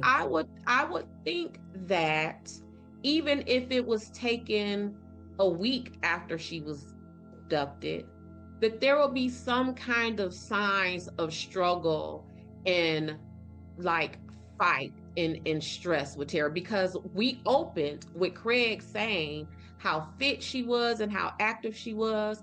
What we know of Tara would have fought. Whoever abducted Tara, I would imagine they would have almost had to beat that baby to death to get her in that van. I think that if with Tara, what we know of Tara, again, that there would have been some kind of defensive wounds. I don't think Tara would have sat there long enough in that position for them to take that picture. I just, y'all, I don't. If you're scared, you do. But they don't even. If you're scared, you shut up and sit there and just look. And when you're scared, your eyes look scared. When you're scared, your body is tense.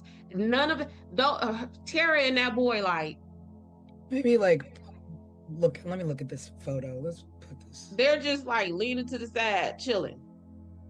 I mean, I read that in a few places where people say that about that photo, and I just thought that was strange thing to think about that photo, because I guess the first thing that you think is like, oh my God, like I guess you immediately go to the sensationalism of that photo of, oh my God, there's a young girl tied up. And I guess we don't know if they're tied up. They could just be sitting on their hands. Because that's what I was going to say also. Neither of them, we can see neither of their hands. We can't, I don't think we could see their feet.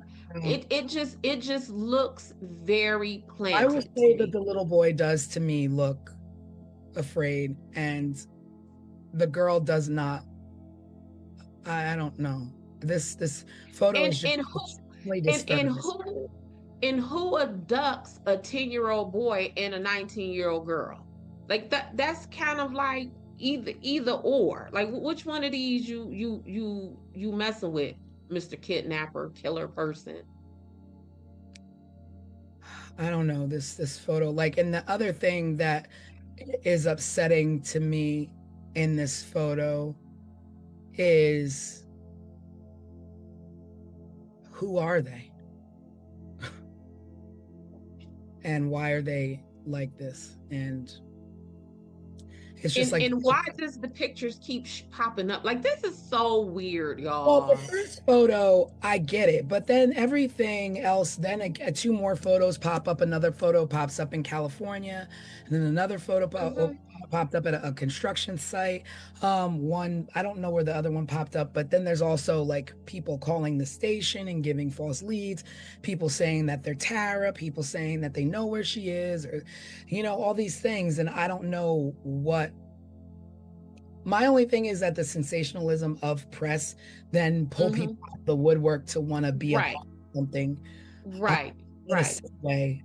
So those other two right, things that did pop up, I mean, they're not, neither here nor there. right. This one is the one that her mom latched onto as, this is my daughter. I know this one. This is my daughter. And y'all remember when we were talking about Idaho and I was saying how I really liked that investigation Mhm. because the police kept it under wraps. They kept their mouths shut. This right here is the complete opposite of that. Like it was so much like down the line when you move down the timeline is police constantly saying, oh, we got new leads and we got this and we're on our way to make an arrest, and it's nothing. So much so that the dad, who I have suspicions about, began to ridicule the police by saying, why are y'all saying this? Like if y'all not going to move on this information that y'all have, then why are you saying it? So you're talking about her biological dad. No, I'm talking about the stepdad. Yeah. But why? But if the stepdad is somehow involved, why would he question police? Let them keep going on their wild goose chase. Because people participate in searches all the time. Like people insert themselves in the investigation of the dirt that they have done all the time.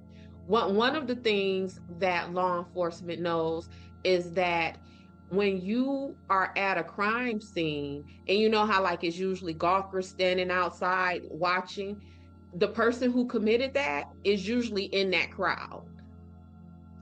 Trying to I've heard that. watch and view how things go down, and in plain sight.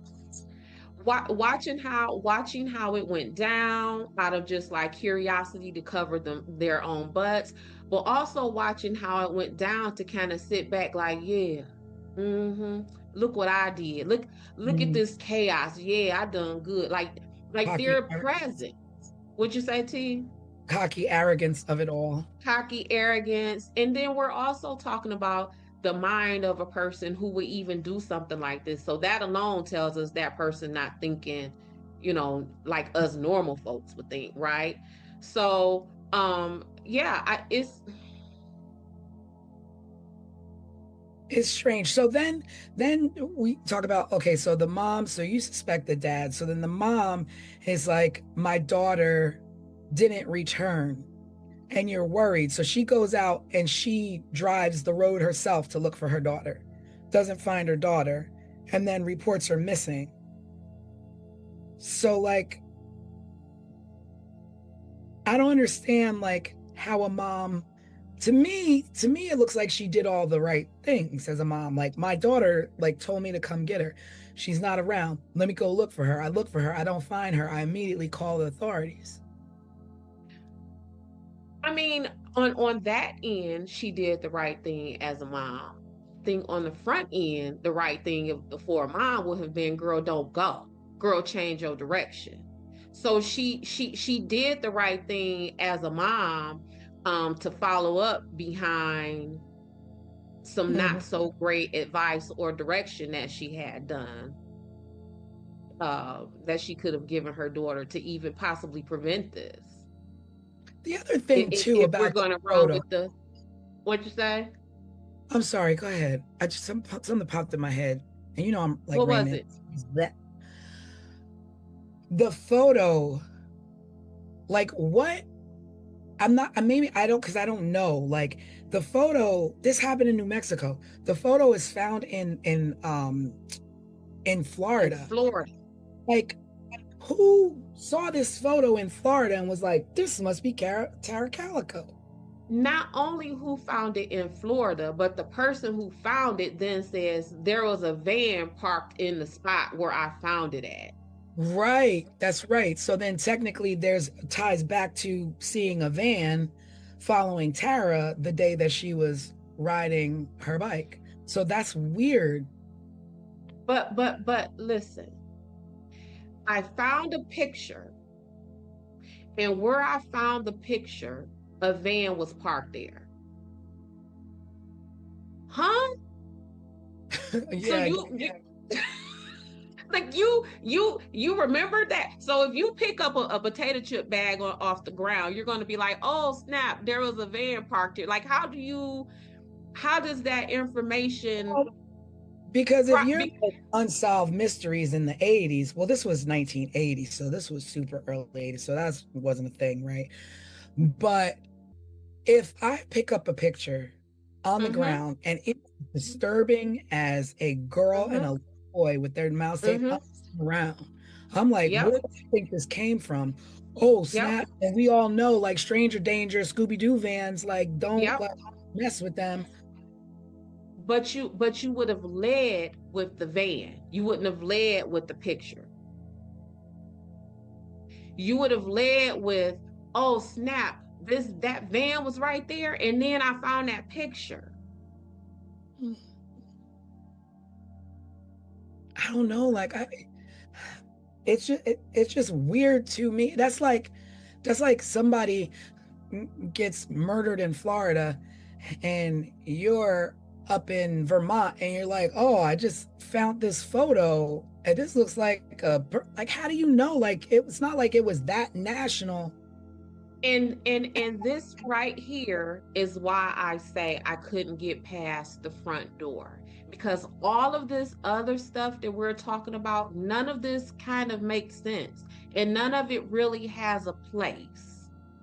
So every time we talk about something, it's like, just back to this picture, like, but how do they get there? And this from here, and this from there. So one of the things in my investigations, I always say, no matter what was done, no matter how it was done, no matter who it was done to, that chain of action, that chain of events has to make sense in my head. So what I mean by that, like, oh, okay, I can see why they would do that. Or, oh, okay, I can see why they would do that.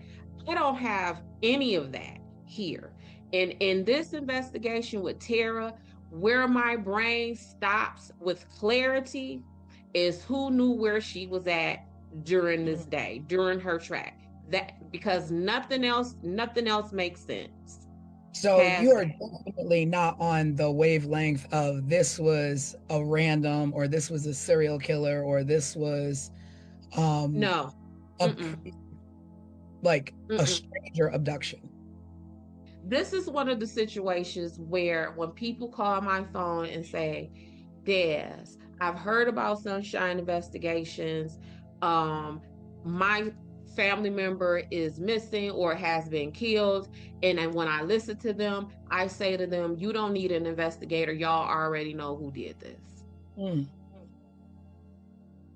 Y'all already know who did this. because nothing past the Walkman makes sense. Not that picture, not the picture being across the country. None of that makes sense. Well, let me correct myself. So it was Scotland Yard who looked at the picture and believed Yeah. it to be Tara. And I'm like, Scotland Yard, like they went that far to analyze this photo. And then so the Los Alamos lab is the one who said, no, this is not Tara. And the FBI's findings were inconclusive. So it's still the yes, no, maybe. But Yeah. at what point did you put so much weight in a photo that's found in Florida for an abduction that happens in New Mexico and take this photo as far as Scotland Yard to have it analyzed because a mom said, I think that is my child in the photo? So now it's what you say. So now you're going on this crazy lead of a photo when you have all these like questions of the town that you could be answering, but asking and knocking on doors, but you're attached this girl to a photo that's most likely not her. That's most likely not her. So again, when I'm working my investigation, no matter what the crime is and all that kind of stuff, I need it to make sense. I need to be able to look at the police reports, the news articles, whatever it may be, and say, okay, I can see that. Okay, that makes sense. But see how right now when we're talking about this picture, you can't do that. You right here, you can't say to any of us, that makes sense. Yeah. Nothing in this makes sense. And so like then I just can't stop thinking about the photo, and then it's like that's how it happens. Like then you get the smoke screen of it all. It's like you're no longer like on this road going, who else was on this road? Like you're like going down this rabbit hole of a photo. And that's why I think the dad let the mom latch on to that photo, because it's distracting. But then it makes me think even further, was it intentionally distracting? Mm-hmm. Like, was it a plant type distraction? Like something planted, somebody knows somebody well enough to say, let's feed this back to, like, I don't know how it got back. I don't know how it got from Florida to Because what we even know is that the little boy who they suspected in that photo turns out to not even be him. But who also was a little boy who went missing on a camping trip in New Mexico. So how did these two separate incidences in New Mexico, two kids who have nothing to do with each other, wind up in the same photo in Florida? Were you going to say something? It makes no sense. I was only going to say the way it got to Tara's mother, as far as what I'm researching, is that it was broadcast on a national television program, and then her family and friends saw it and said, hey, Tara's mom, this sort of looks like Tara, maybe you should take a look at it. Right. Yep. Wow. Okay. Yep, that all that look that you're doing, how I can see your wheels turning.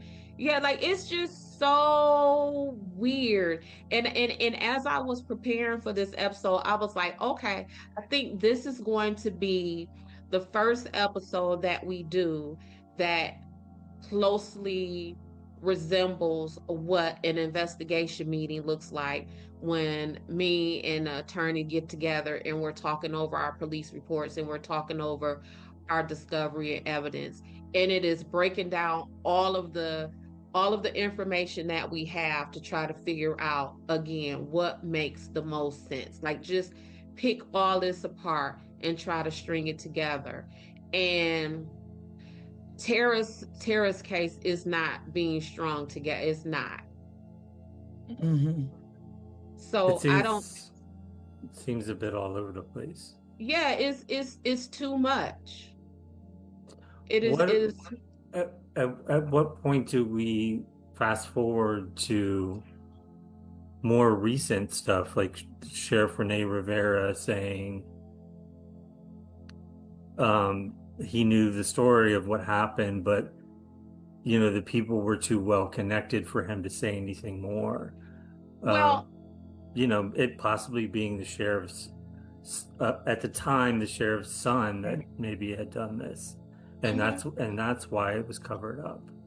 yes, and then, but here's the thing. So that story is at the time of the initial investigation, 88, 89-ish, when Tara went missing. The story was that some people had saw the kids, and it was reported to the sheriff that the kids had maybe hit her with their bike or something. I mean, hit her bike with their vehicle, killed her, covered it up. Then they got to talking amongst themselves and their friends, and then there was just one gentleman named Henry Brown who on his deathbed made some kind of confession like, oh yeah, the sheriff's kid and his friends told me that they hit Tara, killed her, and then hit her body. Now, what's weird about that is that same story, the sheriff had recounted that at the beginning of the investigation. So then the question would have been, if these people have told you that they hit Tara and caused Tara some harm, why wouldn't you had moved on that then? Why weren't they arrested then? And at the time, it was labeled as circumstantial evidence. But that is not circumstantial evidence. That is, in fact, a confession. Somebody confessed that, right? So there is that component of it. But that son, he committed suicide, I want to say, like in the very early 90s. So Shortly after, kind of. Shortly after, yeah. Lawrence Romero Jr., is that his name? And the deathbed confession came from a guy named Frank Mathola. Well, I have, and that's also another thing with Tara, is that the names, just like how Tanisha and I said, we remember reading that it was a black Walkman. You just read it was a yellow Walkman. You just gave the name of a man who you attribute the deathbed confession to. I have that in 2013, a deathbed confession was made by a man named Henry Brown. So it's just all over the place. And some of this has to do with the police running their mouths every so often, throwing out information, and now it's all over the place. Now we don't know what is what. It seems like this, though, like they, law enforcement and people connected to this case actually won't let it go and keep pursuing leads and want to find out what happened to her. Or God, like, I want to say, I don't want to be naive and say find her, like she's well and still with us, but I don't know, like, to me it just seems like a small town that still wants to find this girl. Yeah, but the problem is, just from what we're talking about, all this conflicting information, they're not going to find her at this point if they keep doing this, because what they're doing is they're putting out information that's distracting. They're putting out information that someone could copycat. Maybe that's why it's pictures, from this side of the country to that side of the country with Tara. That's why we're hearing about a black Walkman and a yellow Walkman. And it's very difficult to follow up on any valuable leads or make any valuable connections when you have essentially tainted the witness pool by filling it up with inconsistent information or just information in general. Because when people hear things, if, you know, Tanisha say a black Walkman, by the time the news get to me, it's a yellow Walkman. Yeah. So it's been too much talk. It's been the Oprahs, the Datelines, and the all of that. It's just been too much. And again, that's why I love those Idaho police, because they was like, no, we not talking about nothing. We're not Yeah. talking about nothing. And Yeah. that situation was solved soon. Granted, we're talking about maybe a decade and a half later where they would have had, maybe different technology and stuff, but this was definitely botched.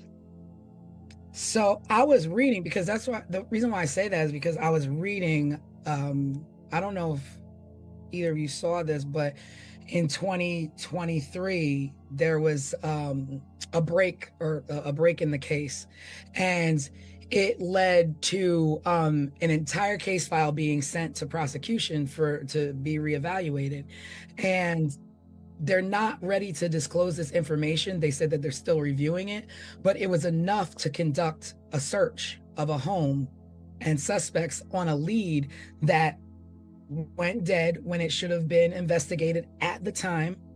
So we're talking about 1980, all these leads and loose leads that weren't followed up because they were busy chasing a photo or busy chasing a son or what have you, that in 2023 is like, oh, we looked at some other evidence that was left loosely, and it was enough to get a warrant to search a residence. And what came of that search? Do we know? We don't know. This stuff is under wraps. They're not ready to disclose any of the information. They're still reviewing it. But it's just, to me, like that whole thing where you say, if you have 10 leads, you should at least be at 6. Like, there were so many loose ends that were left in 1980 that are picked up in 2023. Right. That and finding this girl, had they been done in 1980 when she went the day she went missing, the week she went missing, the month she went missing. And if somebody, I don't know whether it's someone in law enforcement, someone within Tara's family, but if someone would have backed off of that picture and allowed this investigation to blossom, where will we be now in 2025? Where will we be now? We would know where Tara was. Probably so. I believe we would. I believe that picture was distracting and was a roadblock. Was it a deliberate distraction? Was it a deliberate roadblock? Did someone who maybe was involved with Tara's disappearance luck up, and it just so happened that this roadblock was thrown out there, and they was just like, oh shoot, I'm a rab with that. I'm a rab. You know what I'm saying? Like, that picture did a whole lot of harm. And how the picture got out, I don't know if the family, whoever, so the people who found the picture, where did they take that picture? Did you take that picture to the media? Did you take that picture to the police? I'm gonna look it up. I don't know. Right. So if you took that picture to the media, would you have taken that picture to the media to do exactly what that picture did? Distracting at the point that there was, while Tara was riding her bike, there was a group of kids up ahead just chilling, I guess in their cars or whatever, that they're saying, well, this person who is bringing this new evidence to light said that they were basically laying in wait for her. And most likely is certain that these kids that were laying in wait for her up ahead in that road had something to do with her disappearance. And if you found that picture, and you say you found this picture where there was a van parked, would you have cared enough to send that picture to the police?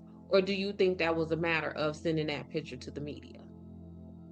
It's what I'm finding is that she took it to the police, who then alerted the media, leading to national news coverage.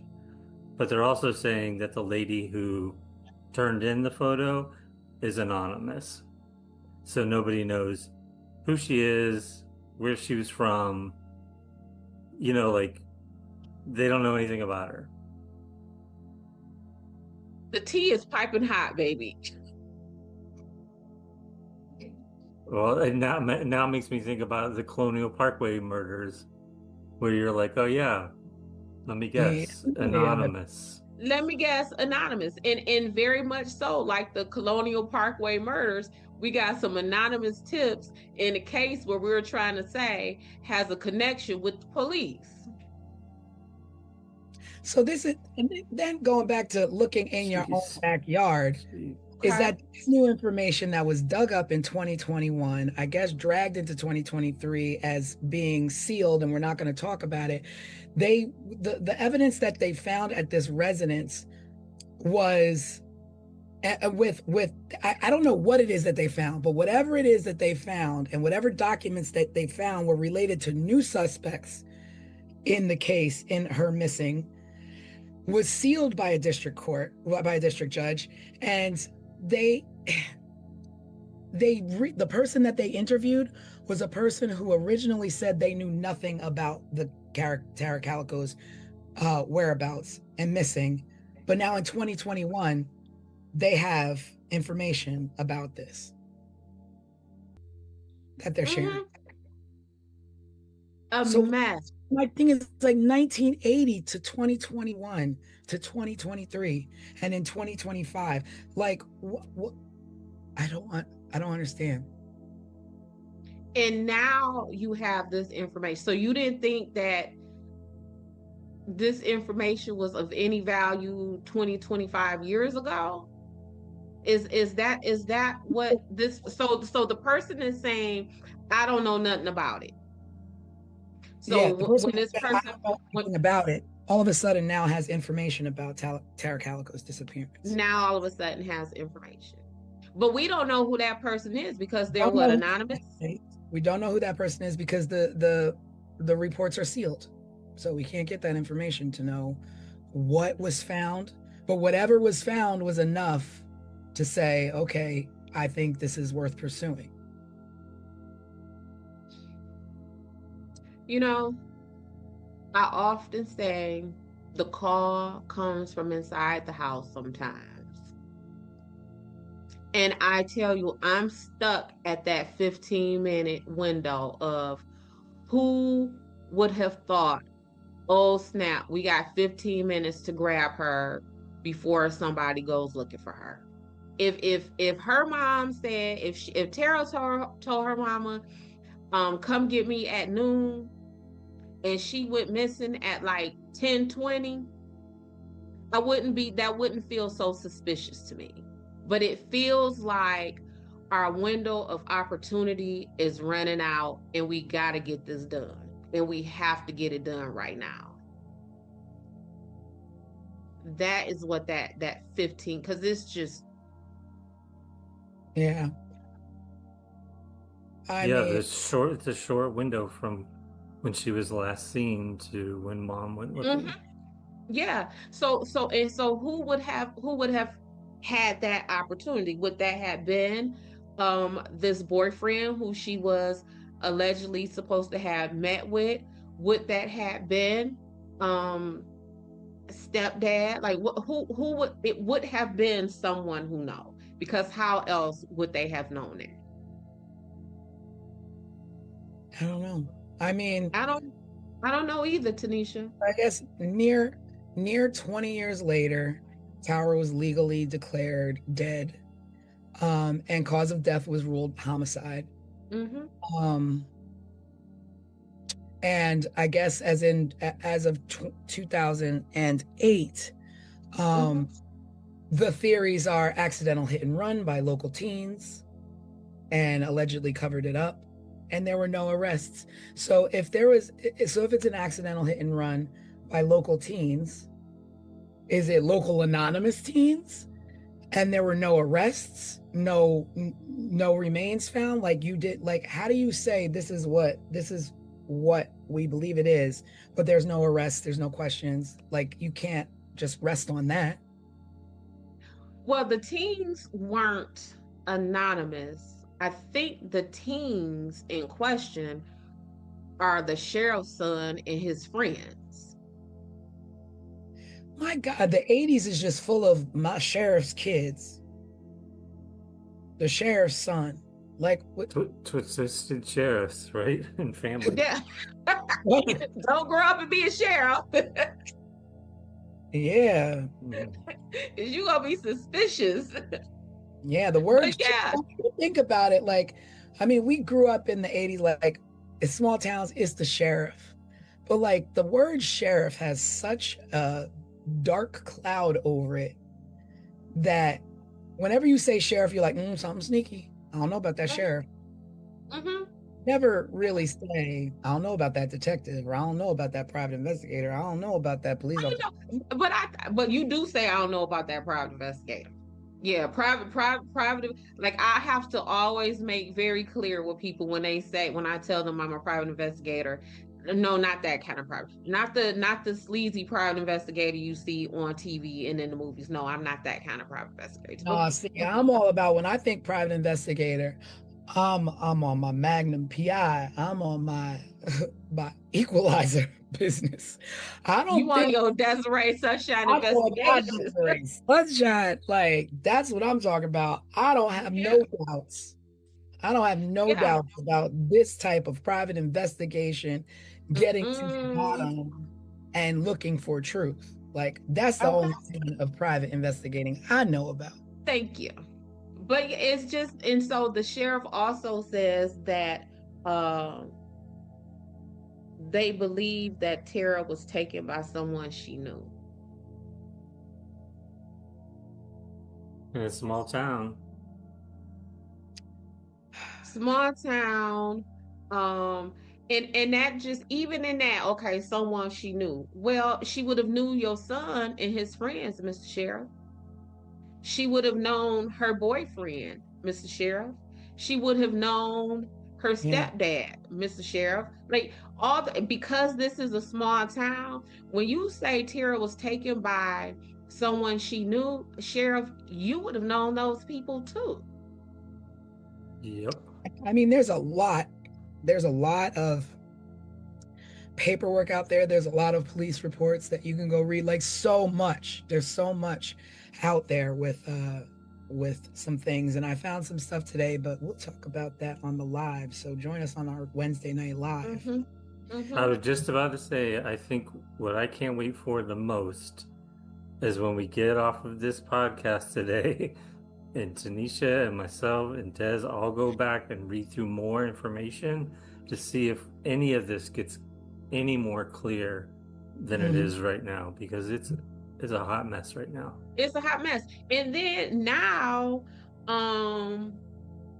they have been allegedly putting out like bug traps in some mines in the area that would pick up eat at like a decomposing body at different stages of the decomposition. Yeah. And where? You know they're doing in New Mexico? Yeah. Yeah. And you know why they are doing that? Because there was a man who owned 4 mines in that area who was, let me see if I can find this. Let me look.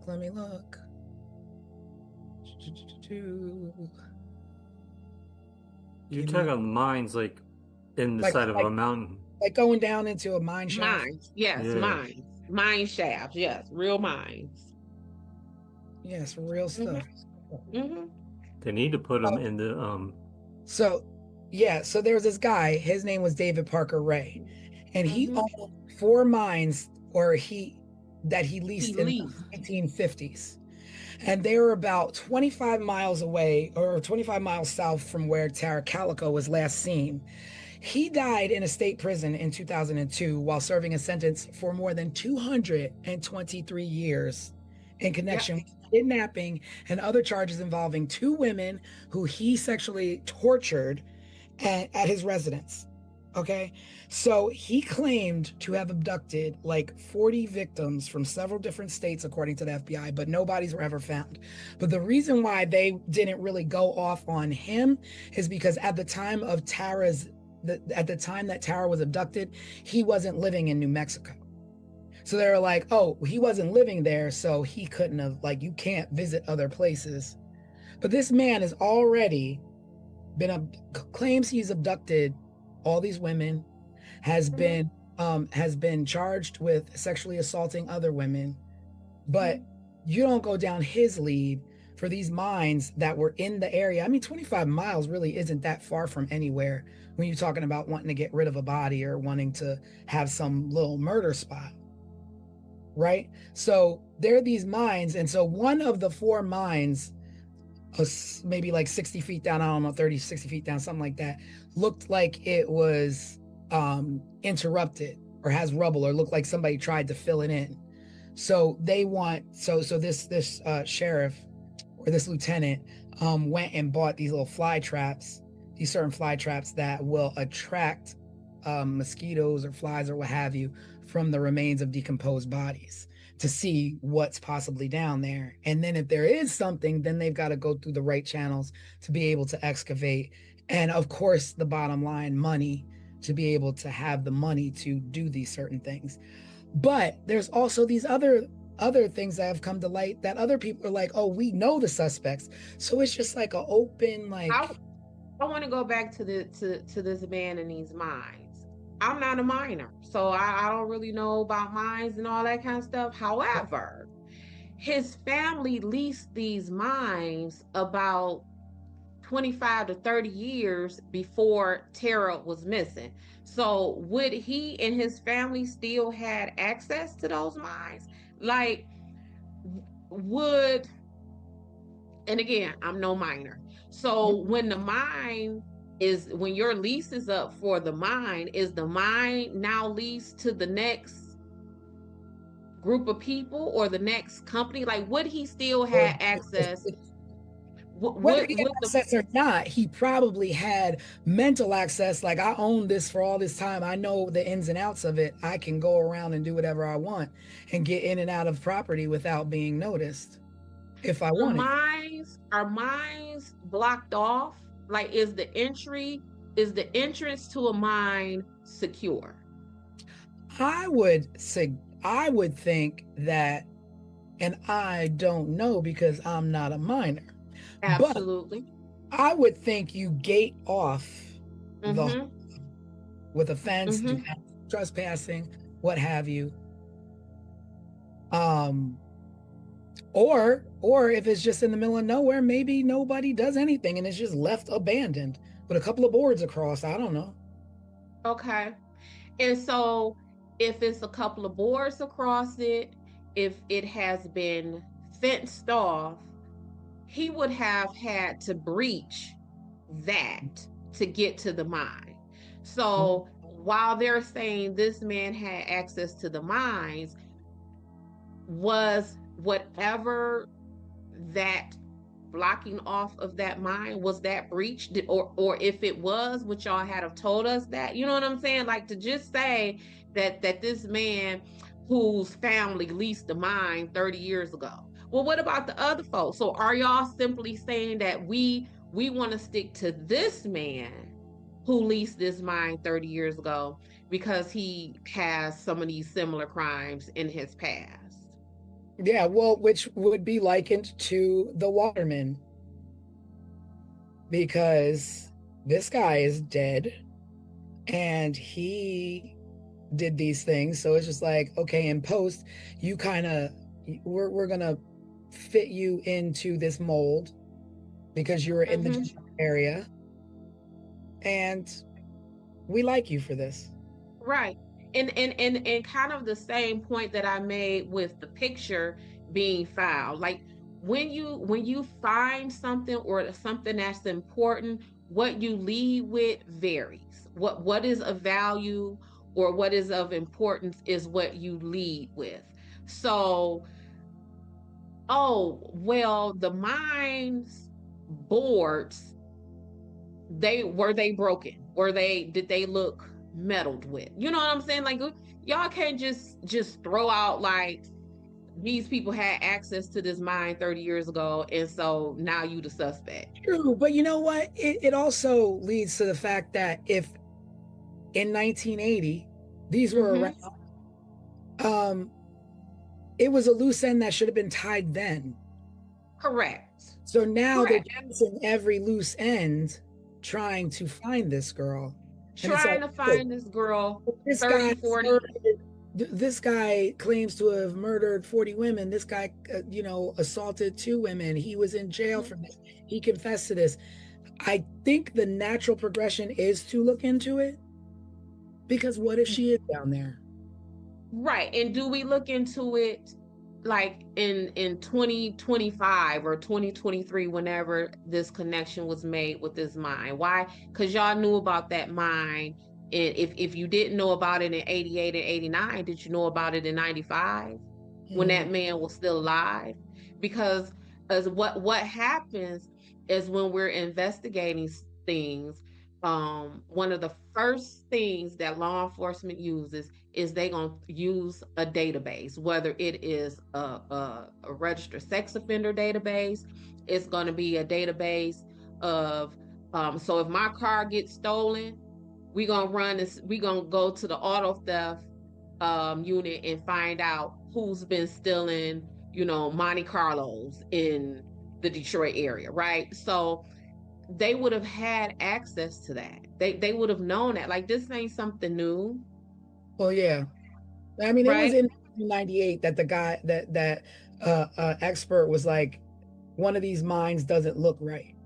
And of See? course it wasn't because he was like, it doesn't look right because like it was a 60-foot deep mine, but at 30 feet something didn't look right, like rubble and stuff was like, as though, okay, so what happened here, that and what's below it, so what's Yep. going on there? But they didn't look into it, and there he was like, it looked like somebody intentionally collapsed this mine, but to cover up evidence. They wanted to cover up evidence and collapsed it, but they didn't explore it because they didn't have the money. So you mean to tell me like, oh, sorry, we don't have the money. So if Tara's down there, like, Oh well, it's oh so well. sad. Like, it sucks to be Tara. Like, nah, y'all go and look for this woman. If that's the case, and you don't have money to do it, well, you know what I'm gonna do? I'm gonna be like, is there anybody out there that I can consult, that I can gather up some volunteers to go down and properly excavate this mine so that we can see if this child is down there? And then another Or weird any tip. other victims at that point. If this man said, I abducted 40 other people, you haven't seen any bodies, you haven't found anything, but you find a mine that he owned that looks collapsed at 30 feet when it's a 60-foot deep mine, but you don't go look into it because of Yeah. And y'all got money to consult with the Scotland Yard. yeah, right. That is Y'all the one that just trips me out. I was like, when I was reading, I was like, what's Scotland Yard got to do with this? right? But this was another something that tripped me up. So they I don't know. said, Sorry, I don't know. I'm not a police officer. I'm not an investigator. So I don't know if it's normal to be like, Scotland Yard, look at this photo that we have over here in New Mexico for an abduction case. well, I am. Florida. And we ain't never had Scotland Yard involved in none of our cases. Not even my federal cases has Scotland Yard been in.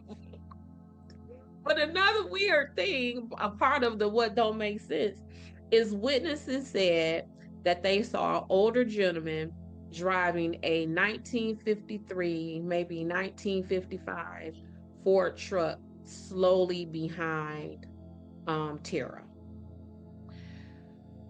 In a 1953, 54, 55 truck.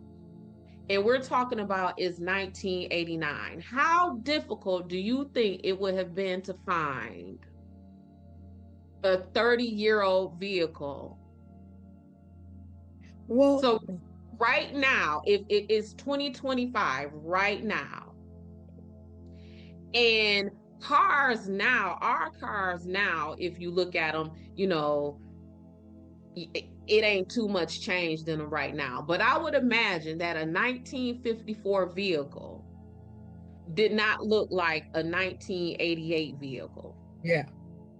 And a quick run through the state's DMV could have shortened that list, because how many people are still riding around in their 1953, 1955 Ford pickups in 1989? Is it Right. is it a if we run it through the DMV, is it a list of 50 people or is it a list of 100 people? But whatever it may be, that will be easy to sort out. But now that I'm thinking, I'm like, the mom also said there was a man in the truck following her. Is that coincidence that that same truck might have been following your daughter? Like he's following you?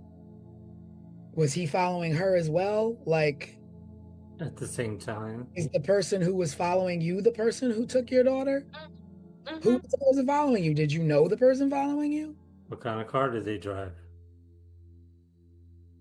And which is why her mama's advice should not have been go ahead and go, but just take Mace. It should have been, baby, something is going on. Stay home or go in another direction. Or it's, since I'm not going with you, where is one of your homegirls? Do she want to go with you? Tara had siblings. Some of them were her step siblings. I don't know if any of them were her bio siblings. Take your brother, take your sister, take something. But I think her advice should have been more than just take some Mace when I think we're being stalked.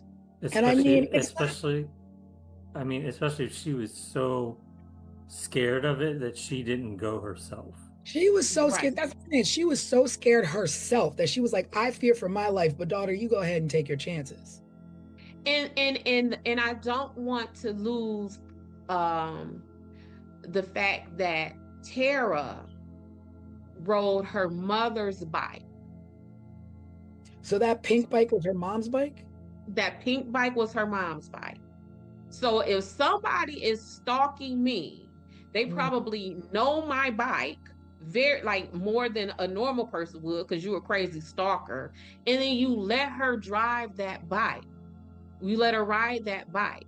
But Tara supposedly rode her mom's bike because Tara's bike was damaged in some way.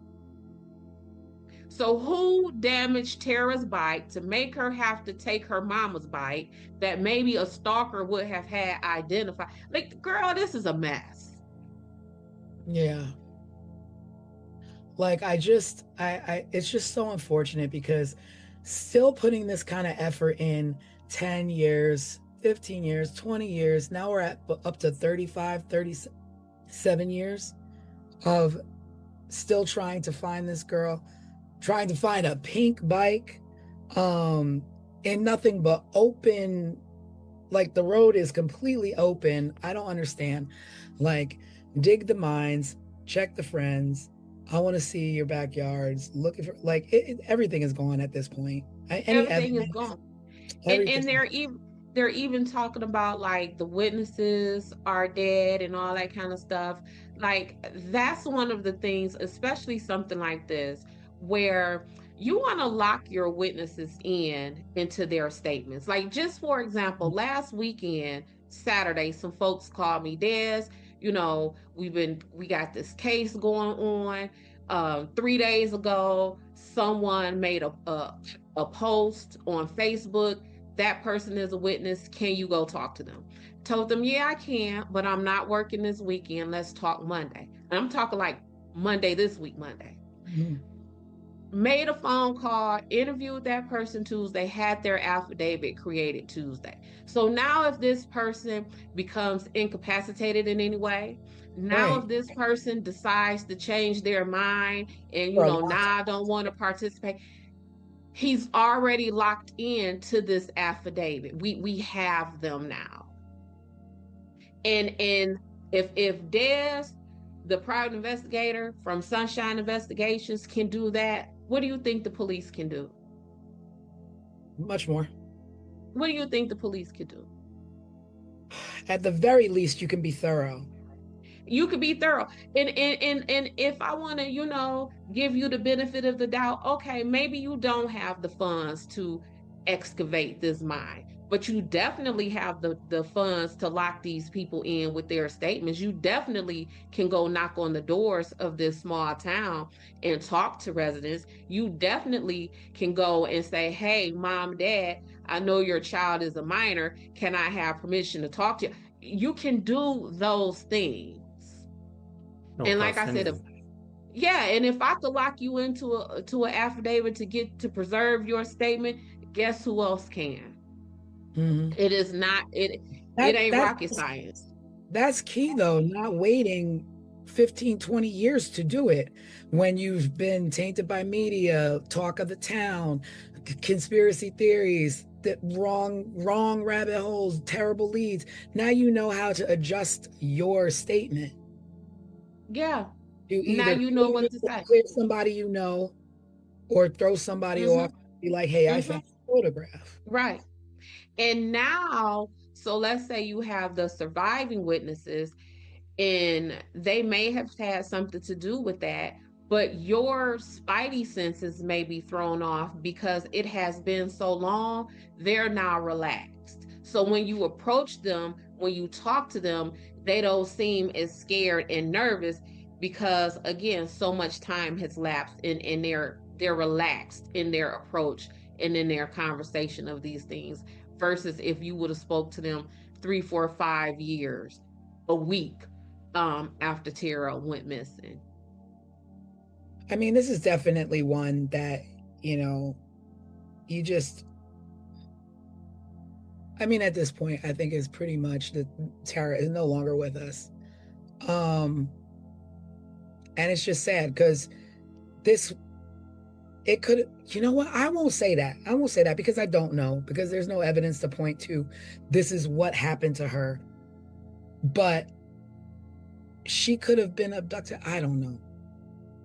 We don't know, and that's what makes me so angry for Tara, and that's why I keep saying this poor baby, because we don't know, and how will we ever know? And I think of all the cases that we've handled so far, this is the most we just don't know. Yeah. Yeah. I mean, this is the one where it's not ended. Her story has not ended. She does not have the truth out there. There's no justice. There's just a million different directions and too many loose ends. Too much time has gone by. People are still looking. Well, thankfully people are still looking. And there's a website out there, and we'll talk about that on Wednesday.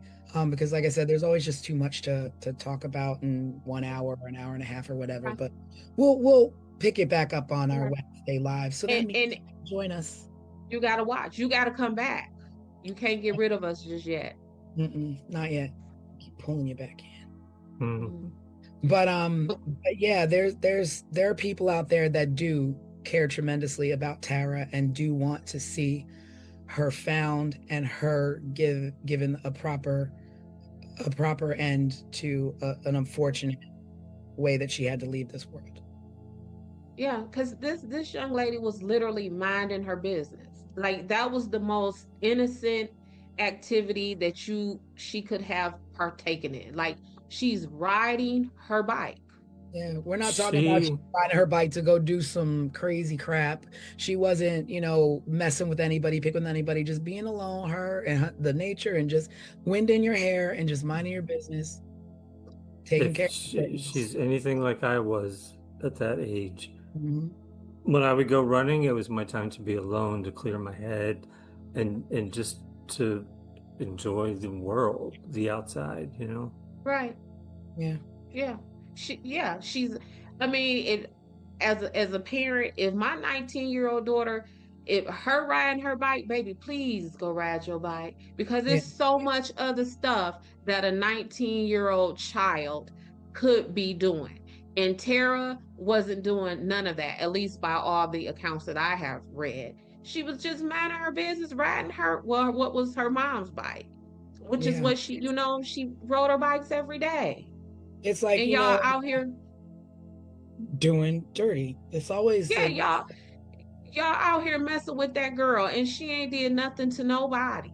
Nothing. it's like her, we got Kathy and Rebecca and all the other people in the Colonial Parkway. You got, the Ketty cabin. It's like, these aren't people, these aren't the type of people where it's like, that Chicago line, he had it coming, he had it coming. These are innocent people going about their lives, and not saying that just because you had it coming, you need to get it.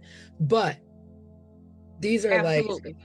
it just makes it that much more enraged when you're going about your daily life. You're a good person, good citizen. I'm pretty sure she'd help anybody in distress. And when it comes down time for her to need help, there are people harming her instead of helping her. Yep. But yeah. This was. Yeah. I don't like this for Tara. Like this makes me mad. Like this brings out the auntie dares for Tara. And especially when kind of just like, the whole Colonial Parkway thing, where it just so happens that now y'all telling us that the lead witnesses or suspects are dead. So you got the mine dude, he dead. Then you got the sheriff's son, he done committed suicide. Like, and the circumstances behind that, I don't know. We'll look into it.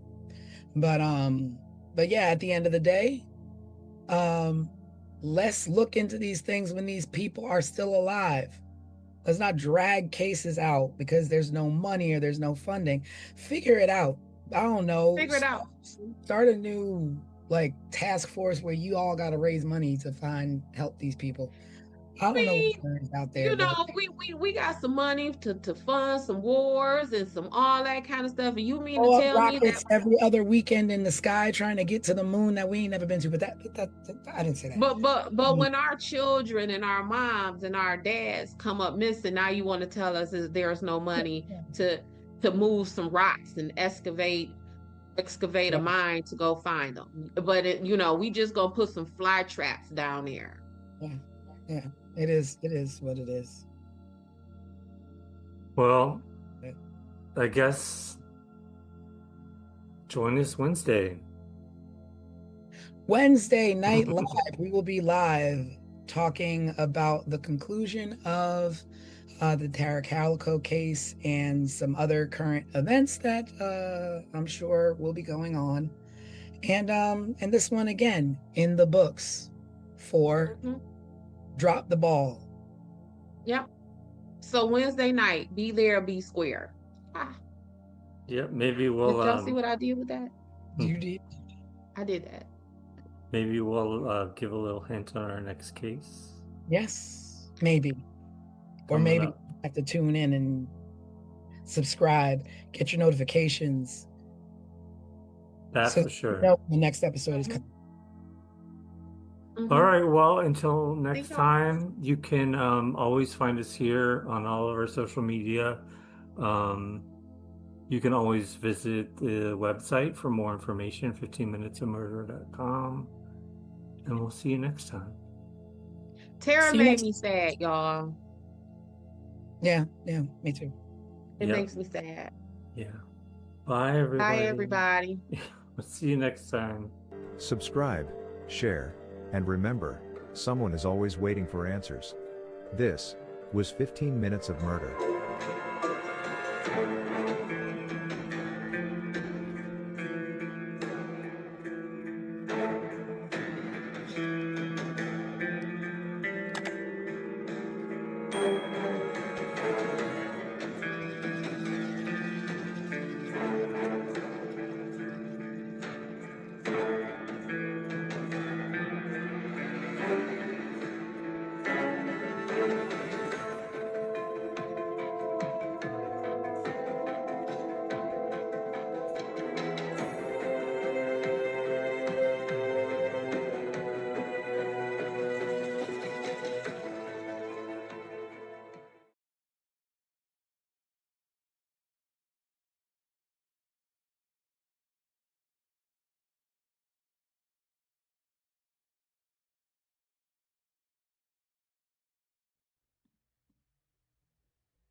In May of 1980, a woman walked out of a hospital into a parking lot in Orange County, California. She never came back. There were no witnesses to her abduction. No struggle. No suspects. But for the next 4 years, someone kept calling her parents. And whoever it was, spoke, as if she were still alive. This is 15 Minutes of Murder.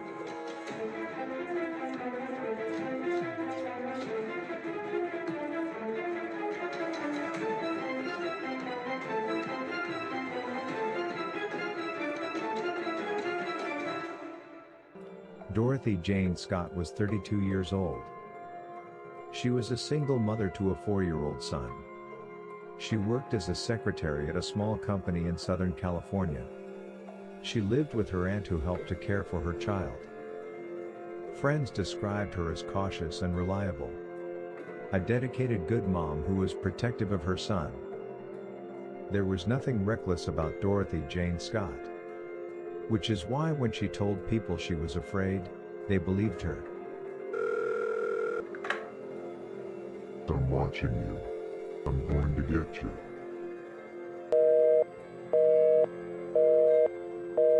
Months before Dorothy disappeared, the phone call started. They came to her home. And to her workplace. He never gave his name. He never raised his voice. Instead, he spoke calmly, confidently, as though he already knew how this would end. He told Dorothy he had been watching her. That he knew where she went. That he knew what she did. Eventually, the calls escalated. I'm going to get you. On another call, the man told her something worse. You're going to die soon. Dorothy was shaken and terrified. She confided in co-workers. She told family members she believed someone was stalking her. No police report was filed.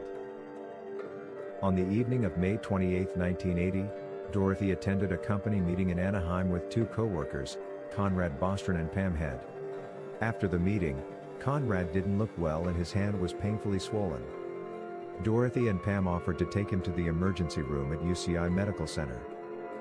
Doctors later determined Conrad had been bitten by a black widow spider. Dorothy and Pam waited for several hours. Shortly after 11 p.m., Conrad was discharged. Dorothy offered to retrieve her car and bring it closer so her co-workers wouldn't have to walk far through the parking lot. Before heading outside, Dorothy briefly went to the restroom. Her co-workers waited near the hospital exit. Minutes passed and Dorothy didn't return. Concerned, both Conrad and Pam walked toward the parking area. That's when they saw Dorothy's car. It was moving fast and the headlights were so bright they couldn't see who was behind the wheel. The car sped past them, made a sharp turn, and exited the parking lot. Dorothy was nowhere in sight, and she was never seen again. Santa Ana police discovered Dorothy's white Toyota station wagon fully engulfed in flames at approximately 4:30 a.m. the following morning, roughly 10 miles from the hospital. Dorothy was not nearby. Her keys were missing. There were no clear signs of a struggle. Days after Dorothy vanished, her parents' phone rang. The voice on the other end did not introduce himself. He said, I've got her. She's fine. Over the next 4 years, the calls continued. The voice was always the same. Sometimes he claimed Dorothy was fine. Sometimes he accused her of infidelity. Sometimes he spoke as if she were still alive and with him. He never identified himself. He never admitted to killing her. He simply called, and spoke, and disappeared again. More than 4 years after Dorothy disappeared, construction workers discovered human remains in a wooded area near Santa Ana, California. The remains were identified as Dorothy Jane Scott. Due to decomposition, an exact cause of death could not be determined. No arrests were made. After her remains were discovered, the phone calls stopped. Investigators believe Dorothy was abducted quickly and deliberately. She vanished from a public hospital in the middle of the night without witnesses. The man who called her months before she vanished, and her parents years afterward, was never identified. Whether he acted alone or had help remains unknown. Whether Dorothy was killed shortly after she disappeared, or was held alive for some time, is an act that only Dorothy's killer would know. If you have information about Dorothy Jane Scott, you should email coldcase@ocsheriff.gov. Or anonymous tips. Call Crime Stoppers at 714-628-7675. Any new details could help solve this decades-old mystery of her disappearance and murder. Thank you for watching. Subscribe, share, and remember, someone is always waiting for answers. This was 15 Minutes of Murder.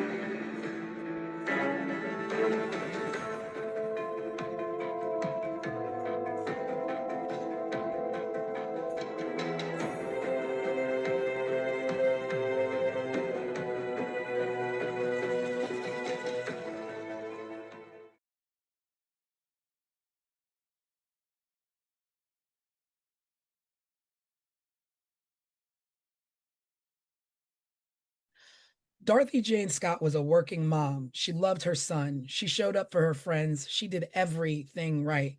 But for months, someone was watching her, calling her, telling her exactly when she'd die. Then she vanished. No struggle, no witnesses, just the terror she'd been living with, finally catching up to her. Welcome to 15 Minutes of Murder.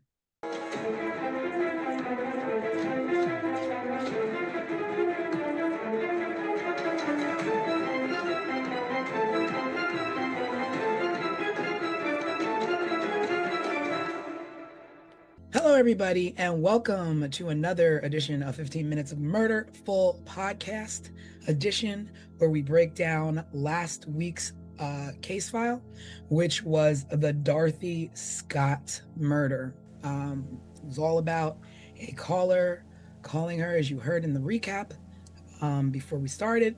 We're just going to get right into it. We're going to get right into it. So, who thinks what? I'm going to tell you what I think real quick. I think this is an open close with an anonymous suspect. I feel like the person is the caller. I don't feel like it's anybody outside of that. But I don't know who the caller is. Well, maybe we should start with a quick overview of the case. All right. Well, we've got Dorothy Jane Scott, who was a mom. She had a young 4-year-old. She was not a troublemaker, didn't cause any problems. She began receiving phone calls from a stalker, and this went on for quite some time. And, I guess just like, I don't know what she did about it. I don't know what she did about these calls, but I guess she just dealt with it and just kind of like watched her back or what have you. But one day she was at work, she was with 2 coworkers, and one of the coworkers got bit by a spider, and they didn't know that at the time. The coworker just didn't feel well. So she was like, let's go to the emergency room. So her and a coworker and the one that got bit by the spider go to the hospital. At the hospital, he gets treated. It's late at night. It's like 11 o'clock at night or something like that, or 10, 11 o'clock at night. They're at the hospital. He gets released. They're all walking to the, I guess, to go home and get dropped off. But Dorothy's like, let me run to the bathroom really quick. And the other 2 are like, okay. And she's like, I'm going to go get the car so that you guys don't have to walk far. So they're like, okay. She goes to the bathroom. She leaves to go get the car. That's the last time they saw her. They're waiting and waiting. Dorothy never shows up, so they go out to the parking lot to look for her. They see her car approaching them, And I guess they're thinking like, oh, here she comes. But the car was driving really fast. The car drives up to them and makes a turn and drives out of the hospital parking lot. And she's never seen again. She never comes back. They wait for her a little bit. She doesn't come back. So then they call the police and they're like, listen, we were, at the hospital. Our friend went to get the car. She never came back. We don't know what happened. And then in turn starts a great search for her. The crazy part is that the calls never stopped. The person who was calling her and stalking Dorothy was now calling her parents and saying crazy things like she cheated on me, or she committed, she was, I can't think of the word, infidelity related things. He would leave. He would say, oh, I have her, or she's fine, crazy things. And I mean, the calls were never long enough for the police to, trace them. And, it's 1980. 1980, yep. So, like, what can they possibly do? I don't know how calls are traced back then, but they couldn't trace the calls. So it went on and on and on for, I don't know if it went on for the full 4 years, but 4 years later, they found skeletal remains about 10 miles away from the hospital that turned out to be Dorothy. But also another crazy thing is that the night that she was taken, police found her car burning on fire miles from the hospital. So yeah. Can I share really quick? Yep. So about these phone calls, because like even on this week's live, I was like, technology to trace these phone calls would have been hell if it existed at all. So I did a Google search on how a call would have been traced in 1980. So it says in 1980, tracing was a manual, physical, and a slow task for telephone technology. The rapid automated tracing that we know today came later with digital systems. So back then, to trace a call, they had to follow the physical connection back from the receiving subscriber's phone. Absolutely. Like, what? You always hear like in movies and stuff, they're like, make sure you keep them on the phone long enough for us to be able to trace the call, right? But what does that mean? Like, how long? That mean? Yeah. Like you always, we grew up learning like, oh, we got to tap the phones, but what does tap the phone mean? What does it? And even just reading this, I'm thinking, remember like in the movies where you see the people plugging it, like the one movie with Angelina Jolie and her son was missing and she was an operator, and they just sit there and plug the thing. That is what I'm thinking as I'm reading this. Like, how could that have been traced in 1980? So that was a tidbit of the information and background. I don't know. And the beauty of back then, well, I don't want to sadly say the beauty of it, but is that we knew there was no such thing. Like, I can call somebody and get away with it. And then that's what we did as slowly kids. things, I think in the late 80s or whatever, or early 90s, it's like, oh, star 69 them, you can find out who called you. But early 80s, that was not, because we were sending we were sending pieces to people's houses and hello, is your refrigerator running, and hang up, like goofy stuff like that. And that would have been in the later 80s. This was in 1980. So that would have been difficult. Y'all know me, I want to look at the whole picture of the case. But let me first say this. So when I was growing up, there was a neighbor I had, and her name was Dorothy. And I love me some Dorothy. And so I started calling her Mama Di. I think everyone in the community started calling her Mama Di. And so as I was reading about Dorothy, she became my Di. And so in my notes, it started off as Dorothy, but as I learned more and more about her, it became just Dot in my notes. And let me tell you about some of the things about Dot that was just like, Mhm. okay, Dot, you my girl. She was 32 years old when she Yeah. disappeared. She had Sean, her son, who was 4 years old. 32 and a 4-year-old kid. And we're talking about in the 80s where people may have had children younger, right? Yeah, for sure. Right. So the median age for a first-time mother in 1980 was like 25 years Mhm. old. So that kind of tells, Yeah. you know what I'm saying? Aside from maybe any infertility issues that she may Yeah. have struggled with, like just that, that delay in motherhood was like, okay, Dot, what were Oh, you she had a doing? plan. Yeah, you were doing some other things. And so she worked as a bookkeeper at the store where her and these co-workers worked at. Mhm. So that was where they worked. They worked at the store that her dad once owned.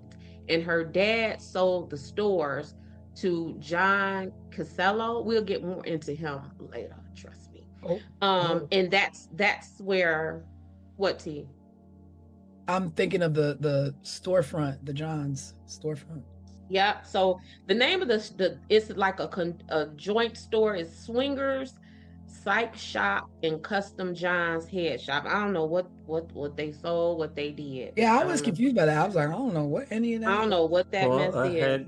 a head shop is typically where you buy like bongs and any sort of like alternative cultural lifestyle stuff. Okay, Dot. See what I'm talking about? That's where you get that's where you buy like incense, like things to like smoke with. Oh, Like I pipes, glass didn't pipes. I didn't know And this those is legally existed California. though. Yeah. Oh, it's California. Mhm. It is I live in the California. East, man. So also Dot toured with the all girls band. Really? Yep. Oh Yep. wow, Which that band was opens. it? Huh, I, that I, I, just kicks the door open. that kicks the door. Any I don't, caller. yep, I don't know the name of the band. I don't even know if she was like a band member, like where she played instruments or whatever. I couldn't find that, but I found that she toured with the band, an all girls band. Oh Um, man. yep, yep. And then That's cool. also, yep, and that's going to tie in when we get to talking about these suspects too. So remember that she toured with the all girls band. Remember that. Another thing that I think may have played into this is by some accounts, Dorothy was possibly bisexual. And we know that oftentimes men react harshly to rejection from Mm. women. And in 1980, if you are a man and not only are you being rejected by a woman who may be interested in another man, are you now being rejected by a woman who have interests in other women? So this her touring with this girl band and her possible identity is bisexual. Hang on to all of that. Yep, T. Hang on to it.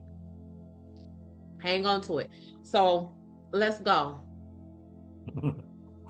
Well, I think I have a couple of like minor dum-dum questions. Was she receiving calls at home or was she also receiving these calls at work? Both. Oh, They Home were and home. both. Okay, okay. yeah. So Now, this person, that already tells me that that is not a random rando, because mm. it's not like you can just Google somebody. We had yellow pages, and in those yellow pages was 4,000 Tammy Smiths.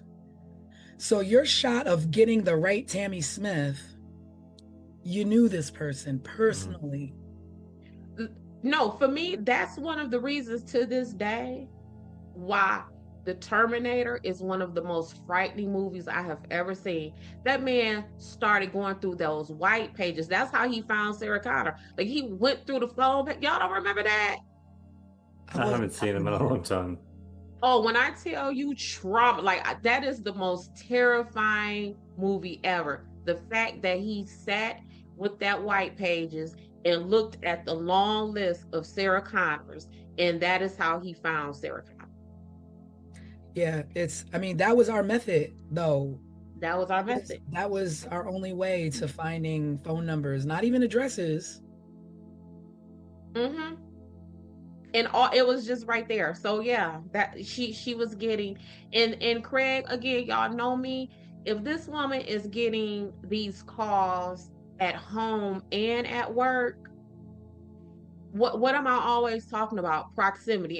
Don't no stranger know that. Don't no stranger know where you are at home or at Yeah, work. yeah. Well, And one of and the then eventually the parent knew how to call the parents too. Yeah. And one of the callers called her while she was at home and was like, I got a present for you. Go outside to your car. And when she went outside to her car, there was a dead rose on the trunk of her Oh, car. right, right. Yeah, I remember that, Rose. I remember that I was trying to go down that road because it was like conflicting about Mm-hmm. people's recollection of that rose, but And the cause, so she went missing in late May of 1980. I want to say like May 28th or 29th. And the cause started in October 1979. And wow. so they were coming to her house and to her work. And she reportedly told her mother that the caller's voice sounded familiar to her. Mm, But I would imagine it would, because only someone familiar with right, her would know right. where she was. And even when she disappeared, they would have known what clothing item she had on. So it definitely was someone who she Yeah. would have known. And Now, he like at that point, like w- did I couldn't find like what she did about it. Like, did she do anything about the I don't know. calls? Like, But see, report them or I what mean, would I she don't know have what to done? do. I think you just kind of live with it. You would kind of live with it, because we just talked about how these calls were untraceable when we were growing up and we could do prank calls, right? So in 1980, you get a prank call or a call like this. What do you do with it? Do you report it to the police? They don't seem to have been able to trace that or trace it in time. So do you just Mhm. live with that? Yeah. What do you do I, with it? I I mean, mean, I would definitely be terrified, with a 4-year-old and these Well, calls she are was. coming yeah. in. So And like, and she was terrified. So I found that she moved at least 3 times. oh wow. Then That she definitely had situational awareness where it's like, Yes, I'm probably not going to be safe here. I need to take my child and go someplace yes, safe. And she did the right things to protect herself. that she thought about purchasing a gun, Wow. but she was afraid that Sean would Mhm. find it, and gun safety there. So what she ended up doing was taking karate classes for self-defense. I So Wow. read she about that. she This makes me even more sad than I was. Yeah, so she was definitely doing some things to try to prevent this. I feel like it's when we do these deep dives that these people go from being a story that we're just telling the overview of what happened Yeah. to Hmm. like to real human beings where Right. she was doing everything correct. She was scared. She was um trying to protect herself and her child. Hmm. Yeah. That's more than you'll ever hear from Yeah. any other source, right? Yeah. Yeah. And it's Yeah. crazy because I just recently, the show that we're trying to put everybody onto on A&E, Crime in Progress. Hmm. I don't want to give it away, in case, you haven't seen this show. This show is like, check it out if you can, on A&E, Crime in Progress. But I watched the latest episode. Did either of you watch the latest? I've Mm-mm. only seen 2 episodes so Okay, far. this last one, if you thought 1 and 2, this last one, and all I'll say is listening to you talk about Dorothy is reminding me of the woman that was in the case, the latest episode. And I'll say that is because this woman's top priority, and I could see Dorothy's top priority was her child. And there is nothing more heroic than a mom that puts her life before her child to try and protect that child by any means necessary at the time and the resources that you are given. And it seemed like she tried moving. She tried to thought about a gun. She took lessons to be able to defend herself, to the point that maybe she even thought that she could protect herself that night in the parking lot, walking to the car. But let's rewind and what took her to that parking lot. So she was at a meeting with some coworkers. This guy, Conrad Bostrom, his arm or hand or something started to appear red and swollen. So Dorothy being Dorothy, all of the things that we're talking about, my homegirl died. She said, let me get you to the hospital. Complete nurturer.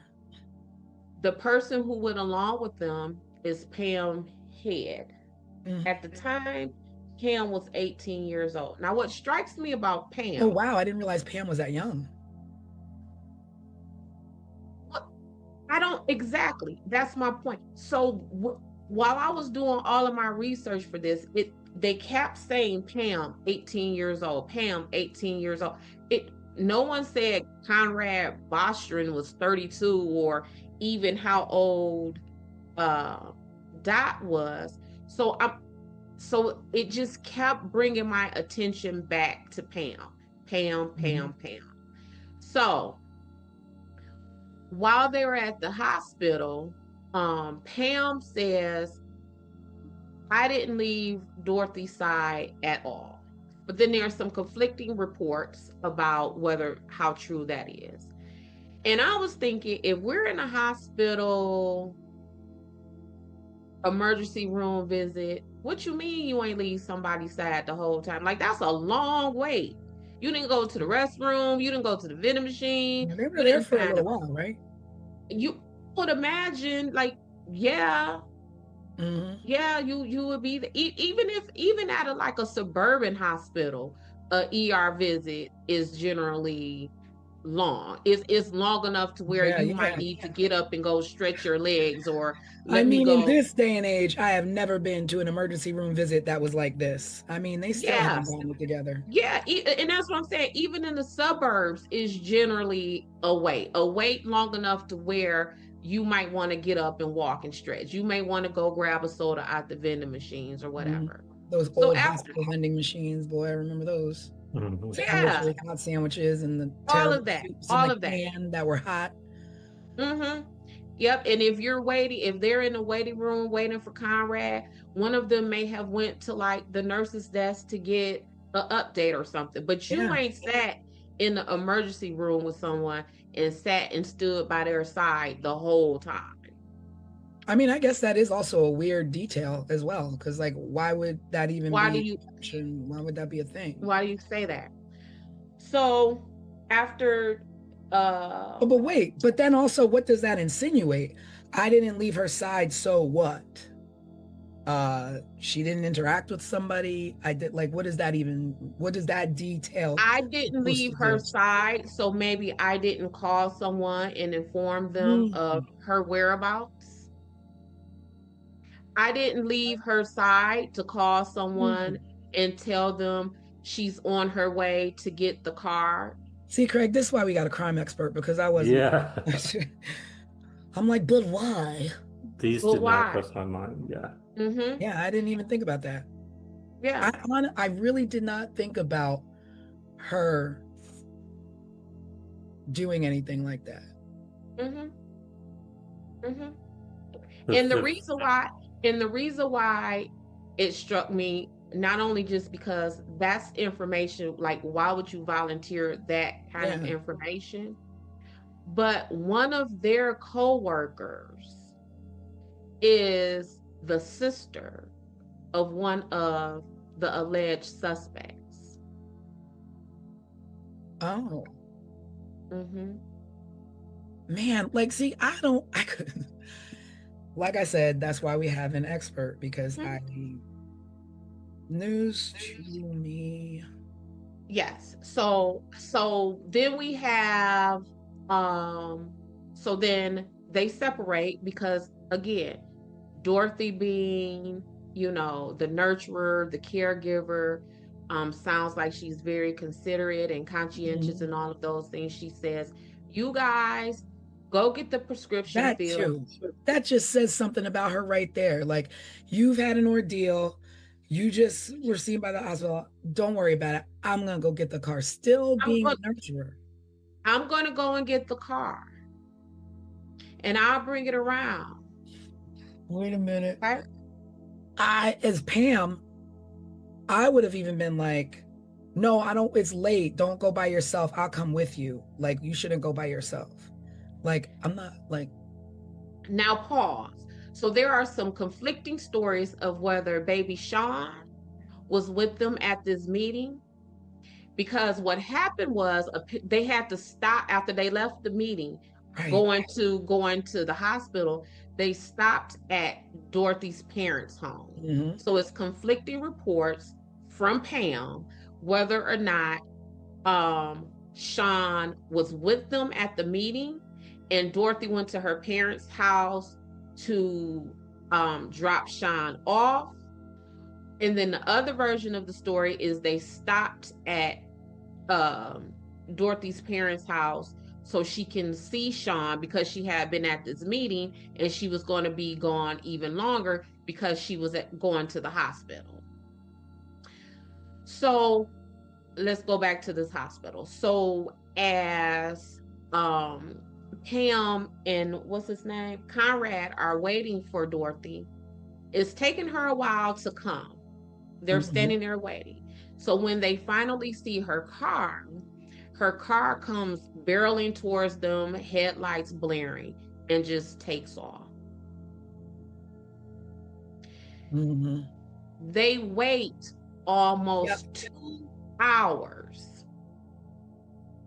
Well, now I thought they said that I read that the reason that they waited was because they thought maybe an emergency happened with the son and she just flew home real quick. But we don't have a text, we don't have texting there and be like, yo, I got a problem. I got to run home really quick. But still, why not just stop real quick and tell them that? Right. Or if you thought that, why not call her parents? Yeah. And I'm gonna tell you why. That store that they worked at, that they were all co-workers at, Dorothy's dad used to own that store. So they would have had her parents' contact information. Mm-hmm. So they could have called them. But why wait 2 hours? And Tanisha, that's a long time. That's a long time. And I immediately thought about if this was you and I, right? It's not normal Dorothy behavior. Yeah, and I've never met your mother, Tanisha. And whenever we're talking about your mother, I'll always refer to her as mommy or how's mother doing. And I do that because I know your relationship with her. Yeah. There is no way in HE double hockey sticks that you've been come up barreling past me in your car and I'm gonna wait 2 hours before I call your mama. And I know and we just left your parents, like your relationship with your parents and your family is that tight that we just left their house for you to visit them. Yeah. And what I do know is easy to do back then, because we weren't that archaic, is to call yourself a taxi. Call yourself a taxi. And go right back to the last address you were at to make sure she's okay. Because she took you to a hospital to make sure you were okay. You were okay. But you don't even have to do that. You know her dad's phone number because her dad was your boss. Well, that explains how this person knew the parents' number after she disappeared, right? Yep. So a few hours after she was last seen. So I think they checked out of the hospital at like 11 o'clock that night. And then at like around 4:30. Wait a minute, because that we don't really know specific timelines, but now you said if they checked out at 11, right? And they were at work. I mean, typically work is 9 to 5. So they must have been at that emergency room for a long time. Well, I they think they were at like a work event, like a meeting or a Mhm. party or something, right? Yeah, but it's a store. So let's say the store may have closed at 7 or 8 o'clock. Like, Mhm. because that's generally what time stores close, 7, 8, 9 o'clock, right? Not a head shop. What Oh, time would they close? oh, because All night they would like, stay oh, open. really? Oh, I mean, really? not always, but they're gonna stay open later. Because they got It's kind of like when you see a smoke shop nowadays, right? Like Mhm. where you buy vape pens Well, and I stuff like mean, that. They're usually post-COVID, open. everybody's home at 8 now. Mhm. But So back so then, yeah, mm. at least 9 o'clock, 10 o'clock, probably. But Dorothy wasn't just like an employee, like a cashier or a stocker or something. She was a bookkeeper. So she worked on the administrative side Mhm. of this business. So maybe Pam and Conrad did too, because maybe it Yeah, was like, because going from what Craig is saying with the timeline, someone would have still been at the store working. So the store wasn't necessarily closed. Is that what you're saying, Craig? I mean, that's what I would think, just knowing how a head shop would Mm-hmm. operate. Yeah. They're gonna stay open kind of late. It's like a liquor store. They're gonna stay open kind of late. Mm-hmm. So either which way it go, whether we know the exact time or not, I think our point remains true that this was a ER hospital visit and those people weren't there for 45 minutes. They probably wasn't even there just for an hour. They were there for yeah, for a while. yeah. Hmm. Yeah.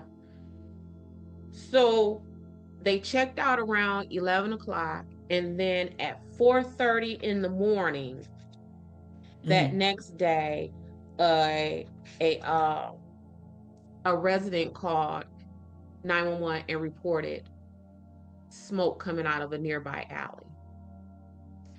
The police get there and they find Dorothy's car on fire.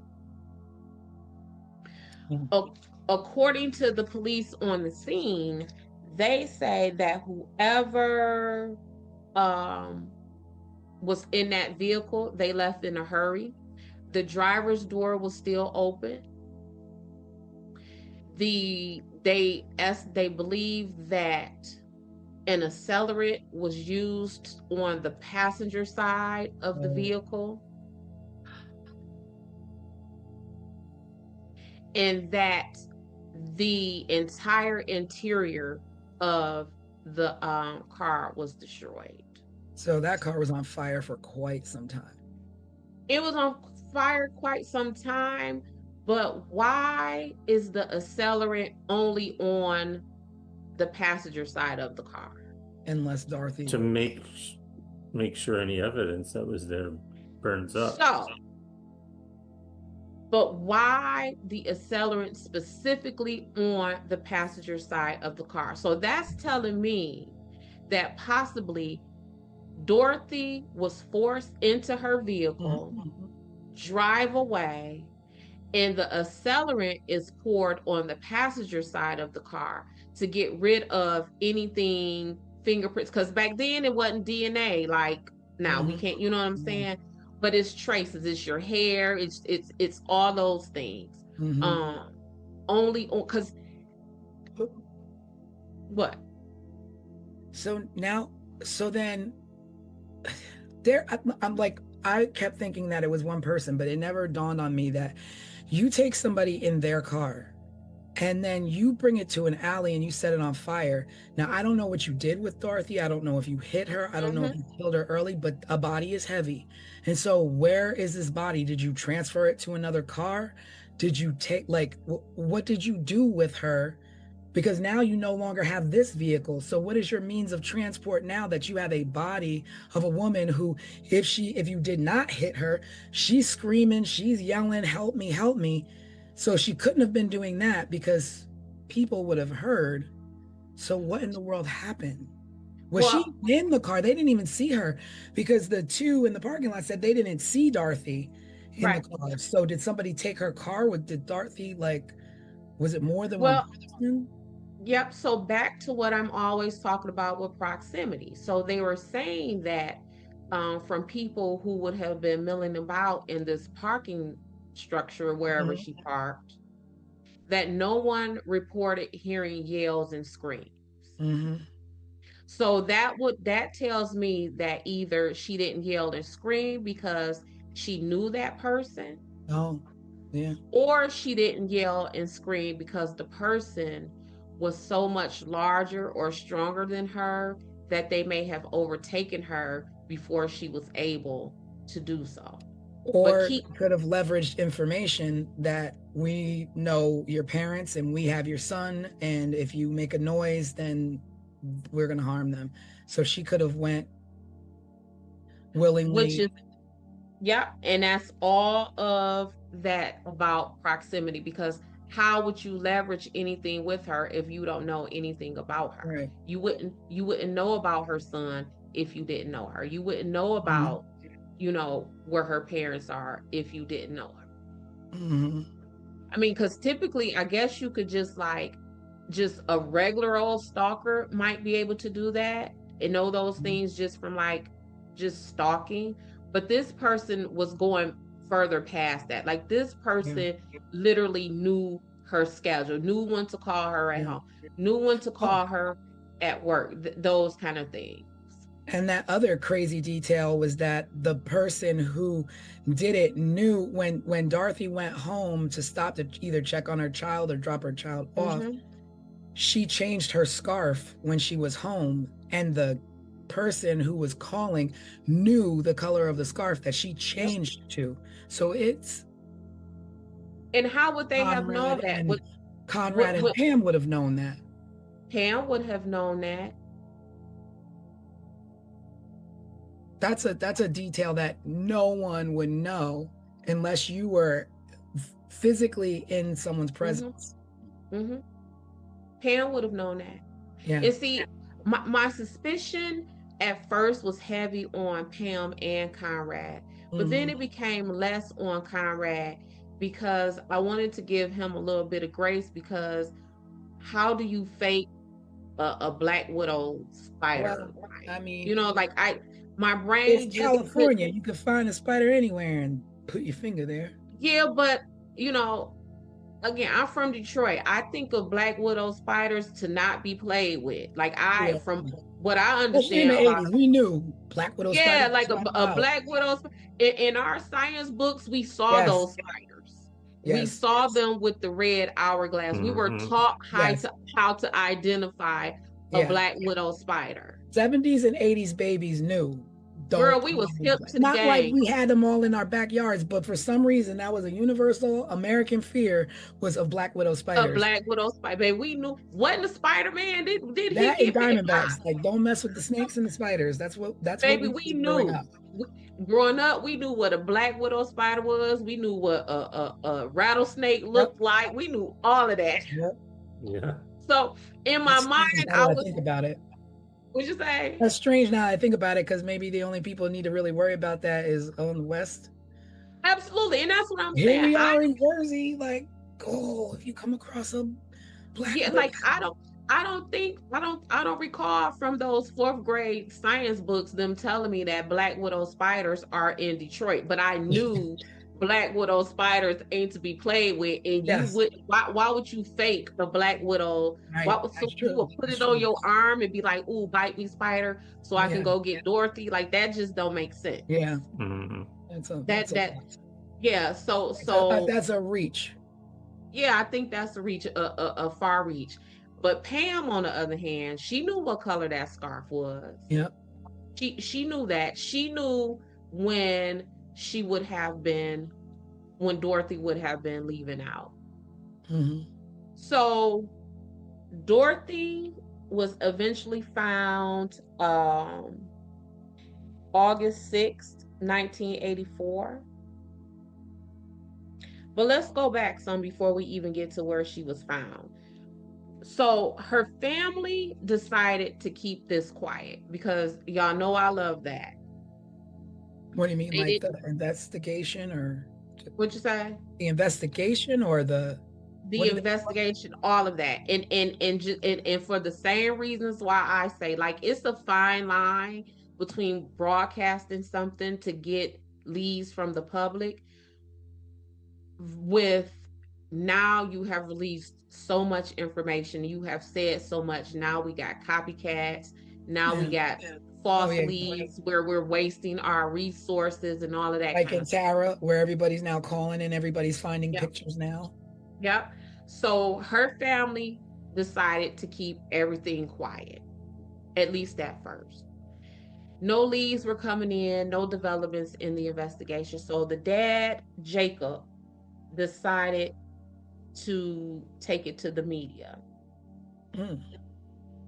And when they took it to the media, what happens? Here comes the phone calls.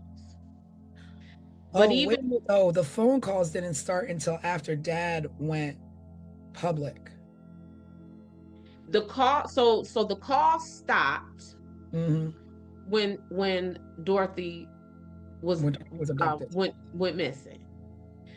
Then they came back a week after her disappearance with this person calling her family, taunting them, saying things to them like, I got her. Mm-hmm. So then they kind of slowed down. They would come in waves.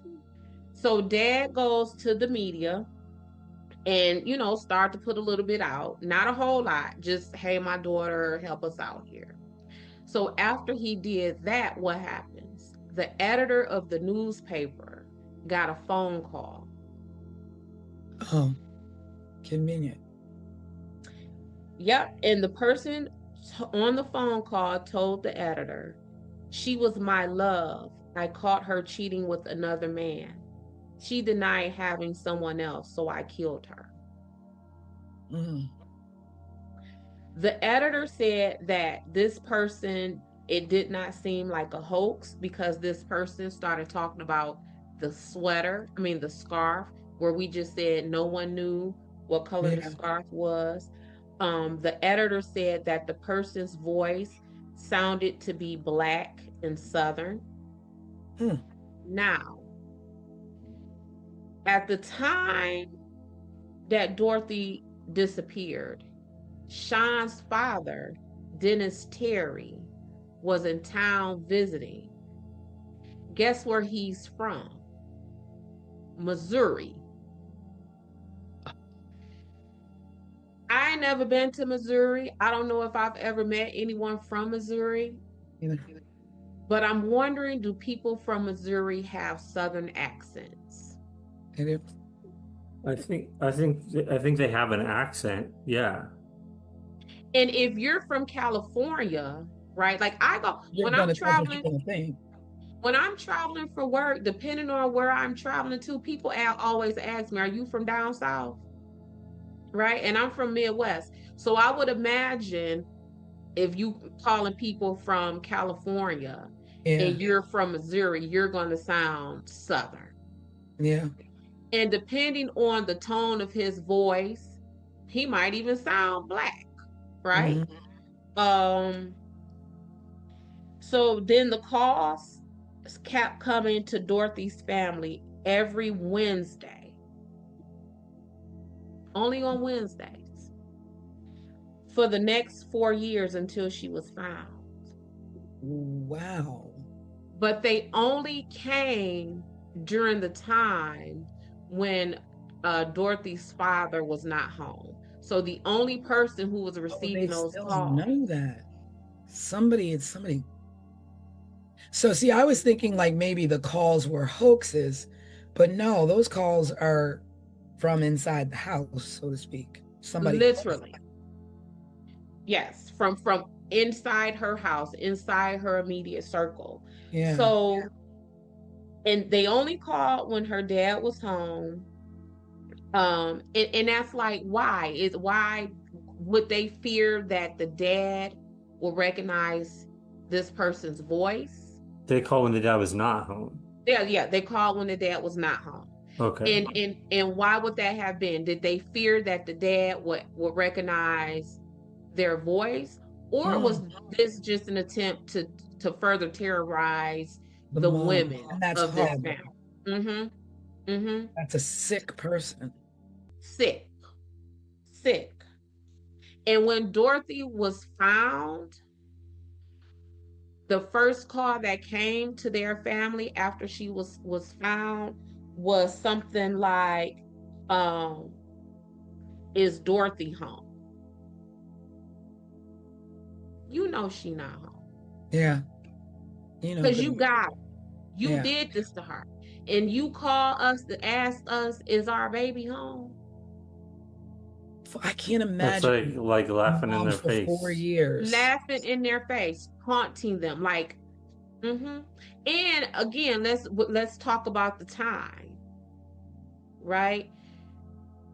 So yes, the calls are coming in on Wednesdays, but do you not answer your phone on Wednesdays? You don't know what's on the other end of that phone. Yeah. Because by now maybe Sean is in school. Are they calling from school to tell you that Sean is sick and you need to come get him? Or it could just be any kind of emergency. Do you not answer the phone? I'd be scared to even send Sean to school. Yeah. I was just thinking, that's what I was thinking. I was like, Right.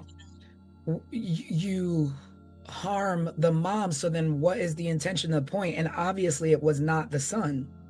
Like, the child was not a factor in this, because I mean, all you did was punk out and keep calling her parents or parent. Yeah, her parent. So back to when Dorothy was found. So she went missing in May 1980.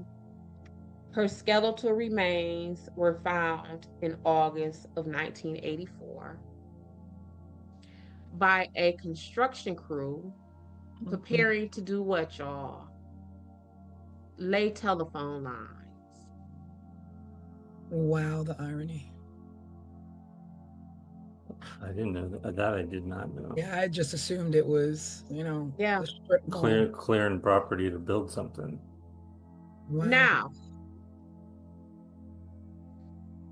the land that she was found on was owned by someone. No. It was owned by the man who now owns the store.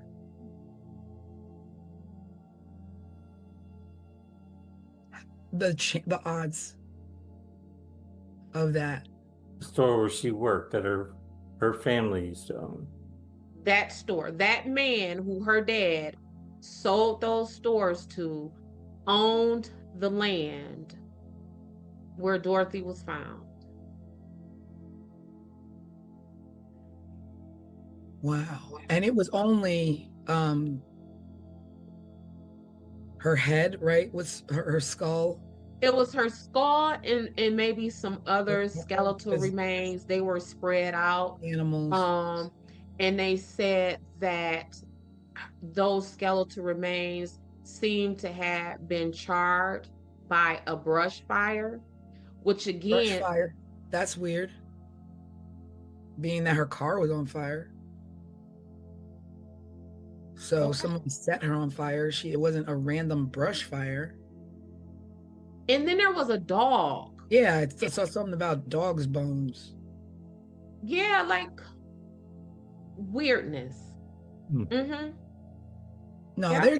the craziest part is that the landlord of that property being connected to her. I wonder where. Which, please tell me those people were questioned. Well, if they were, none of them are in prison. No one faced charges. So whether you question them or not, because this is still this is unsolved. We don't know who did this to Dorothy. So let's go back to this man. His name is John Kycola, Kycola. Wow. In I'm sorry, my mind is just blown because you were telling me a lot of stuff that I didn't even read because I'm not a private investigator. Because you're not a private investigator. So you ain't a fisherman. I am. Yes. But I'm just like, So she was the bookkeeper, right? Uh-huh. In 1996, this John man was federally indicted for tax evasion. So my question is, the man who owned the store, owned the land that Dorothy's skeletal remains was found on, was eventually federally indicted for tax evasion, and Dorothy did his books. Oh. So although the indictment came 10, 15 years later, Right. was she back then aware of some of his mess? Because one thing I always say about me and my investigations, I ain't never wrong. I might be early, but I ain't wrong. So is this a situation where Dorothy found something ahead of time? So that's my suspicions on him as far as suspects go. Wow. It's even to the point like where I'm not even there with your method, because I didn't put two and two together with tax evasion and her being his bookkeeper to be like, okay, there's a little bit of motive there on his There'll be a whole lot of motive there. A whole lot of motive. Well, yeah, because if you think about it, like back then, it was just like tax evasion was like, right. You went to bed worried you were gonna get busted. And if this man, if she is his bookkeeper, and this man purchased the store from her dad, is she undercovering or finding out some things that may be in dispute? Maybe her dad got shorted. Maybe her dad got the wrong end of a deal with this man in the purchase and selling of this store. Is that why this person couldn't call the house, because the dad would have recognized the phone number? I mean, the voice. Yeah. They also had Dennis Terry, who is Sean's dad, as a suspect. Because, like I said, he was in town visiting the day that week. And by all accounts, he and Dorothy got into a heated exchange because he wanted custody of Sean. So he left, and you know, we true crime people. I'm an investigator. We know that child custody mess is something. So much so, Sunshine Investigations, I try very hard not to insert myself in family court stuff, because that is a level of desperation, talking about taking people's kids from them, that you don't want no parts of that. Yeah. You don't want no parts of that. Put you in danger, I would imagine, right? Yeah, that's the day. And even it's a whole lot of attorneys who leave family court in family law for that reason right there. Like, put it like this: criminal defense world is a safer world than family law world. Yeah, when you involve a child, it's, you know, and a child, people's assets, people's lively, like, yes, you coming for me for child support. I want the house, you want the house. Like, family law is a dangerous law. I will say again, when it comes to your safety in the streets and in the world, situational awareness, but when it comes to choosing your significant other and it comes to starting families, make sure that you are making the right decisions for yourself and your well-being. And your well-being. Always the well-being of the children, because when things turn into this kind of stuff, this is not what we were intended to do, and this is not what a child should have to grow up living with, their mom gone at the hands of either you, a husband, an ex-husband. There's so much going on currently today in the news with an ex-husband who murdered his wife and or his ex-wife and her current husband. So it's just a sensitive spot for me at this particular moment. Yeah, yeah, yeah. Family is something else. Like Keep your that's hands and your weapons to yourself, people. yes, yeah. So Dennis Terry, Sean's dad, was eliminated as a suspect. And their reasons for eliminating him as a suspect are all the reasons that make me think he is a suspect. So what he was able to provide, listen, receipts for his bus ride back to Missouri. He said that Wait, he was can you go back and start Yeah, that I think you froze there for a froze second. for a second. Start with the reasons they didn't see him as a suspect. Yep. Okay. So Dennis Terry, who was Sean's dad, was a suspect. And he was eventually eliminated as a suspect.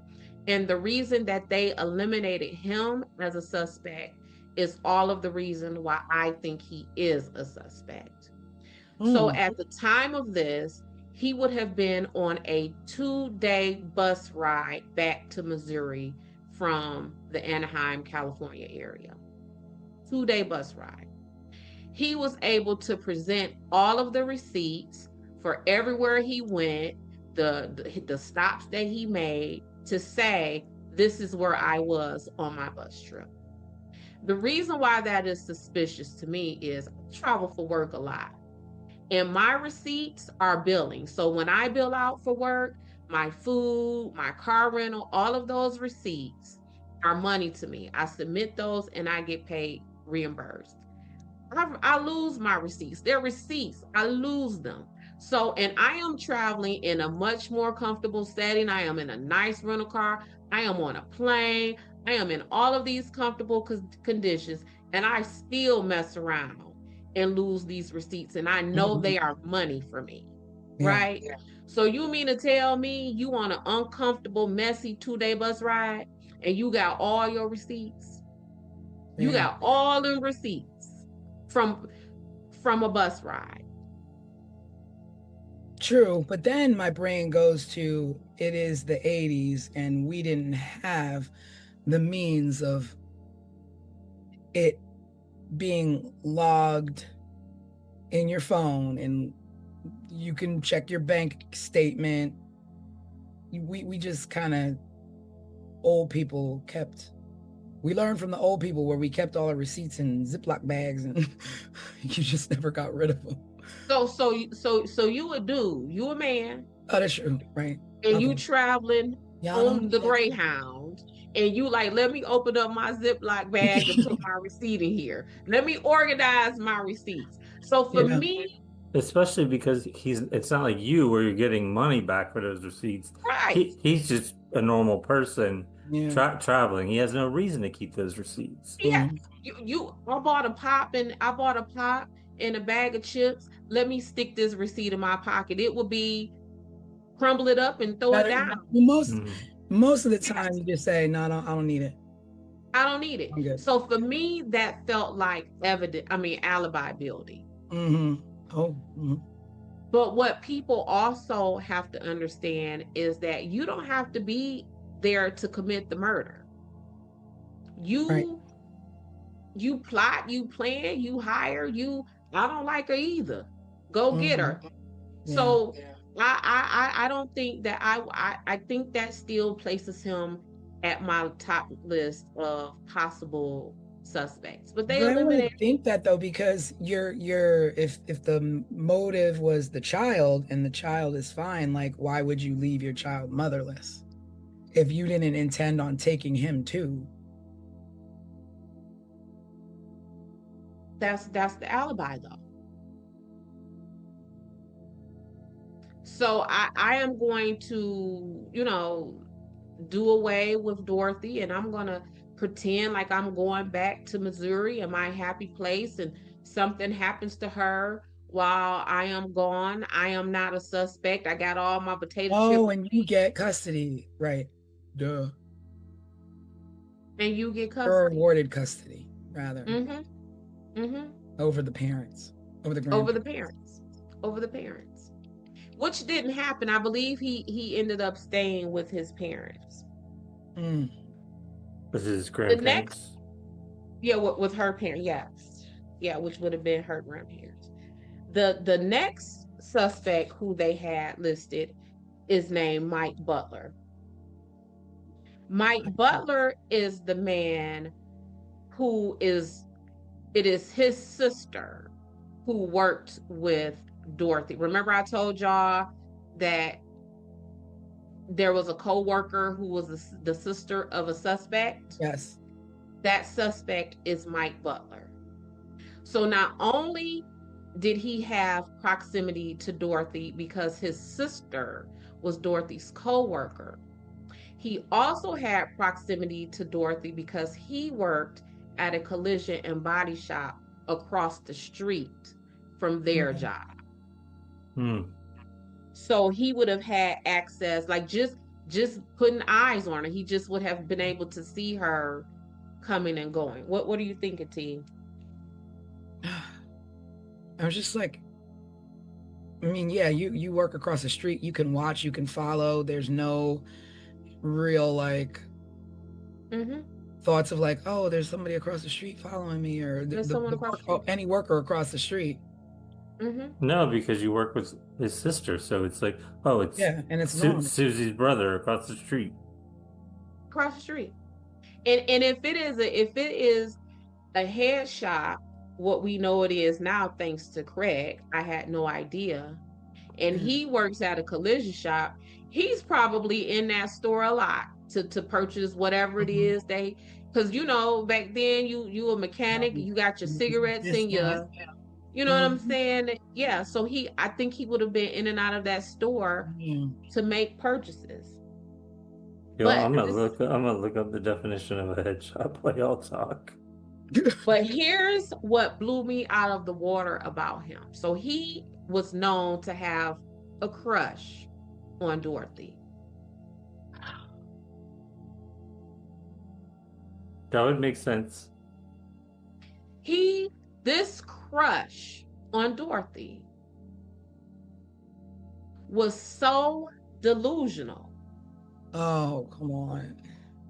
That he told the investigators that he wanted to marry Dorothy. Oh, come on. Did Dorothy know this? I would imagine not, and not to that level. Yeah. And if she did, wow. Yeah. And I mean, if that's what she wanted, like a man in her life as a father figure to her son, and she's friends with Pam, it wouldn't be odd that maybe he would ask her on a date, or maybe he would tell Pam, like, you know, I really, you know, your coworker, I'm interested in your coworker, but not on the sneak tip to where you don't know. Or that you want to somebody feels marry like that them about you, because she would have been thought like, you know, there's a guy who has a crush on me, maybe it's him. But wait, this. So you know, y'all know I love me an obituary. Oh yeah. The names connected to obituaries. This man, his name is Mike Butler. Mike Butler died in 2014. I am going to read to you some of the things that his family wrote in his obituary. And you tell me if they just describe the profile of a suspect that fits everything we just talked about. He might show up at your doorstep wanting to fix your toilet leak or that annoying noise your whatchamacallit is making.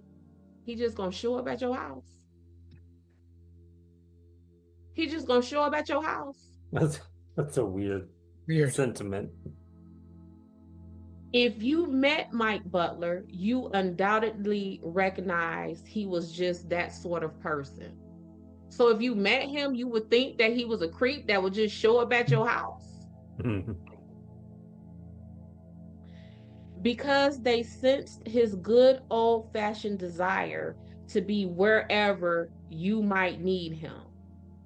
He readily shared his zeal for his beliefs. He was a deeply religious man. So he's a creep who will show up at your house. He was deeply religious, and he had this ridiculous crush on a woman who may have identified herself as bisexual. Which don't fit with the religious part of things. But also, to be fair, maybe the person who wrote that obituary is a really bad writer, because well, there's more. Well, you don't have to be a bad writer to describe somebody weird. There's more. So remember when we were talking about how she would have been overtaken, there may not have been enough time for her to yell and scream for help. And we talked about that she took karate. I mean, she wouldn't have been like Jackie Chan or nothing, but you know what I'm saying? This is also what the family wrote. He had training in infantry, and then something very unusual happened. Mike's attitude and attention to detail was noted. He was assigned overseas in Germany. He served as the base commander's public information and media officer and photographer as well. Oh wow! So he was steeped in stalking and being able to find people and being able to find information. And strong and powerful and trained in combat, but there's still more. He became a music roadie for several rock bands, including the Beach Boys and Bertha, an all-girl rock band his sister was a member of.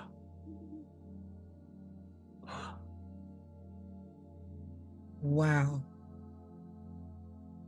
This is his obituary. Wow. Probably the same band that she was on tour with. So the fastest way to get yourself a crush on a person is the girl in the band. We like the boys in the band, but there's the fellas. They have groupies too. Yeah.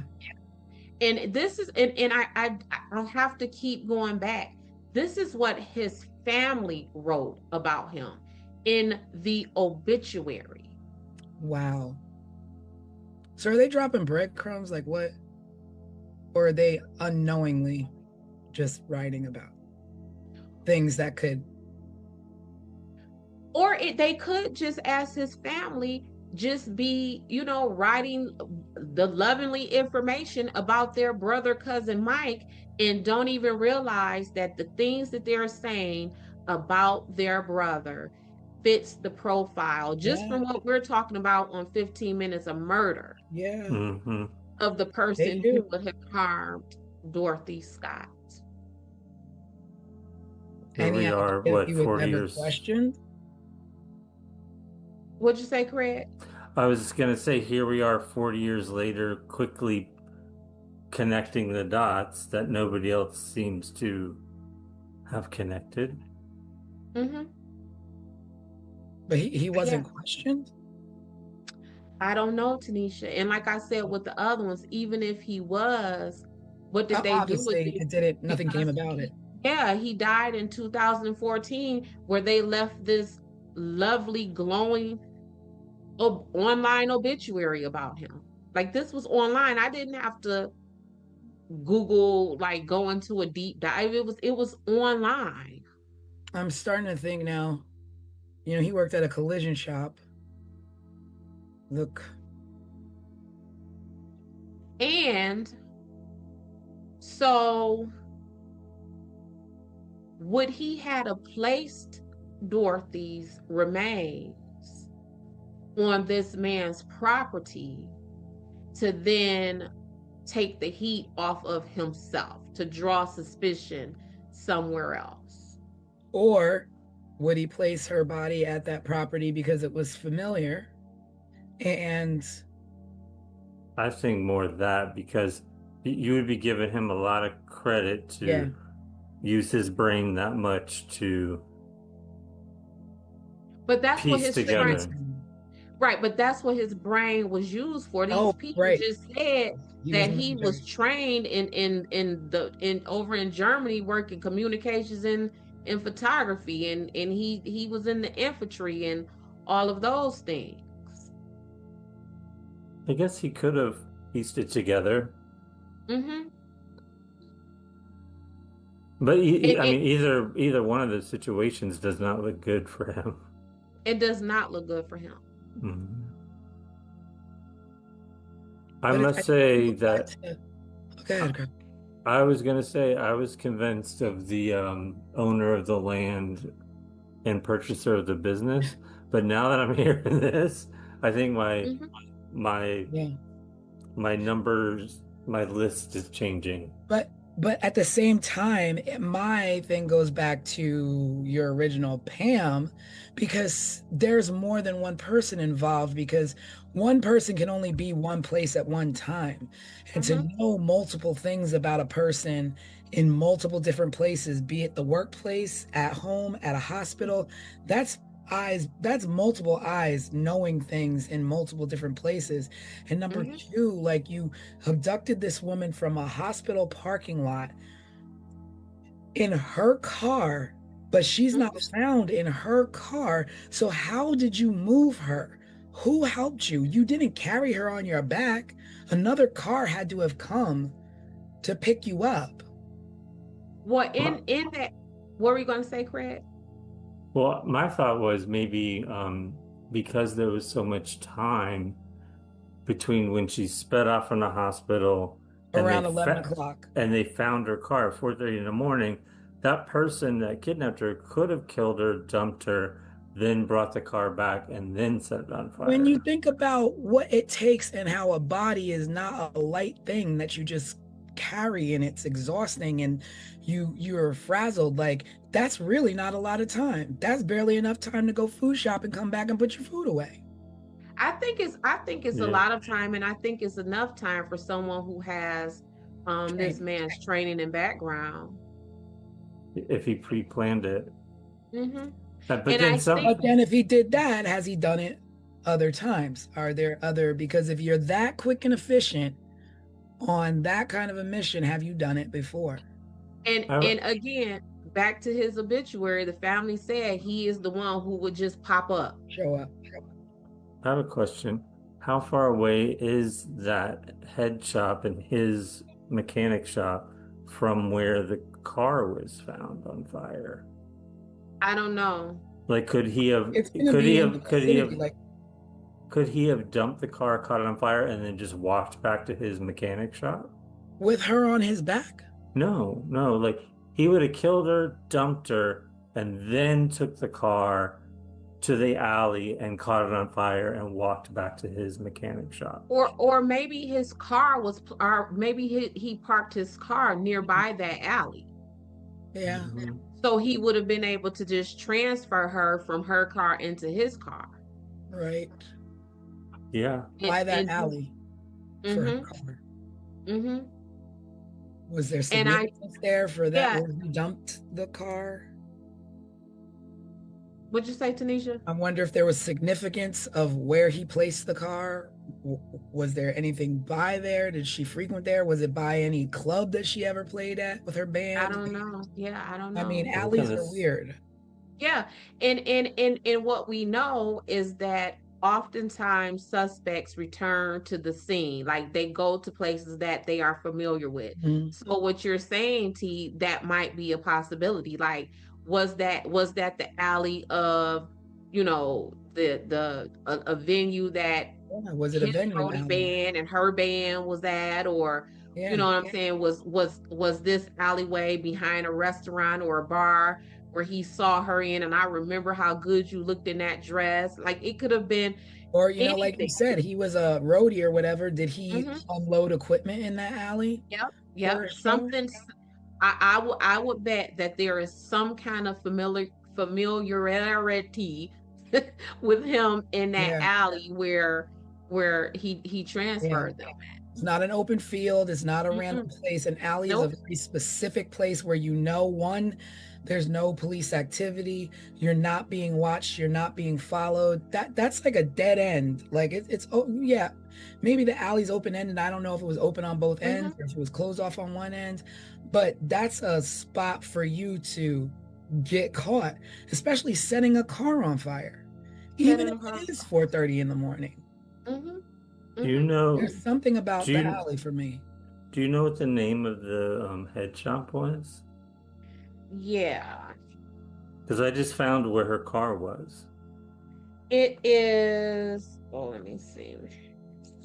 I got it close by. Give me a second. Oh, I'm curious to see how close It's they are. Swingers Psych Shop and John's Head Shop. I thought the head shop was like a car place for fixing cars. What city were they in again? Anaheim? She lived in Stanton and she went missing from Anaheim.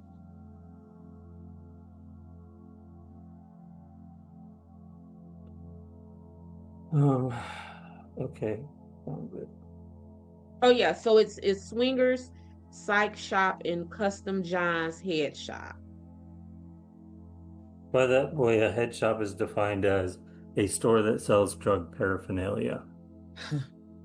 That's all it says. And I don't think it needs to say more than that. We get it. Yeah, no, I mean we get it. That's very clear to me. That's very clear to me. So where her car was found in the head shop, they're 12 miles apart. Mm-hmm. So it's not walking distance. No. So remember when we were just talking about, like, I don't know if we're digging at stereotypes, but how someone who worked at the collision shop or something may have like their cigarettes tucked in their t-shirt pocket or something. I mean, it's the 80s. Everybody was smoking. Right. Kids. At her parking spot, when the cops went to begin investigation, they found a pack of cigarettes in where her car was, and she did not smoke. Come on. Mechanic. No fingerprints. If you think about that's the thing with this, Steve. So when this is the thing. So when I get to talking about police and what the police didn't do, this is the mess that I am talking about, y'all. Like, and this is why, as I began to do this investigation, this woman went from being Dorothy Jane Scott to Dot to me, because they wronged this girl. I get it that in 1980 we can't trace cars like we can, right? I get it in 1980 we can't track down DNA the way that we can. I get it in 1980 we might not even be able to work with fingerprints the way that we can. We can ask questions. We can ask questions. We can make connections. Yeah. And just right here, the connections that we made, what happened to this woman? And y'all gonna let these people go? And let them go to the point to where when this man died in 2014, his family writes an obituary that gives you point by point explanations and reasons why this man could have done this. And you know what a simple question would have been for the brother, the mechanic? What kind of cigarettes do you smoke? Because when people smoke, they smoke a very specific type of cigarettes. You don't just buy random cigarettes. You smoke. I know when I smoked as a kid, I would smoke Benson and Hedges menthol lights because that's what my father smoked. Easy question. And I remember easy question for any suspect who doesn't know that they dropped anything. And people's packs of cigarettes were so personal to them. I remember seeing cigarettes with people's IDs tucked in them, people's money tucked in them, phone books. Look, remember the little miniature phone books that would be tucked in there? Like a pack of cigarettes, because you kept them so handy, often served as miniature wallets for people. You ain't just dropped a pack of cigarettes and we don't know whose pack of cigarettes that is. Yep, And they had that like, plastic sleeve over it, so you could tuck in like a $5 bill or like. I wonder if, like, I mean, I get it. I don't know, like, evidence and what have you, but if that was still in evidence today, if you could test it for anything, traces of anything, if you would find a connection.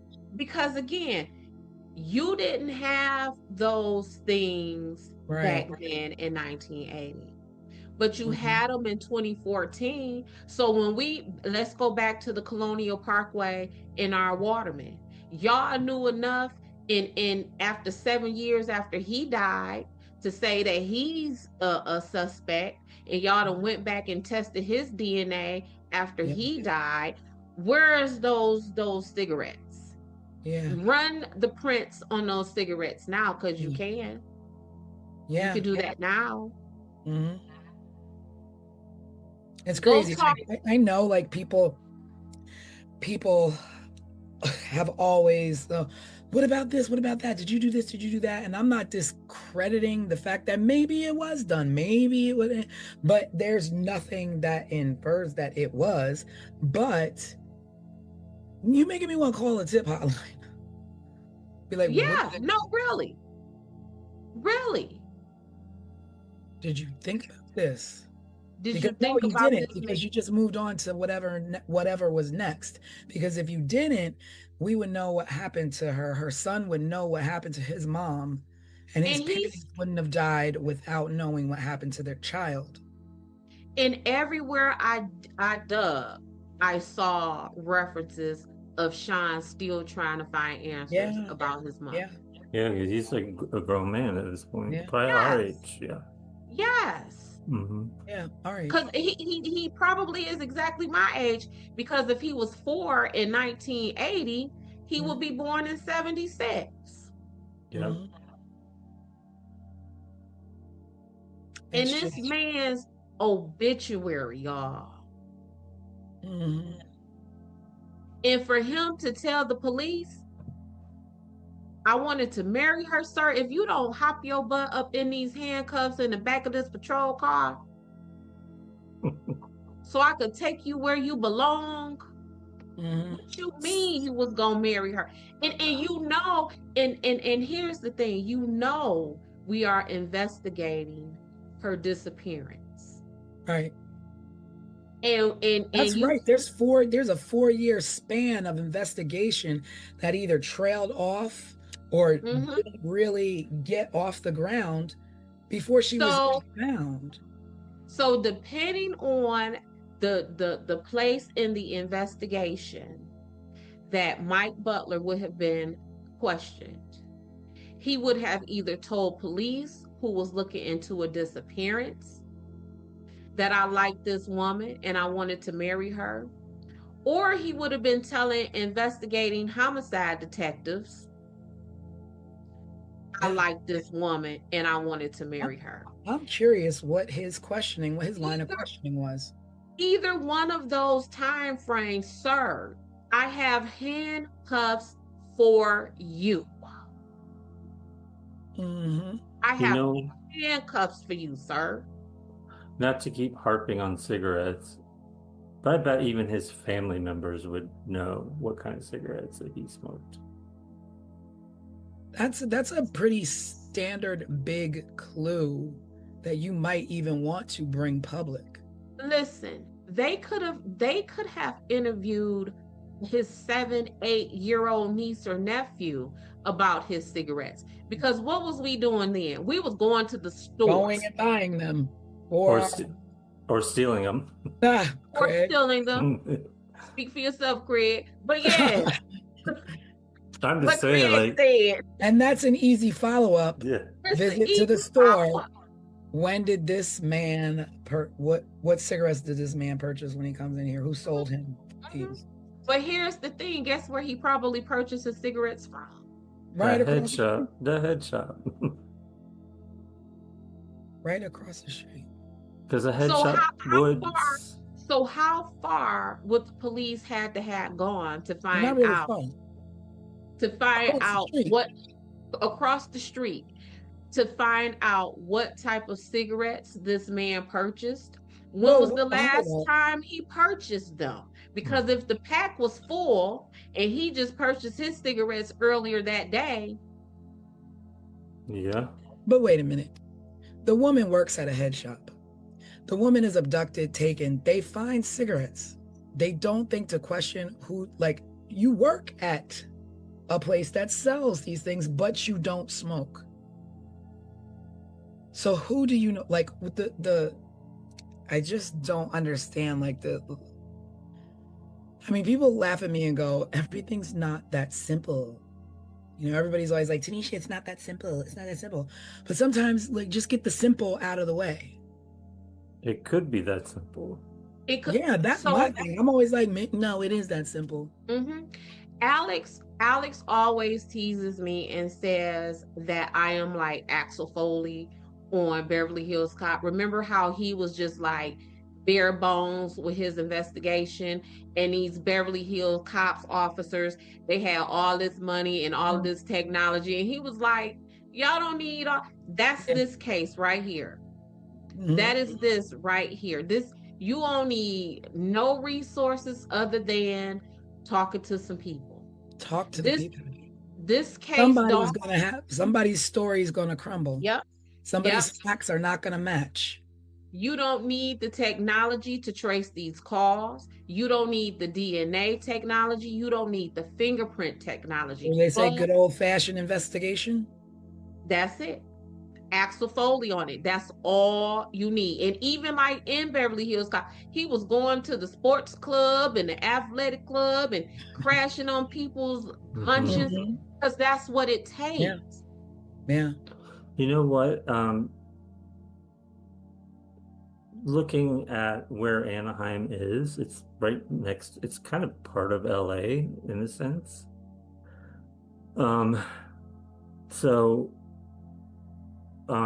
It makes sense. Anyways, it makes sense to me that she would be playing or be hanging out with an all-girl like punk band in the 80s. In LA, it was like they were all over the place. I'm just thinking about how cool she was. I didn't realize they lived this close to LA and like that's what I'm saying.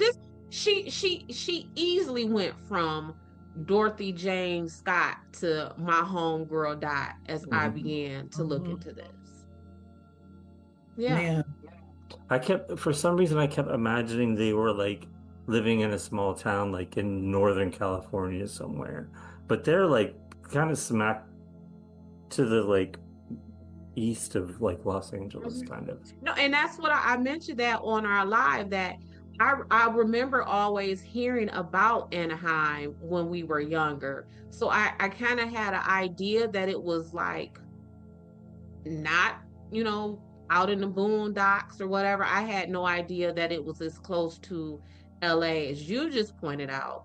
But yeah, this ain't a place where, we slow and lagging behind times. No, this was a hip, vibrant community. And Dorothy was a part of it.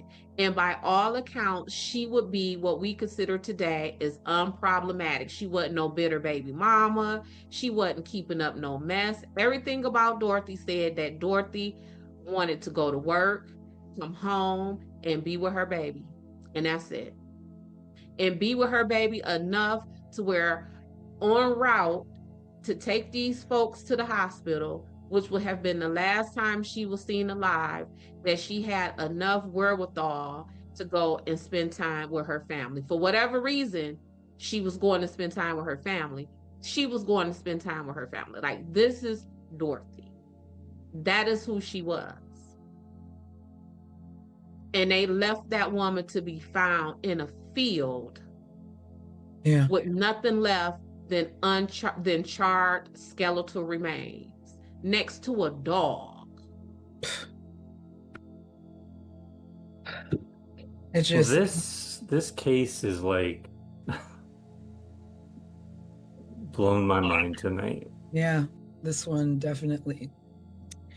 It seemed so like kind of simple when we got started Mhm. into this and turned into That's the thing is something. that when you take just the basic facts and then you do the deep dive like Des did, you find out so much more and then you talk about it. Mhm. Mhm. I can't wait to see what some viewers Yeah. chime My in heart goes with. out to her son. Yeah. My heart goes out to Sean, definitely.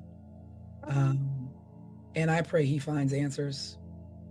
And here's the thing about Sean. So I am sitting here and I am telling you how, as I was investigating um Dorothy, I became in love with her and she became my homegirl Dot. And these are memories and information that I have drudged up about this lady who was a complete stranger to me from the internet. Mm-hmm. Imagine what her son, Yeah. who probably didn't have memories of his mother.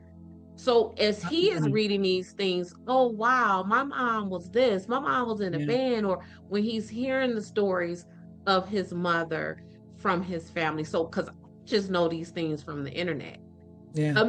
Like he will be Yeah. hearing Yeah. stories from her friends and family members. The depth of his mom, because being 4 years old when your mom was Right. brutally taken from you, you've got to have some really fond memories that aren't exactly your own, but being told to you secondhand because they Mhm. was robbed from you. Yeah. And all he has to grasp onto are those memories. And to think like, oh, this is my mom. My mom was this, and I didn't even get to know this Yeah. about my And mother. not even firsthand memories Yeah, this is told to you, and mm-hmm, maybe mm-hmm, the photos that you have up until she was right. taken. And Mm-hmm. yeah, I can't imagine. Yep. Dorothy And I Jane think Scott. the consensus is that 1980s were not a good time for solving unfortunate murders. And so many people in that decade are just, I mean, so many of us, the Gen X generation, have no answers for the terribly criminal things that happened. And it was a different world then. It was a different time. I mean, these things still happen, but we got drones, we got all these, different things that, in a second you can barely get down the block committing crimes these days. Like it takes about a week, a month before, we find out the result of, there's no such thing as real kind of unsolved crimes at the volume that it was in the Well, 80s. yeah, and the unfortunate thing in everything you just said is absolutely correct. But even with what you're saying is being correct, at this rate, I believe just nationwide, about maybe half of murders still go unsolved. But that's a case of the bottom line. That's all Mm-hmm. this. Because if you Yep. have this, Yep. then it's solved. If you Mm-hmm. don't have this, then you can wait. Mm-hmm. You can wait until you can Yeah. afford to This meaning money, right? money, Mm-hmm. the Yeah. money. Yeah. Because there's no reason that a murder can't be solved with the proper time given. But when there's no money to be paid and there's no, the fact that you have to pay certain amount of pennies on a dollar for a page I mean, of yeah, and of investigation for your own family right. member is insane. Right. And some families are actually, resorting to contacting investigation agencies. Like there are investigation agencies that just do this, like Mhm. solve Yeah. work on unsolved open cases, right? Mhm. Um, and yeah, is family shouldn't have to do that. I shouldn't, because the truth of the matter is our tax money is already paying that. So now I got to pay some more money to hire Mhm. an investigator to pay y'all to do the work that I'm Mhm. already paying you to do. Yeah. So I'm paying out of my pocket 2 or 3 times, and I'm paying out of my soul Mhm. because my loved one is gone, and y'all ain't telling me nothing. Yeah. Y'all ain't telling me nothing. And you got cigarettes, you got coworkers. Mhm. Mm. My brain is just trying to think of more things that could have been done. Yeah, I feel like every time we get to this point in our deep dives, like as we're wrapping things up, my only thought is like we could talk about this for another hour and a half next week.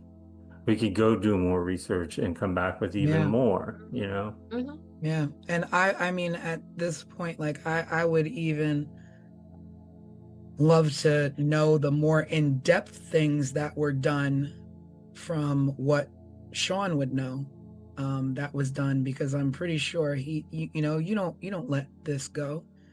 You don't let Mm-mm. things go until, we saw Tara Calico's parents till the day they died, still wondering, and not giving up. And you just don't give up till you get answers. And unfortunately, too many people pass away before they get those. Right. Just like Dorothy's parents. Just like Dorothy's parents. Just like just like Sean's mom. Mm-hmm. This this was this was Sean's mom. This is, to the people in the media, this is Dorothy Jane Scott. Yeah. To Desiree, this is, Yeah. her make believe new Yeah. BFF Dot. But to Sean, that's his mom. Yep. That's his mom. Yep. And he, this community, he how does he live peacefully Mm-hmm. amongst these people, whether he was 7-year-old Sean Right. or 40-year-old Sean, when you Mhm. don't know who took your mama away Yeah. from you? And What that what fear of always, am I gonna be like my mom? Yep, That do the yep, people yep. or the people who did what they did to her gonna do that Mm-hmm, to me? Like, just that mm-hmm, fear and that mm-hmm, uncertainty of life. Like, you of you life. don't get to have that freedom of having, um just not having your mind inundated day in, day out, by even being reminded, being in a store and seeing a 4-year-old kid with his mom, being triggered and remembering, I was 4 years Yeah. old when I lost my mom. Like, everything is just, your whole life is now this. Now this, and your own father was questioned in your mother's Yeah. disappearance. Hmm. What if anything has that done with his relationship with his father? Yeah. That's where we're at the end of another case, with no answers, nothing solved, but at least we did get to kind of go down that rabbit hole, pick apart some theories, look at some suspects. I don't know. What do you guys at home think? Do you think it was the crush? Do you think it was her ex, or the father of her child? Like, was it someone else? Was Pam involved? Did Conrad have anything to do with it? Um, we don't know. We don't know. The But we yeah. talked about it, and so we extend this moment to you all watching this to bring your theories. What do you think? What are your thoughts? Who are the suspects that you think? Is it somebody that we didn't mention? Is there a theory that we didn't talk about? Um, are there clues out there that we didn't mention? Um, we What do open you it up know to that you we don't guys. know? Yeah. What else is What do out? you think we got right? What do you think we got wrong? Yeah. There was so many jaw-dropping moments in this case Yeah. tonight. Yeah. So with that, we're going to close it. We're going to say thank you for joining us. Thank you for watching. We just, our hearts and thoughts and prayers go out to Sean, and hoping that he finds the answers that he needs. With his mom, Dorothy was an amazing woman, and and what we do know is that she loved her son. Yes. And that's the only thing at this point that we can actually smile about, in remembering her, is that she lived her life, she loved life, she loved her son, and her goal was protecting him. And unfortunately, someone removed her from this life way too early. Way too soon. Yes, so be sure to drop any comments or questions below. Check us out at 15minutesofmurder.com to see the overview for this case if you haven't watched it, and also to catch up on cases in the past that maybe you haven't seen yet. Yeah. And we will be going live Wednesday night, this Wednesday, with Wednesday Night Live. Join us then when we just catch up, just check in. Nothing's planned. We just pop in, talk about the current events and what's going on, and we will see you then. Yes, see you next time. Bye. Bye, everyone. Subscribe, share, and remember, someone is always waiting for answers. This was 15 Minutes of Murder.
In the winter of 1986, in Suitland, Maryland, just outside the nation's capital, a stretch of woods behind a neighborhood recreation center became a place of dread. Children had played there. Families walked past it. And teenagers cut through it on the way home. But over the course of weeks, those woods would yield a terrible truth. Young women were being killed and left there. 5 lives, 1 community, and a mystery that has never been solved. This is 15 Minutes of Murder.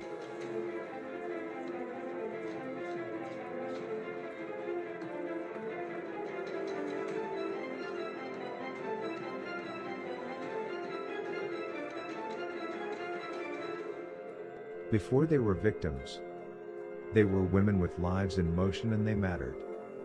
They lived in southeast Washington, D.C. and nearby Suitland. They shared neighborhoods, bus routes, stores and friends.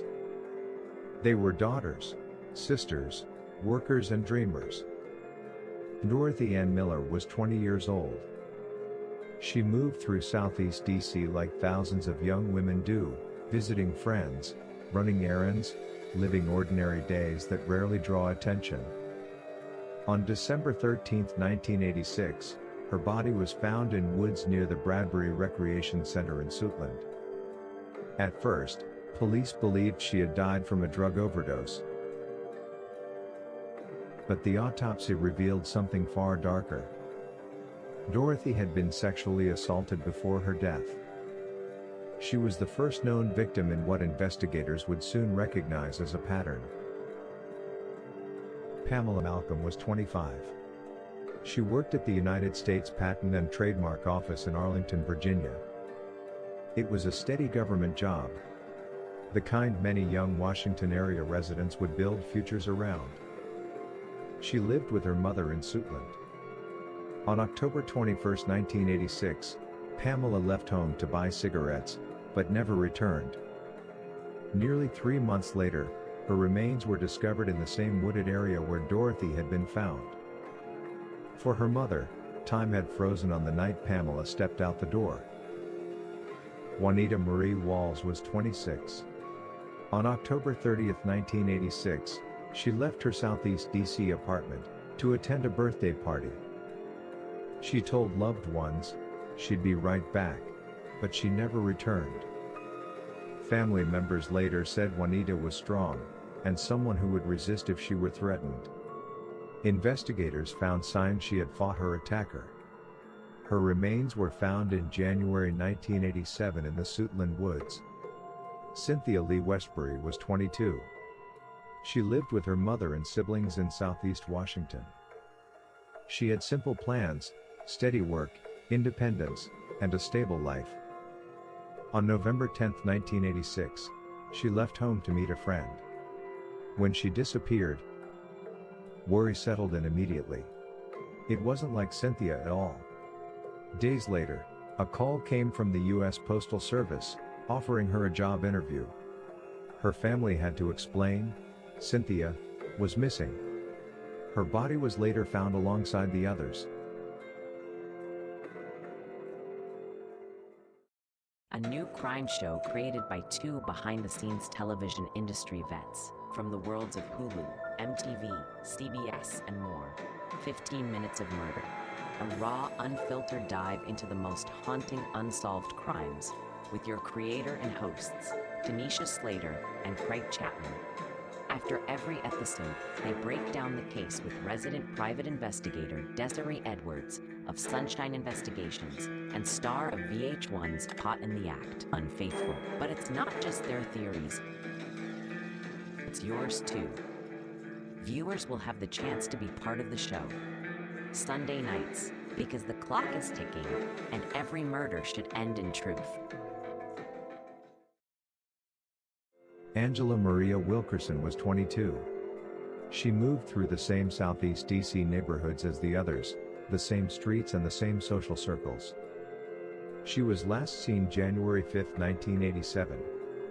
Days later, her body was found in the familiar wooded area, near Bradbury Recreation Center. 5 women, all dark-skinned and in their early 20s. All short in stature with slender builds. 4 were from the same Southeast Washington neighborhoods. All were sexually assaulted and stabbed. All left in the same unsuspecting woods. All underserved because no one, except their families, were looking for them. All were just stumbled upon, like trash discarded on the wayside. By January 1987, fear in Suitland had become something heavier than rumor. It had become a frightening pattern for everyone living in that area. The woods behind the Bradbury Rec Center became the place parents had to warn their children about. Residents watched from windows facing the tree line, imagining the unthinkable. In February 1987, more than 100 residents gathered outside the Prince George's County Police Station. They demanded answers and safety measures. They demanded attention for the deaths of the young black women in their community. The outcome? Police formed a 25-detective task force. They conducted interviews, canvasses, and searches that turned up some leads. But the killer, or killers, remained unknown. Then, investigators made another discovery, this time in Northeast Washington, D.C. In an alley, police found the body of a young woman. She had been stabbed, sexually assaulted, and strangled. For nearly 2 weeks, she had no name. Then, an employer recognized a police sketch. The victim was identified as 20-year-old Janice Elaine Morton, a nurse's aide from Southeast Washington. Like the Suitland victims, Janice was young, black, and lived in the same communities as the other women. She too was killed in a similar way. Her murder intensified fears that the killings were connected. Police arrested a suspect in Janice Morton's murder. On January 30, 1987, 31-year-old Alton Alonzo Best, a Southeast Washington resident. Investigators said Best knew several of the Suitland victims. One witness reported seeing a victim near a van associated with him shortly before her disappearance. Later that year, Best pleaded guilty to second-degree murder and sodomy in Janice Morton's killing. He was sentenced to 18 years and 4 months in prison. During proceedings, he admitted to patterns of behavior involving offering drugs and seeking sexual favors from vulnerable women. After his arrest, the Suitland killing stopped. But here is the unresolved truth. No forensic evidence ever linked Best to the 5 Suitland murders. He was never charged in those deaths. And officially, the case remains unsolved. Time moved forward. But the woods? They remained a haunting reminder of unthinkable tragedy and unimaginable grief. Families buried daughters, sisters, friends. 5 women, whose lives intersected by geography, and later, in tragedy. The names eventually faded from headlines, but not from memory. And not from injustice. Dorothy Ann Miller, Pamela Maria Malcolm, Juanita Marie Walls, Cynthia Lee Westbury, Angela Maria Wilkerson. Your lives matter, and you are not forgotten. Thank you for watching. Subscribe, share, and remember, someone is always waiting for answers. This was 15 Minutes of Murder.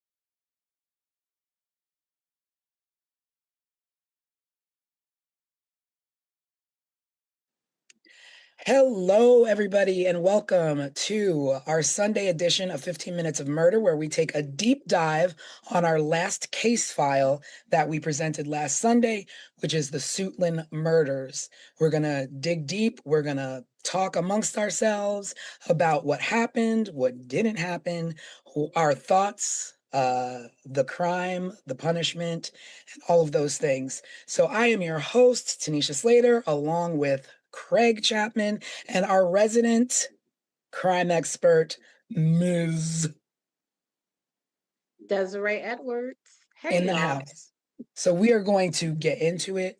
We are going to break it down. And this case is a little different than the things that we've been doing in the past, where we've had a lot of archive footage, and we've had newspaper clippings and witnesses and all these kind of things to report.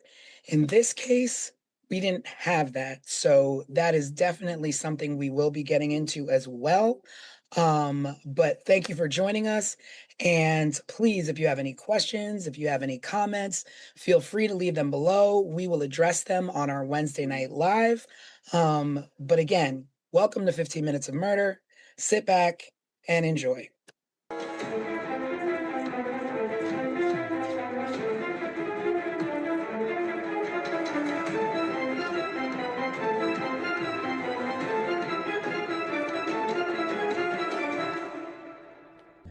Okay, everybody, so we're about to get into that deep dive, but before we do, make sure you like and subscribe so that you never miss an episode, never miss a live. Stick with us. We'll stick with you. Make sure you subscribe. We appreciate every single subscription. So let's get into this deep dive. Now, this, what did everybody think of this? This was different. This was definitely different than other stories we've covered. Yeah, but Steve, so here's my take on it. I found that it was not as much information about, these victims and the string of murders. However, I think that leaves us in a place where we can talk about and explore why that is so. Mm-hmm. I agree that I had the same frustration from the get-go. I was like, there's a few newspaper articles, but there are no pictures of these people. Mhm. There's no pictures of the suspect. They were obviously like serial killings. I mean, I think it's over 3. They consider it serial killings, and they never, anywhere I read, called them serial killings. So there was a lot of like missing information, like almost nothing was done. Yeah.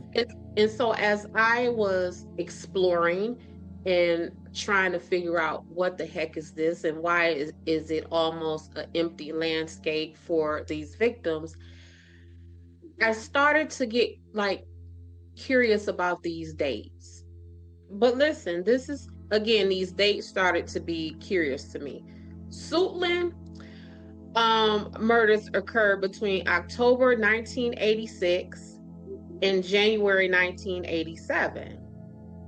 But guess what was happening less than 3 hours away during this exact same timeline? I don't know. The Colonial Parkway murders. Oh. You know what? I wondered why occasionally it would pop up in my Google searches when I was trying to find information about the Suitland murders. I just assumed they were close in proximity. I didn't realize the timeline was the same. Watch also. these dates. So Rebecca and Kathy, they were the first victims of the Colonial Parkway. They were found on October 12, 1986. Paula Malcolm, who was the first victim of the Suitland murders, she was found October 21st, 1986. Wow. And so the timeline is the same, but is the proximity the same or no? Well, it was less than 3 hours away.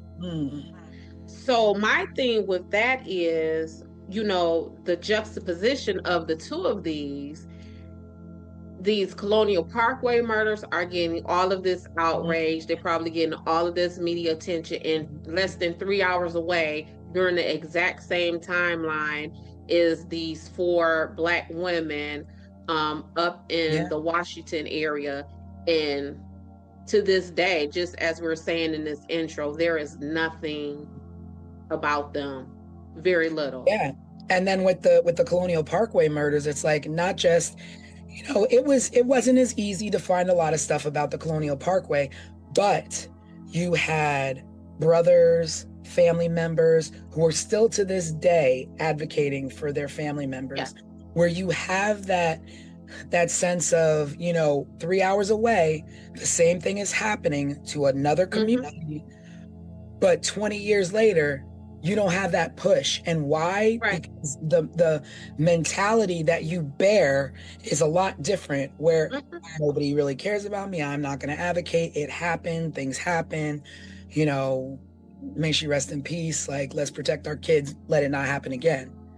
I mean, there are, just in preparation for Colonial Parkway, there was a ton of recently produced documentaries on like the ID channel and things like that about that. But a little bit more also caught my attention. So the Colonial Parkway, as we know from our show, is part of the National Park Services. The suspect in the Suitland murders, guess where he worked? As a groundskeeper for the National. Wow. He worked as a groundskeeper for the National Park Service. So it's what, Craig? Well, I was just going to say, all the girls from Suitland Park were found in the woods behind a public park. where people have like birthday parties and family reunions, and Mhm. those woods were literally backed up against the park. And with the Colonial Parkway murders, they literally went out of their way. They almost dug that man up from the grave Yeah. to assign him as the suspect 6 Mhm. years after his death. And then this man right here, as we're talking, he worked for this. He knows this. And to this day, even after he pled guilty for the murder of Janice Morton, they still have refused to even name him as a suspect for these ladies in Suitland. Now, that's what I was wondering. I was like, but why? So when you have this suspect who, it's kind of tied in, but then you don't charge him with it. So what? Investigations just stop on these other 5 women? Like, So this other lady, Janice Morton, he pled guilty to her murder. mhm. And in his allocution, and allocution is the fancy court word for when you plead guilty, you can't just say, I plead guilty. You have to go on the court record and state what you plead guilty to.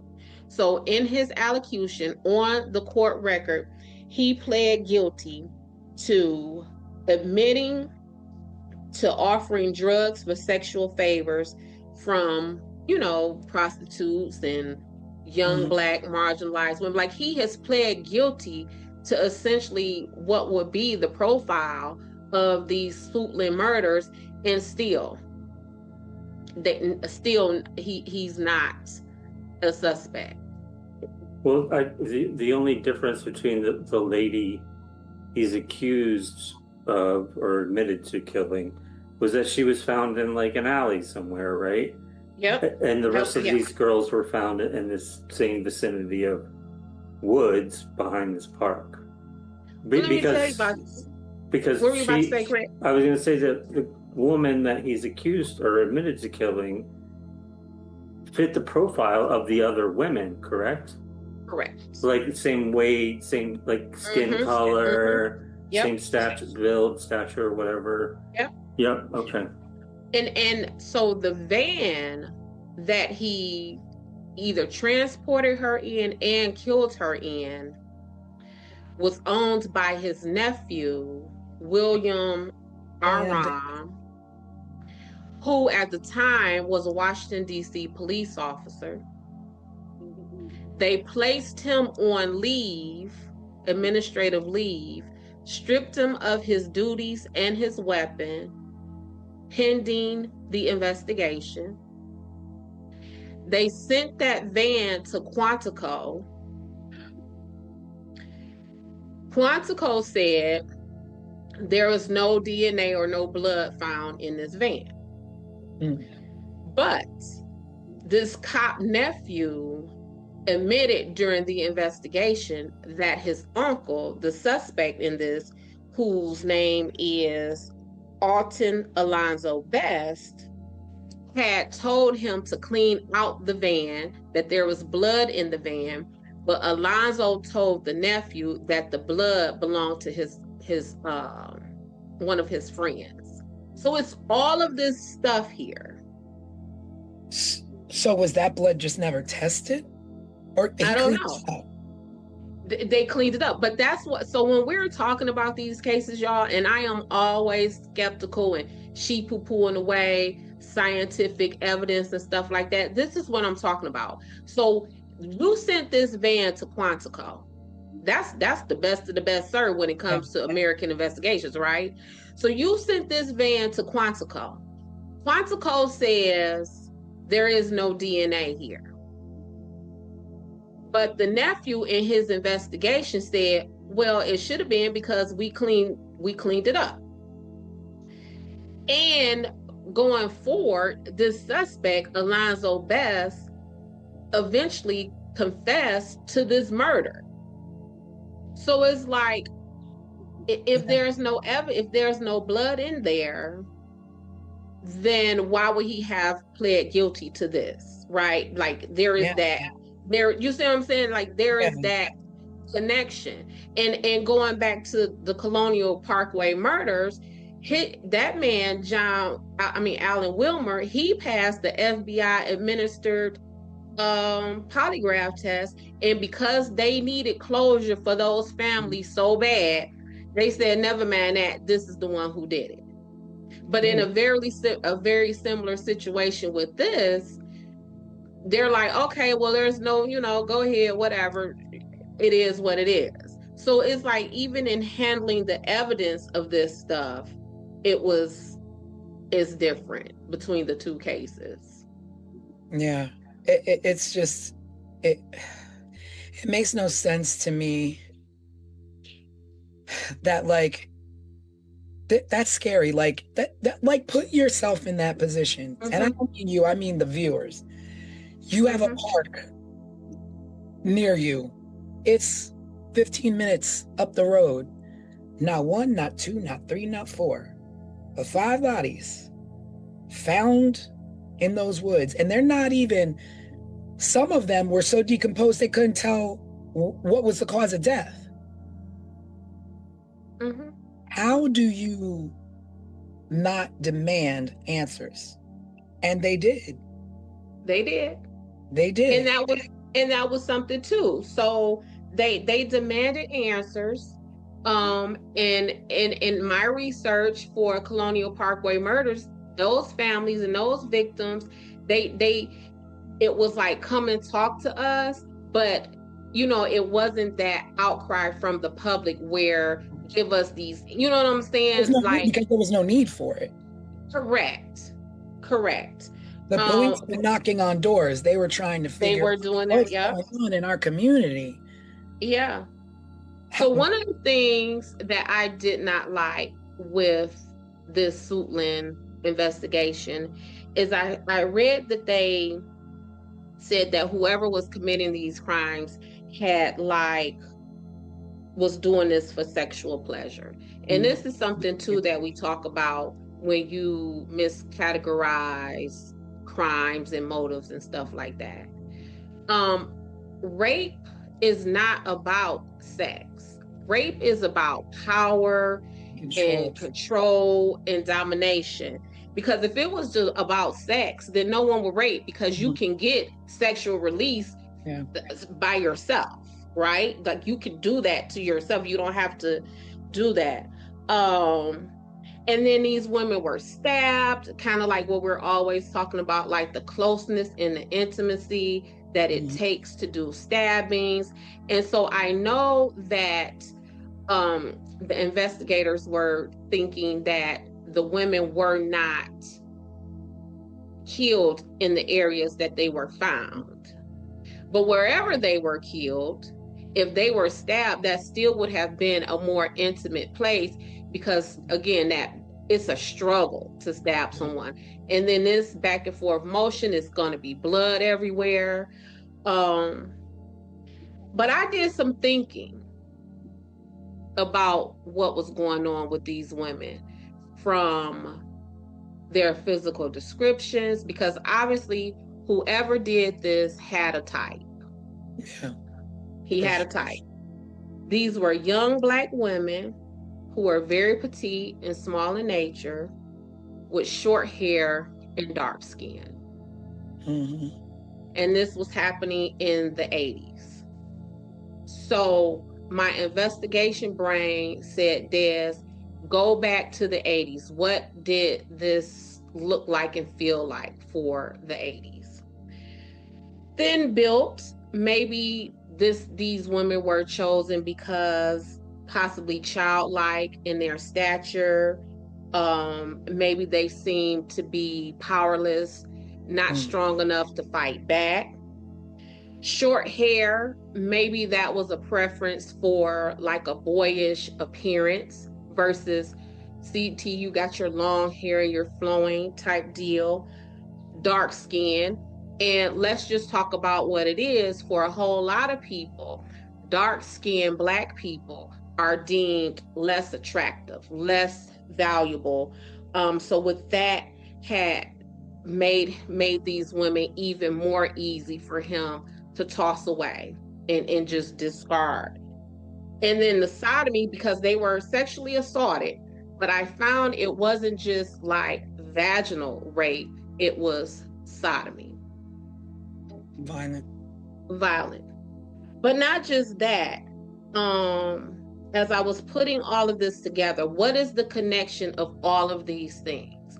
And I was wondering if this person's motive to do this to these women was a release for some kind of internal sexual repressed rage, in the sense of, was this person fighting sexual demons? Was this man at the very minimum bisexual?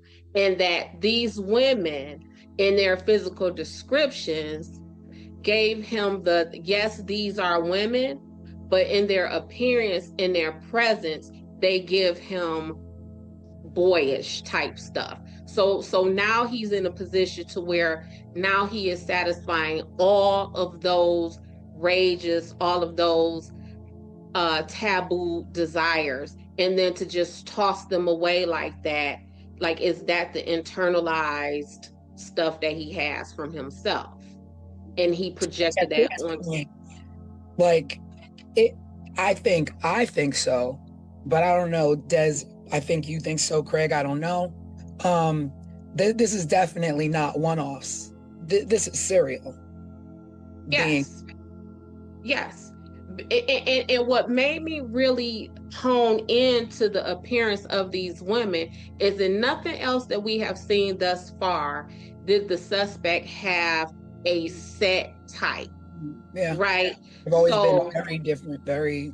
It was, yes, this was very targeted, and not just very targeted, because you could say, okay, Black women, streetwalkers, that could be anything, but the appearance of these women was very concrete and very fixed. And I think that when we are looking at this and profiling a suspect and a motive, the way the descriptions of these women are, I think we would be remiss to not really dig into that and pick it apart in what it is. And I mean, that too, though, when you say like picking apart a suspect, is that I feel like in part of that profiling the suspect is also profiling the victims, but we don't even know who the victims are. We don't even know. Exactly know, so that we can pinpoint, okay, well, this victim was about this. This is where she went. This is where she frequented. These are the she knew, like, and they all like rolled in the same area, the same like parameters, and like, so we don't know anything about them. It makes me wonder, did the police also take the time to get to know the victims to then get to know who the suspects could possibly be? Well, the police, I know they started raiding what they call the red light district of Washington. And so with that being said, if this is the red light district and the cops come in and they're showing pictures of crime victims, of course you're going to say, no, I don't remember her, or no, I don't know her, right? Right, yeah. So it was, where do we go with this? Like, how do we start to put this together, except for the only thing that really struck out to me in my investigation of this is the description and the physical descriptions of all of these women. Everywhere I turned, it was Black women, small stature, Black women, small stature, Black. What does that mean? And if we don't put a meaning to that and we don't sit and pick that apart, then would we have missed that? And, and when I say that, I'm talking about, so like when I was in college and I majored in this and I minored in that, a lot of my academic focus was on delinquency, crimes against women and children. And this stuff that I'm talking about right here with this description of these women, this was like textbook stuff. Like, this man had some kind of repressed sexual energy that made these women look like this. Because if he just wanted to kill black women, black voluptuous women, tall women, whatever, but it was almost like bullying. You know what I'm saying? So that's where my mind went. And what you say, T? It made me wonder too if any of these women knew each other or even knew him. Well, they said he knew some of them. I have so many questions or so many thoughts even. You know, digging into the psychology of this guy and maybe repressed homosexuality. Was it the environment he grew up in? Was it his parents? Was it his religion that was telling him these things were bad or wrong, or, you know, drove him to do these certain things?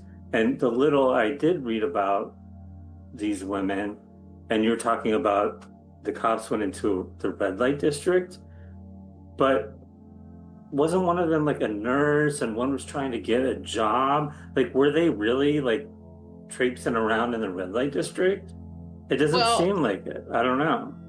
So the one lady who he pled guilty to her murder, she was a nurse's aide.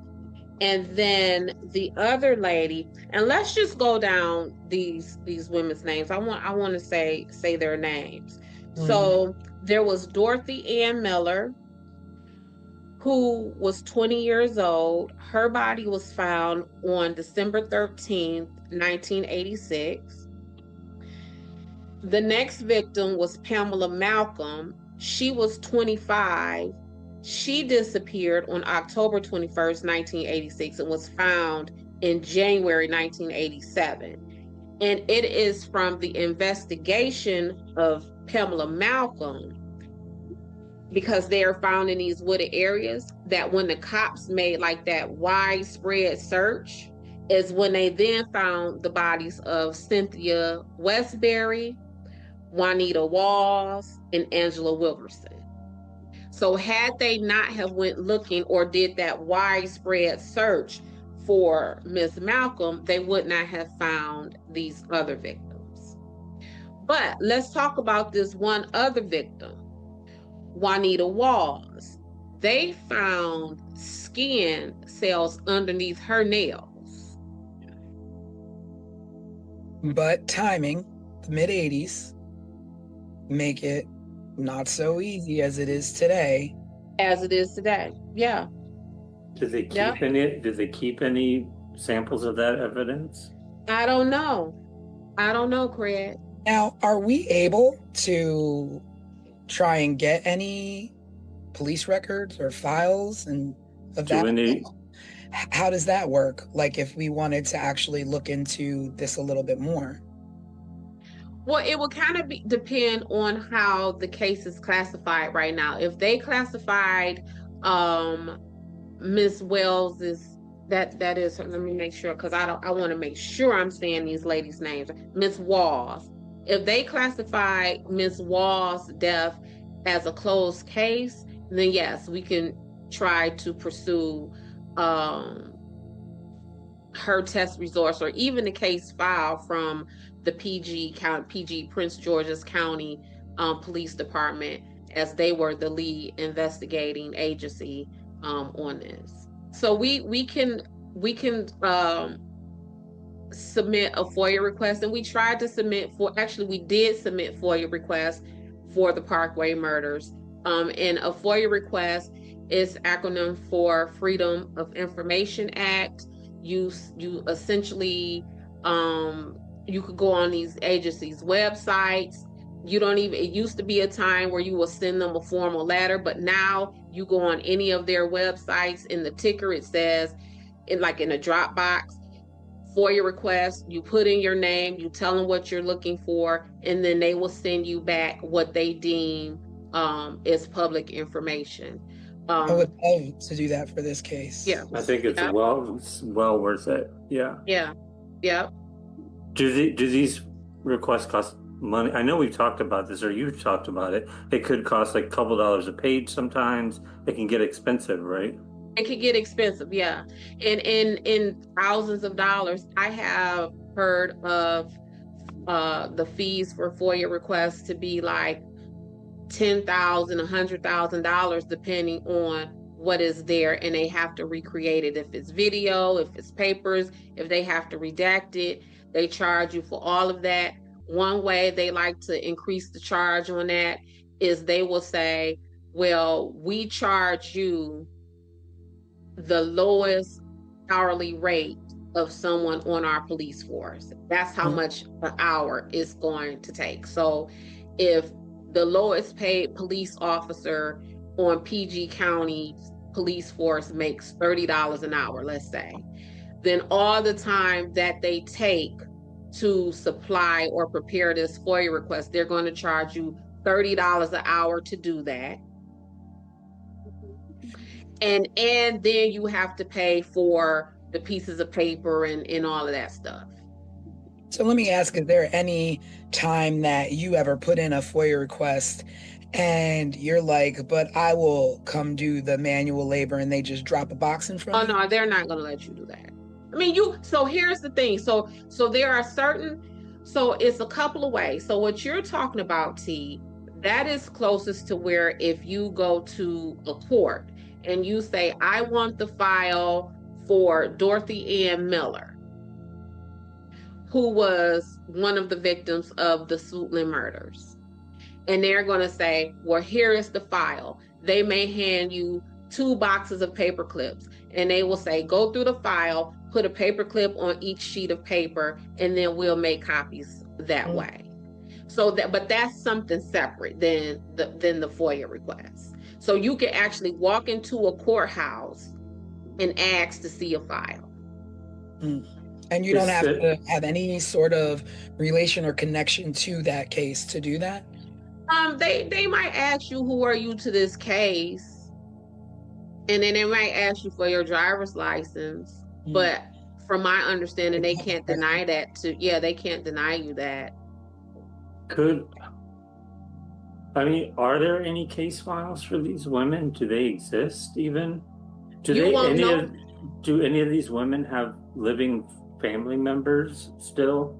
I mean, obviously they do, but like, who were alive at the time and could speak about the cases?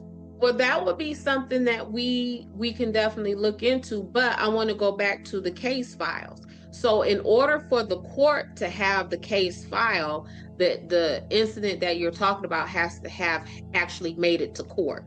So these women, aside from the woman who he pled guilty to, those women would not have made it to court because there is no suspect. There was no one who stood trial. There was no one who pled guilty. Yeah. So they're just gone. So that's why you would need to submit the FOIA request for them, because that would be with the police department. Oh, okay. Got it.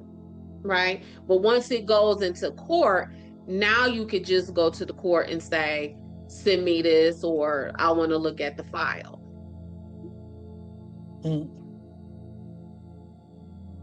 We should see if we can obtain any additional information. I feel like there's so little. I feel like Tanisha did such a good job telling the story with the overview, with how little information there is. I wonder, like, was this not reported at all? Like, was it not in newspapers, at least local newspapers? And I think these women were also victim of not just this man, but I think they were victim of the time, because again, we're talking about the late 80s. We're talking about an area that is categorized as being, having a lot of low income housing, like projects and apartments and complexes, which means, it's probably the hood and things like that. But all of this would have happened during the crack epidemic, while Ronald Reagan was president, while it was this propagandized war on drugs. And so much so, like, the community had like a community meeting with the police department. And the police department, of course, they're not giving a whole lot of information. And one of the women at that meeting stood up and said, well, let me ask y'all this. How is it that whenever somebody can sell some drugs, y'all are right there arresting them? But now we have all of these dead, missing Black women, and y'all can't find this killer. And so, again, that's part of why y'all always hear me hollering about Black communities and marginalized communities being over and under policed at the same time. So we have this community that would have been, like I said, propagandized and used as fear mongering during that presidential administration. I mean, we had the president's wife on television talking about just say no to drugs and all of that kind of stuff. And so y'all have all the resources for that. But when it really comes down to like real bodies, real things happening to people, and y'all cannot figure this out. And that fear mongering, that propagandized war on drugs, that all of that is like political tools to just like drive, you know what I'm saying, those political theories back then. Like this fits into all of that. Like, these women were definitely not just a victim of these murders, but they were victims of the time in that social structure of our country at that time. Yeah, but also you have to bring light to the fact that they were victims of this killer. They were victims of circumstance. They were victims of timing. They were victims of societal stereotypes. Yep. But that was in 86, 87. And here we are in 2026 and still experiencing the same disparities when it comes to being missing and exploited and murdered and all of those things. So time hasn't really changed very much since the Reagan era of how we for us when we are missing. And then this whole investigation. So then because again, we always talk about the task force and when I'm fussing about those things. So in the 80s, there was like a community, almost vigilante group called the Guardian Angels. I believe, at least from my childhood memories, they were in New York, essentially policing the subways and things like that. So the Guardian Angels came into the area to want to help the investigating officers with this investigation. Do you know this those case? officers? Yes. And do you know that they did not want them there? You know, I feel like people hold the Guardian Angels in really high regard. And I remember learning about them as they're still operating to this day. When I was young, I learned a lot about them because I was really into punk rock music, which was like anti-government, anti-authority, anti-police, all of those things. And I would read about the Guardian Angels, and I'm like, these people are super cool. Like they're out taking care of business when nobody else will. I remember them because again, I was, we were children. At least I was, So I remember. Yeah, you weren't born yet, T. And I remember like there always being some scuttlebutt. I don't remember if it was necessarily controversial stuff or if it was like glowing, reviews like Craig is saying. My point is the Guardian Angels came in, wanted to help, and the police were saying, not because we don't like y'all or this, that, and other. The police pushing back against the presence of the Guardian Angels was essentially because the police felt that the presence of the Guardian Angels would make them look inept, as if they Guess what the best way to solve that is? It'll be in Get in the game. Yep.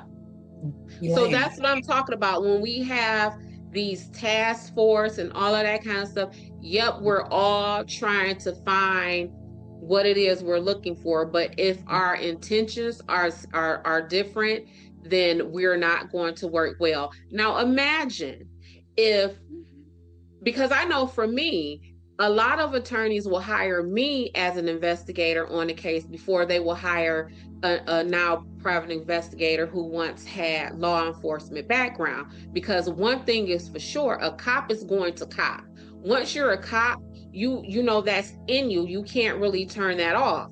And people feel that, right?